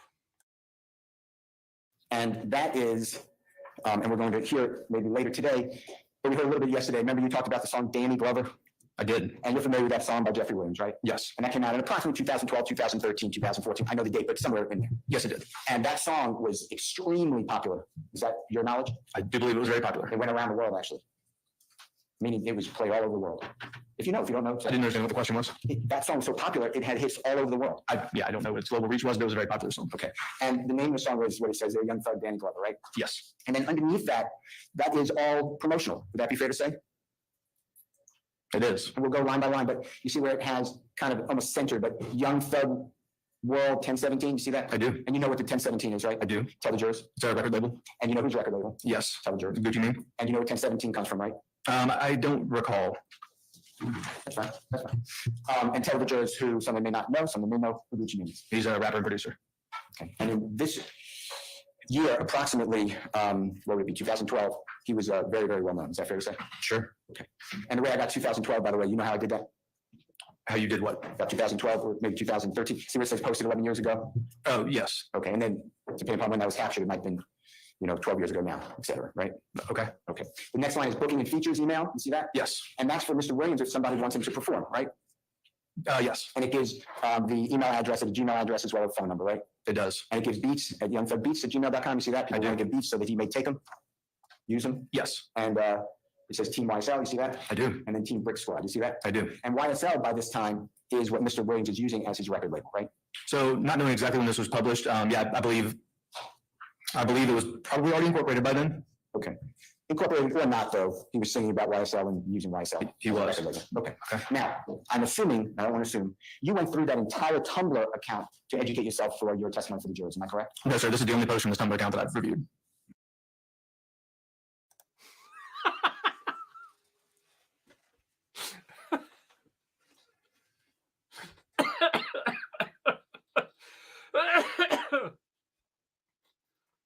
This is amazing. He gets again this poor witness, this witness, this gang expert who has investigated YSL for 11 years, who had an entire presentation on direct examination to tell the jury he only reviewed this post and nothing else on Tumblr.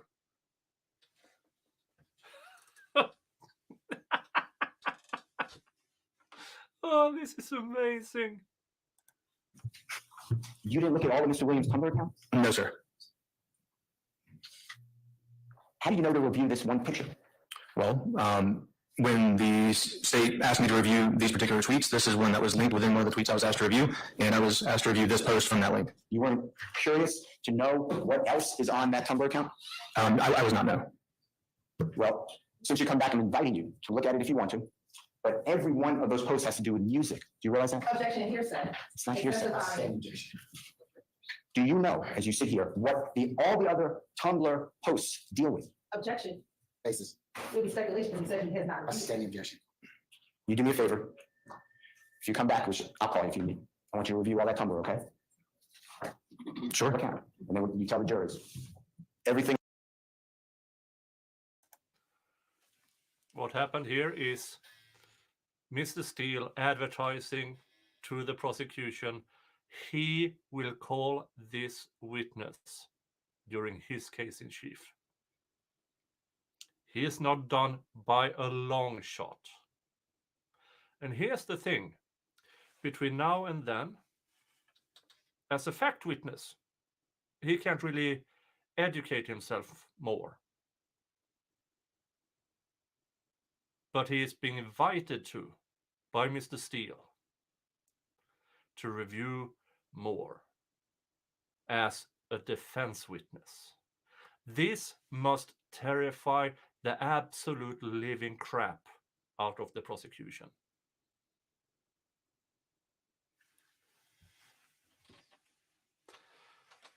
Now, the prosecution's case in chief their direct examination is so utterly boring.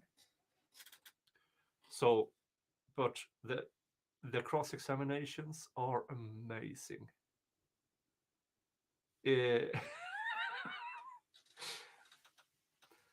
This part is so good that even though the prosecution desperately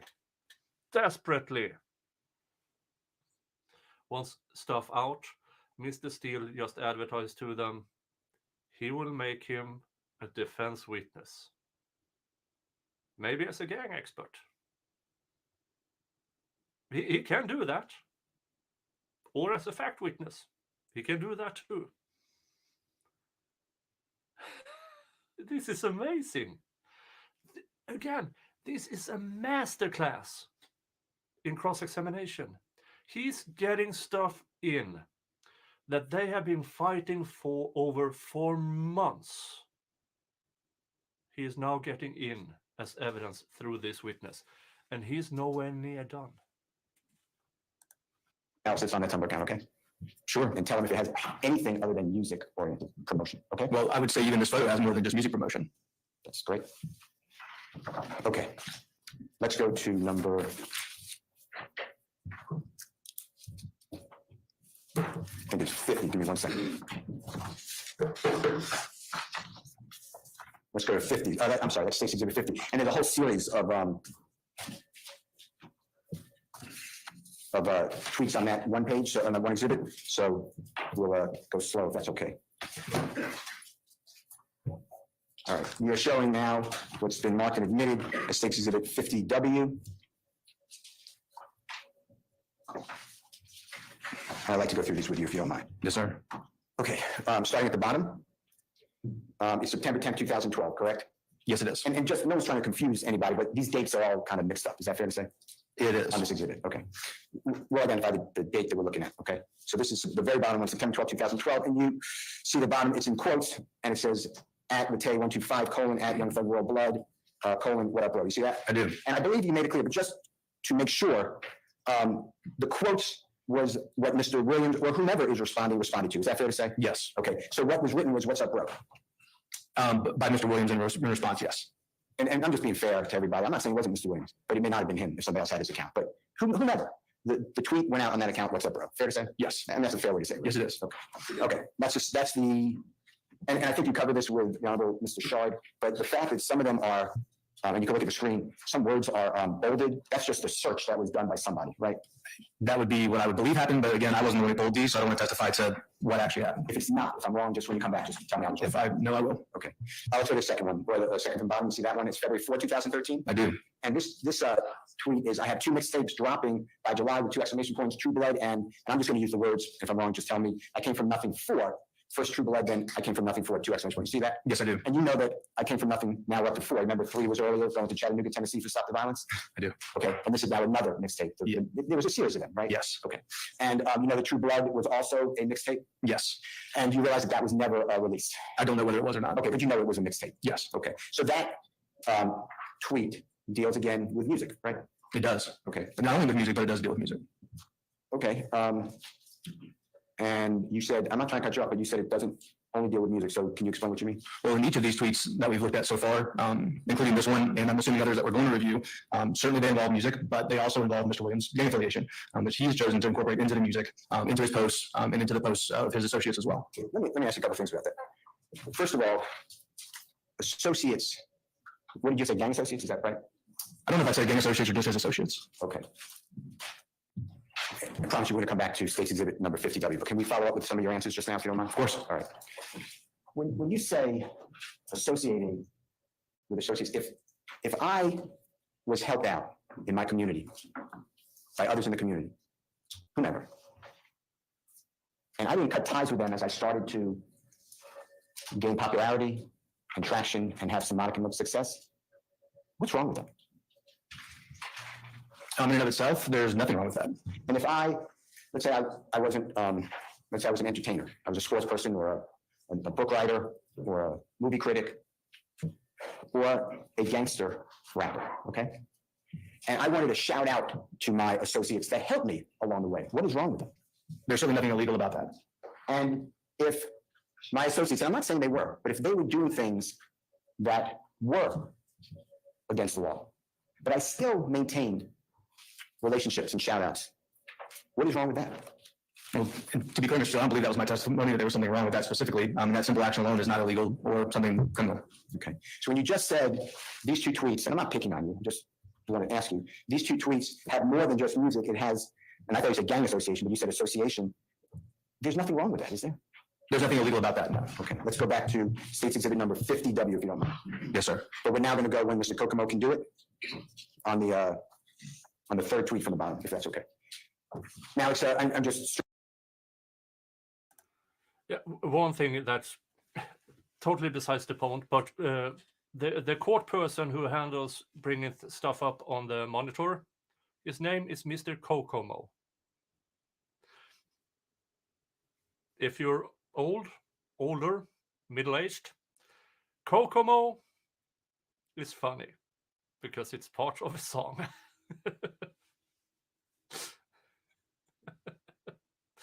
I just had, I mean, and just for reference, the names in this trial is amazing. You have a district attorney whose name is Fanny. The ADA is Love. You have an attorney Short. And many, many other examples. And Mr. Kokomo. The names here are amazing to me. They might be completely normal to you in the United States. For me, it's amazing.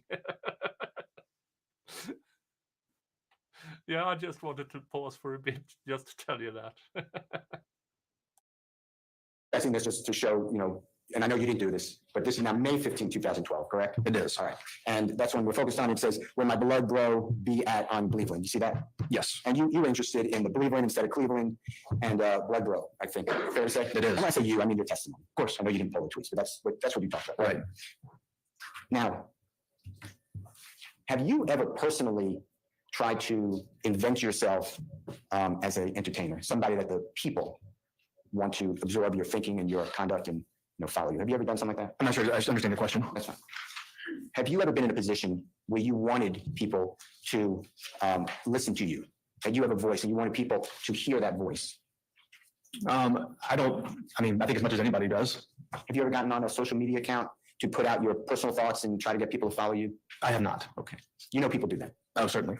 And you know that this Twitter account is public, right? Yes, it is. Meaning any of the jurors, the honorable, the best court reporter, they can get. Speaking about Twitter, that's my Twitter handle. You can follow me there. I talk a lot about trials and courts and snark and stupid memes and whatever comes into my mind on Twitter. So, let's continue. On Twitter and look these up for themselves, right? They certainly could. And knowing that this is public, and if a person, let's say Mr. Williams, Jeffrey Williams, wanted to promote himself to anybody and brand himself, what is wrong with using terms like where my blood bro at Cleveland? What is wrong with that? So again, I have not been asked to testify about something being right or wrong, nor do I believe that's in my testimony. And when I say right or wrong, I'm not talking about morality. I'm talking about legality. What's illegal about that? There's nothing illegal about that specific act. And if you want people to follow you and get behind you of your character, that you're a gangster rapper, and you have to promote that hard, and you're fearless, and you won't back down, what is wrong with putting that out on social media? Objection, Your Honor, the speculation that we going to someone of my state. What is it? Oh, I hope the defense has somebody to talk about Twitter. Here's the thing. When I tweet out about this trial, I use the handle YSL, Thugger, Slime, stuff like that. Does that mean I'm an associate of the YSL gang? No. I'm an associate of Jingle's Viking Thugs. I mean, Twitter handles are Twitter handles. When I'm doing another case, I have the handle about that case. For instance, that Florida case I covered recently, or the Delphi case I'm covering, I use those handles. It doesn't mean I'm associated with it, or with them, or the defense, or the prosecution, or the accused, or anything. It's just me promoting myself. That's what Twitter is about for a lot of people. Notice me, follow me, promote me. That's Twitter, for me at least. And I do have a lot of personal relationships over at Twitter as well. I have loads of fun on Twitter. Loads of fun. That's beside the point. This is a trial.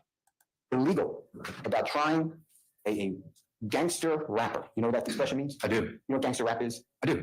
Tell George your understanding of gangster rap. So gangster rap, this may not be the best definition ever, but it's rap music that specifically talks about the gangster lifestyle, which may involve criminal activity and things of that nature.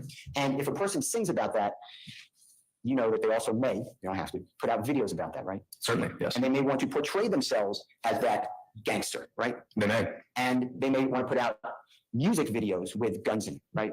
Absolutely. And gang signs in it, right? At times, yes. And threats in the songs, right? There are, yes. And we're going to do a drive-by shooting, right? Certainly. And drug sales. Yes. Or get high. Yeah, absolutely. I mean, any sort of things to promote that brand. That's all, you know that happens, right? The question kind of went in two directions. That happens, right? It does. Okay. And there's nothing illegal in America or in Georgia doing that, is there? There's specific acts in the hypothetical. No, there's not. All right. Let's go to, oh my gosh, that's number 4, if you don't mind. You see the fourth one is January 31, 2013. I see that one, sir? Yes. And I believe it reads, if I'm not doing it right, just correct me. Salute to all my slimes, all my bloods, all the thugs. You see that? I do. And this goes out across anybody with Twitter in 2013, right? I don't know that it goes out to everybody on Twitter, but I understand what you're asking. It's available on Twitter. Yes. Okay, and thank you. So it's available on Twitter. And then a person who follows Mr. Williams or follows somebody who follows Mr. Williams could be introduced to all this, right? Yes. And that's how you get fan base. You realize that? It can be, certainly. Yeah, okay. And if you are creating this brand that you got slimes and you got bloods and you got thugs and you're singing about that, then this is promotion also, right? Objection, Your Honor, the speculation. It could be promotion. Do you believe that to be true? What is illegal about saying salute to all my slimes, all my bloods, and all the thugs? I didn't say and, all the thugs. In and of itself, there's nothing illegal about that tweet. All right, let's go to the next one up. January 11, 2013, you see that one? I do. And I believe you talked about this one yesterday, because you didn't talk about all these tweets yesterday, but I believe you talked about this one. Am I correct? Probably. All right, and it says, all my bloods, hashtag twisted, we cross with the C is gone and K is there, and N out, hashtag black. You see all that? I do. Okay. And Okay. I didn't realize I was going to do this stream for this long. I thought I would do the recap for 2 hours and that would be it. Here we are over 4 hours later. Here's what I'm going to do. 3 p.m. Eastern time is my cutoff because I have work tomorrow. Yeah, on a Saturday. Yeah, I know, but you got to work. So my cutoff time is 3 p.m. So we have 40 more minutes. And since Monday is President's Day and there's no court, I will continue this recap on Monday. Tomorrow at noon, I will do a stream about the Jodi Arias trial with Dave over at Making Law Simple. On Sunday, it's the members only stream. And on Monday, we are back with this RICO trial. So you're forewarned. So 40 more minutes. And yeah, for you who don't know, I do labor law. That's my day job. And I do it, I wish I did it 40 hours a week. And I have to attend to my farm. So yeah, so 3 p.m. is my 40 more minutes. And then I will see you all again for the Jodi Arias trial. Sunday, a lot of you, I hope, will be members by then. So you can join my members only stream. And then on Monday, we are back on this RICO trial. But let's continue so we get as much done as possible with this trial. Are you aware that the hashtag before twisted is a way to get people to go to that place on Twitter? Objection, Your Honor, that is speculation. If you know, I stand the objection. Are you aware that putting a hashtag in front of a word on Twitter, what that does?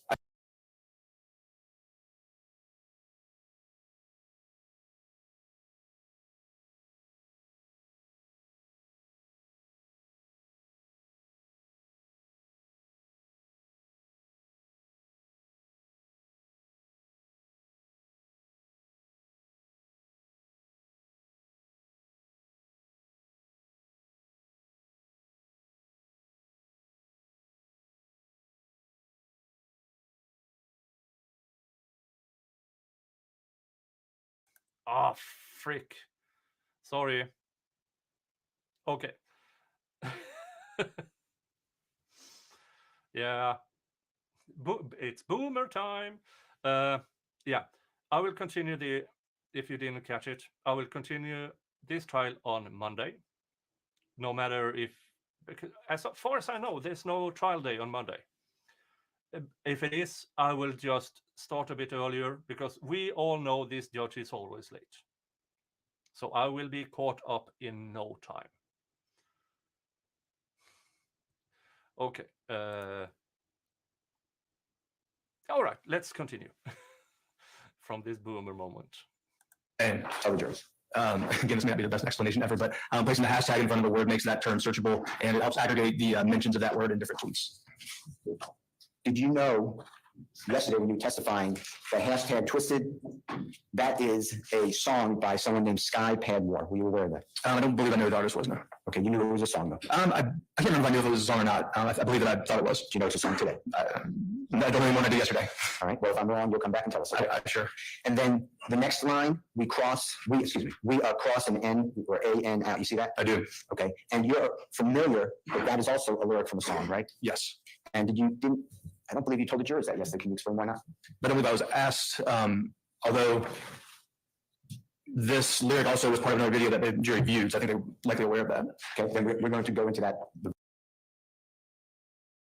Yeah, that is my actual tractor with the license plate FCK.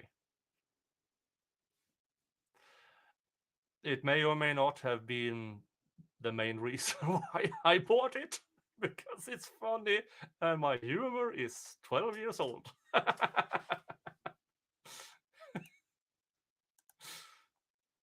Oh. Video as well, since you brought it up, okay? Sure. But that line is a line out of the song Crossout, right? I believe the name of the song was Triple Cross. I think so. It's fine. We'll show the jurors. Okay. And that is a line in a song by Ola Player, who you said is Mr. Micah Anderson, correct? Yeah, and I think the song is Triple Cross King, although that may not be the official title of the song. That's fine. And Bloody J, right? Yes. What's his real name again? Which one? Mr. Bloody J. Justin Ushery. Thank you, Mr. Ushery. And Young Scooter, right? Yes. Okay. All right. What is illegal, I shouldn't say wrong, about posting on Twitter, January 11, 2013, to all Jeffrey's followers and whomever, 2 other people to promote their music? There's nothing illegal about that tweet. All right, let's go to the one above it, if you don't mind, on State's Exhibit 50W. You see that January 30th, 2013? I do. And I'm not going to say it, but it says new SH blank T, true SH blank T, blood SH blank T, and two exclamation points, hyphen, Young Thug, hyphen Bloody J, hyphen, I'm saying hyphens, times, Bloody J, hyphen, Against Me Productions, and then you go to Ferrari Smash, new February 13, and then YouTube link. You see all that? I do. Okay, and you already told the jurors, but Against Me is a song, right? Yes. Okay, and that promotes the song, right? It does. All right. The one above it is September 17, 2012. True Blood, Gonna Be a Fool. You see that? I do. Okay. And True Blood, you know that's the album or the mixtape, right? Yes. Okay, that's music, right? It is. Okay, and then the very top one is Happy B-Day at Birdman 5 star with I think it's 5 dots, love you, blood, and then maybe 4 dots. Is that fair, what I'm saying? That's as close as it needs to be, I think. Okay, and that's February 16, 2014. Yes, sir. And that person, you already said, you believe, and you testified that that was a gentleman known as an artist and promoter and record label owner, Birdman, but name is Brian Williams. Is that true? It is. Okay. And it's a happy birthday, love you, blood. It does. All right. Now, let's stop for a moment and talk about the gentleman who just speak up, Mr. Brian Williams, okay? Okay. Can I ask you a question? I don't think you did. Yeah, I'm going to mark Mr. Williams, I think it's number 44. You've already got 44. 45.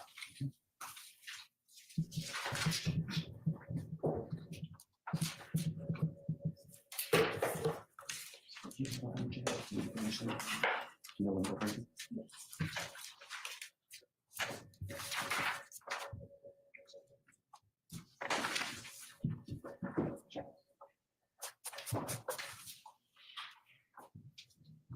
Looks like Landon, may I approach? Have you seen, 45? Yes, sir. Okay, yes, you may approach, sir. May I approach you? Yes. I'm just going to hand you, Mr. Williams, number 45, just do me a favor, take a peek at it, look at it yourself, and tell me when you're ready, whether you can identify what's in Mr. Williams 45. I can. And is 45 something, the item depicted in 45, is that an accurate depiction of the way you have seen 45, if you have seen it in the past? I don't remember if I've seen a specific photo in the past, so I couldn't say if it's accurate to something I've seen before. Do you know who that person is? I do. And does that person look like the person who you believe that you know who it is? Yes. Okay. And have you seen that person in person or on the internet? I've never seen him in person. So we're talking about the internet? We are. Okay.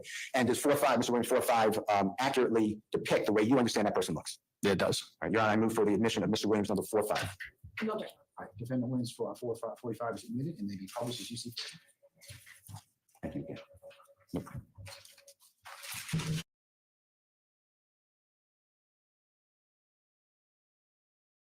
I found out why I'm having a hard time checking if the court is actually in session on Monday or not, and that is because this system-wide outage. Fulton County experiencing an unexpected and widespread IT outage affecting multiple systems, including court systems. So that is why I can't find if there is actual court on Monday or not. Let's continue with this trial.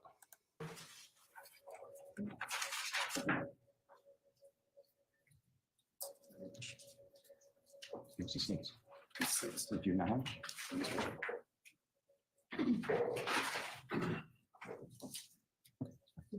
Could you put it?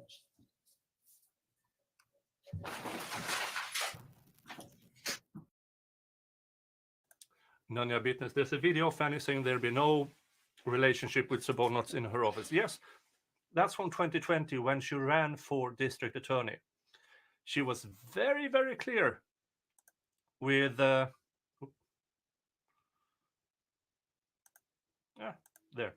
She was very, very clear with no relationships between employers and employees in her office.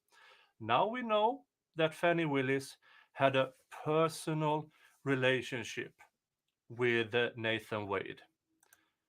And we also know she lied about it in church. Now, what kind of people does that? Well, I would say they must be a ho, ho, ho, says Santa Claus.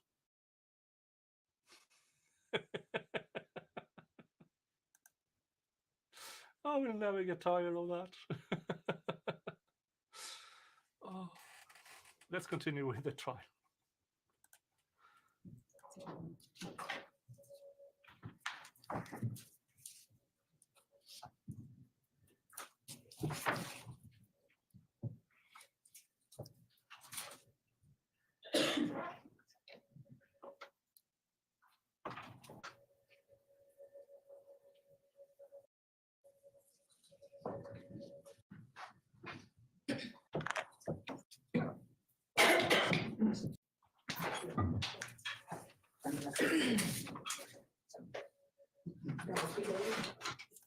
All right, I have no idea who that is. I've seen the picture before, but I did not read it. Tim.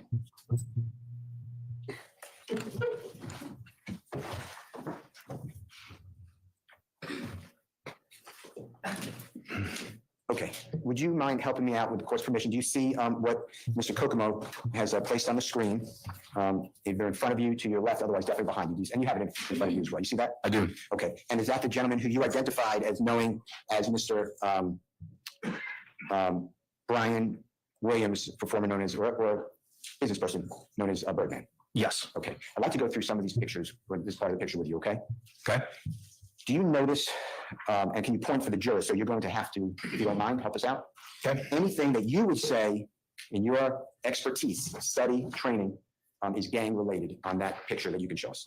So before I do anything, I'll preface it by saying that I don't know Mr. Williams, and so as a gang investigator, one thing that I recognize and that we've discussed here during my testimony is that many, if not most, gang identifiers can also be used in a context that's not gang related, including some things that may be in this photograph, for instance, a 5-point star, even a red 5-point star. So without having...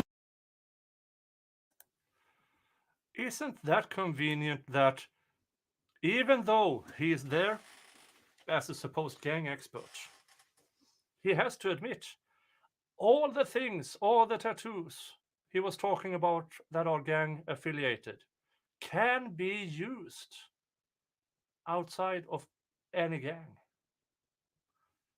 Isn't that strange?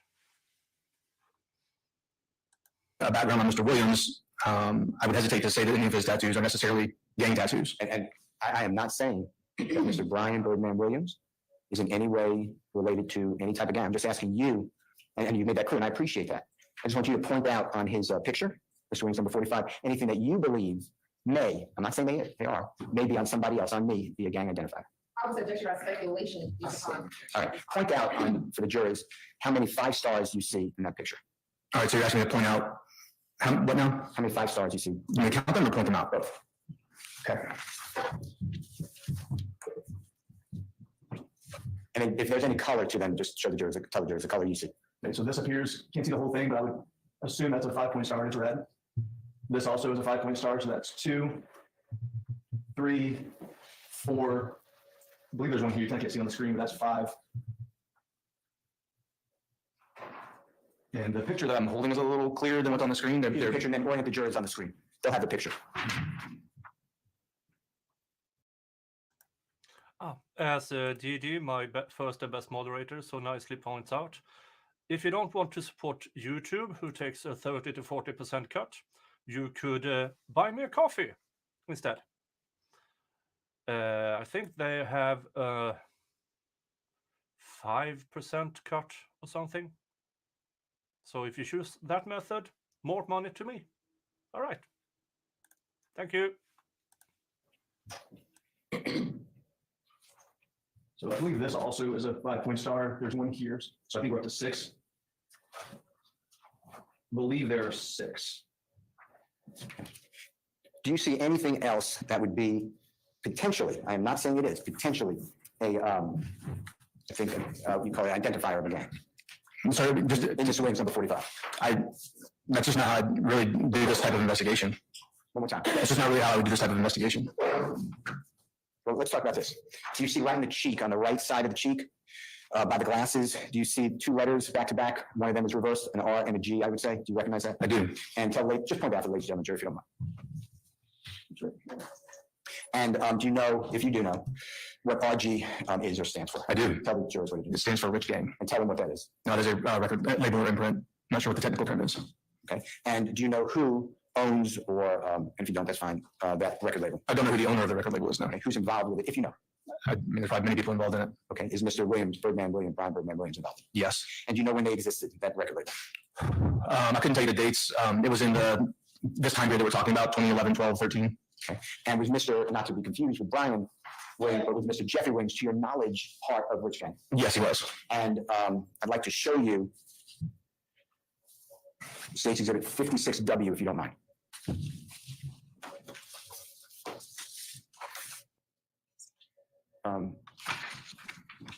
Thank you.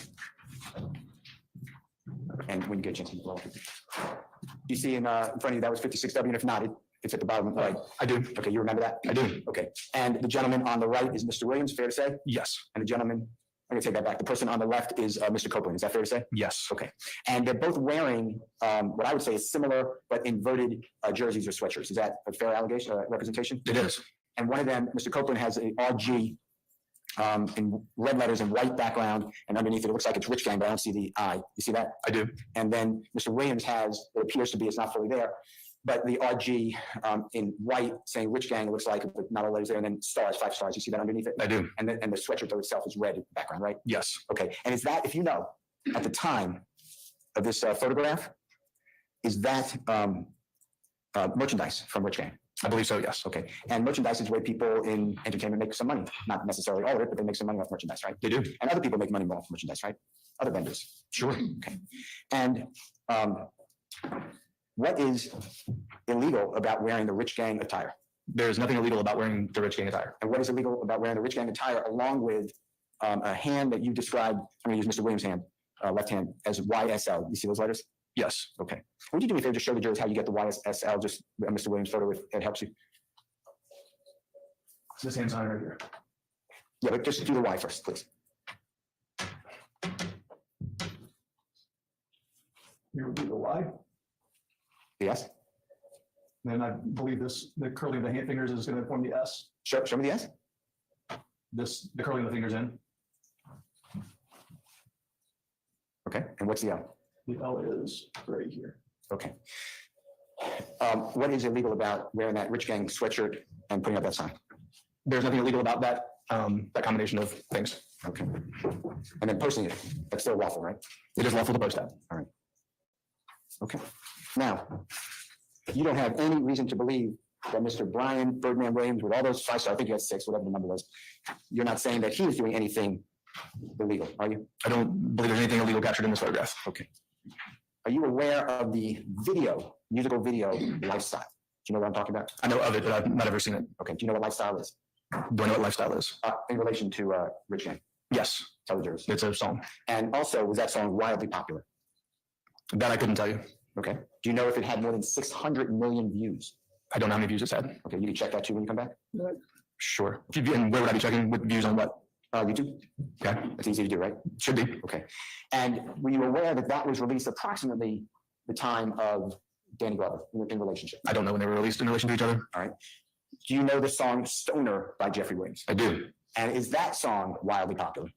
To the extent that I know what we're defining as wildly popular, it was a very popular song. Okay. And that was a song also went throughout the world, right? I don't know its global reach, but it was a very popular song. And that song came out about the same time as Danny Glover and Lifestyle and Stoner, if you know. Yes, I do know when that song did.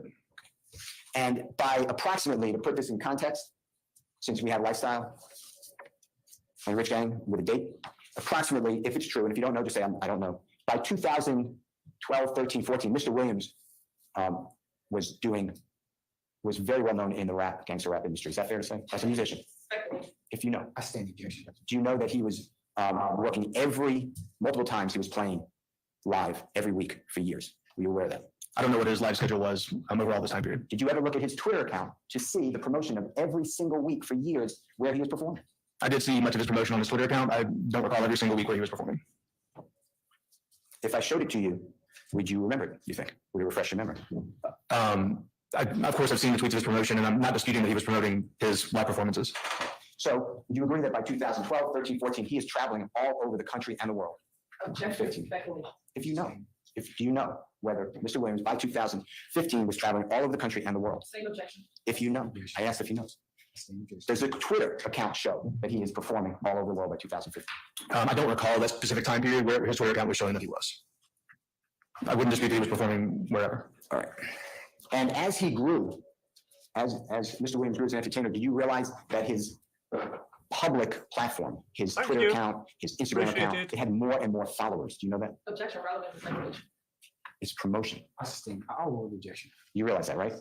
I do believe his followers were increasing during that time period. In fact, you know that he has millions of followers on his social media accounts, right? I do. And those followers, some of them are fans, right? Objection, speculation. I sustain objection. You read the Twitter posts, right? Which Twitter post are you referring to? Any of them. They comment on his songs, on his music, on his fashion, everything he's doing. I don't recall reading tweets from fans about his fashion or liking his songs or whatever. You've never seen that. Not that I can recall. Wouldn't dispute that. Again, investigative skills. His only testimony on direct examination was, and he admitted to it, was basically what the state provided him.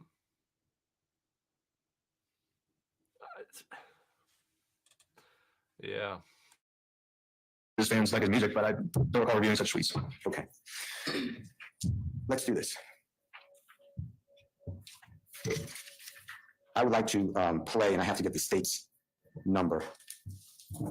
But you remember the video with the child being held, wiping the nose and holding up a blood gang sign? Do you remember that? I do. Okay, I just don't know the number, but I'd like to play that. Okay, and as per usual, I can't play that because Yeah, then okay, I one will second, get a step back and copyright get strike. it. So skip ahead. Yeah, there's a part of it. And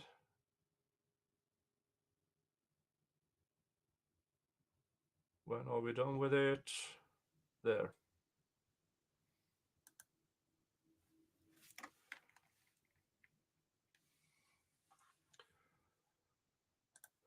Am I doing my what Sal is talking about is my Finally Friday stream that I usually have on Fridays. Sadly, not today. I will have one next Friday because I have an early morning start tomorrow morning, and this stream took a lot of time, and so not this Friday, sadly. People in year, and I'm not agreeing with you, by the way, but I understand it. And I'm not disagreeing with you. I understand you're saying it's October 2014 or September 2014, I think you said. Yeah, I believe this video is from October 2014. That's fine. And thank you. How many people were trying to get their music listened to by followers? Objection, relevance. I state the objection. Do you know the competitiveness of promoting a song? Objection, relevance. I stand the objection. Do you know how many other musical artists use trailers, introductions before they go into their song to make people follow them, get interested? Do you know that? I know that it's done. Do I know how many artists do it? Of course not, but it's regularly done. And going back to Mr. Williams' number 45, where it's Brian Williams Birdman with all the tattoos on his head, et cetera, and the Happy Birthday blood, right? Remember that? I do. That can all be for entertainment purposes, right? The Objection, tattoos. speculation. I stand the objection. Do you know people who are in entertainment who get and act a certain way in order to put forward their brand? Objection, speculation. I stand the objection. Ask if he knows people. I stand the objection. Do you mentioned the gentleman who performed at the Super Bowl 2022? Remember that person? I did. And that person you said did a crip walk. Remember that? I was asked if he did, and yes, he did. I mean, you know that. I do. And he did other gang symbols, I guess, or identifiers, right? He did. Including his outfit, right? Do you remember the outfit? I do. It was like basically a bandana, a blue bandana, right? Yes, it was. And that also can promote his brand, right? Thank you, Charles. Welcome here. I don't know that it was promoting his brand. I believe that the use of gang identifiers is promoting the gang. You don't believe that a person who has a brand like Young Thug, who is singing about being fearless, does not promote himself when he is wearing tattoos, gang signs, jewelry, etc. You don't believe that that's all promotion? Objection, speculation with those efforts. I stand the objection. Let's talk about. For the record, it is speculation. Here's the thing. When the prosecution brings into evidence tattoos, as certified these are gang tattoos, you should be able to refute that testimony by simple questions. As in, do people sometimes have tattoos? Well, apparently they do. I have a bunch. Do some artists get tattoos because it's expected of them? Definitely. Definitely. Does fans of artists get tattoos that are similar to these artists all the damn time? And for instance, in me myself, I listen to metal, death metal, black metal, grindcore, whatever's. There's a lot of people who have band names and everything tattooed on their body, or similar tattoos as their favorite artist. And why shouldn't fans of Young Thug do the same? Mr. Williams, speculatively gang member, gets gang tattoos. Of course, people will get YSL tattooed. Of course, fans will get 5-pointed stars.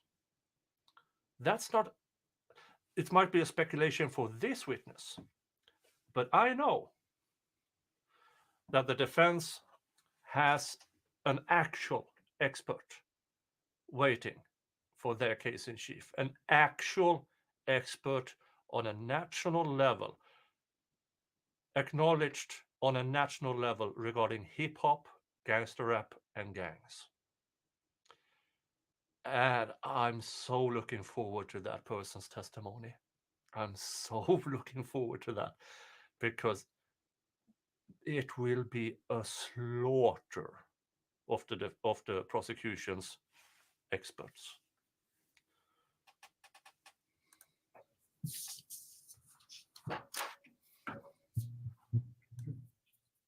Do you have that on? Do you know what number it is? Or would you mind taking that? Mr. Steele, before you launch or pause, another question. Ladies and gentlemen, how about we take a 10-minute comfort break, and then we'll see where the day leads us at that point in time. We're going to recess about 10 minutes, all right? All right? Okay, a new break. Let's see if they get back. Let's see what he says. One of our happy. Ladies and gentlemen, please be seated.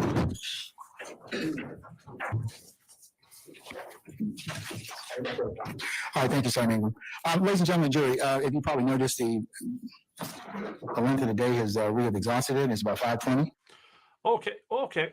This is a good natural stop. Fine. And it's getting late. I said my cutoff time is 3 p.m. US Eastern. And I will continue this recap on Monday. The cross-examination, again, is a masterclass. Mr. Steele is getting stuff in he has been denied for months.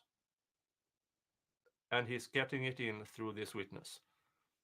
It's, yeah. And let's see here. So, yeah, okay. Again, thank you. Give me a thumbs up if you like me. Give me a subscription if you want to get notifications on my next streams and stuff like that. I hope I earned your subscription today. And tomorrow, Jody Harris. Sunday, members only stream. Monday, we get back to Young Thug RICO-trial. I have content all the time for you. Thank you all for showing up, and see you later. Bye-bye.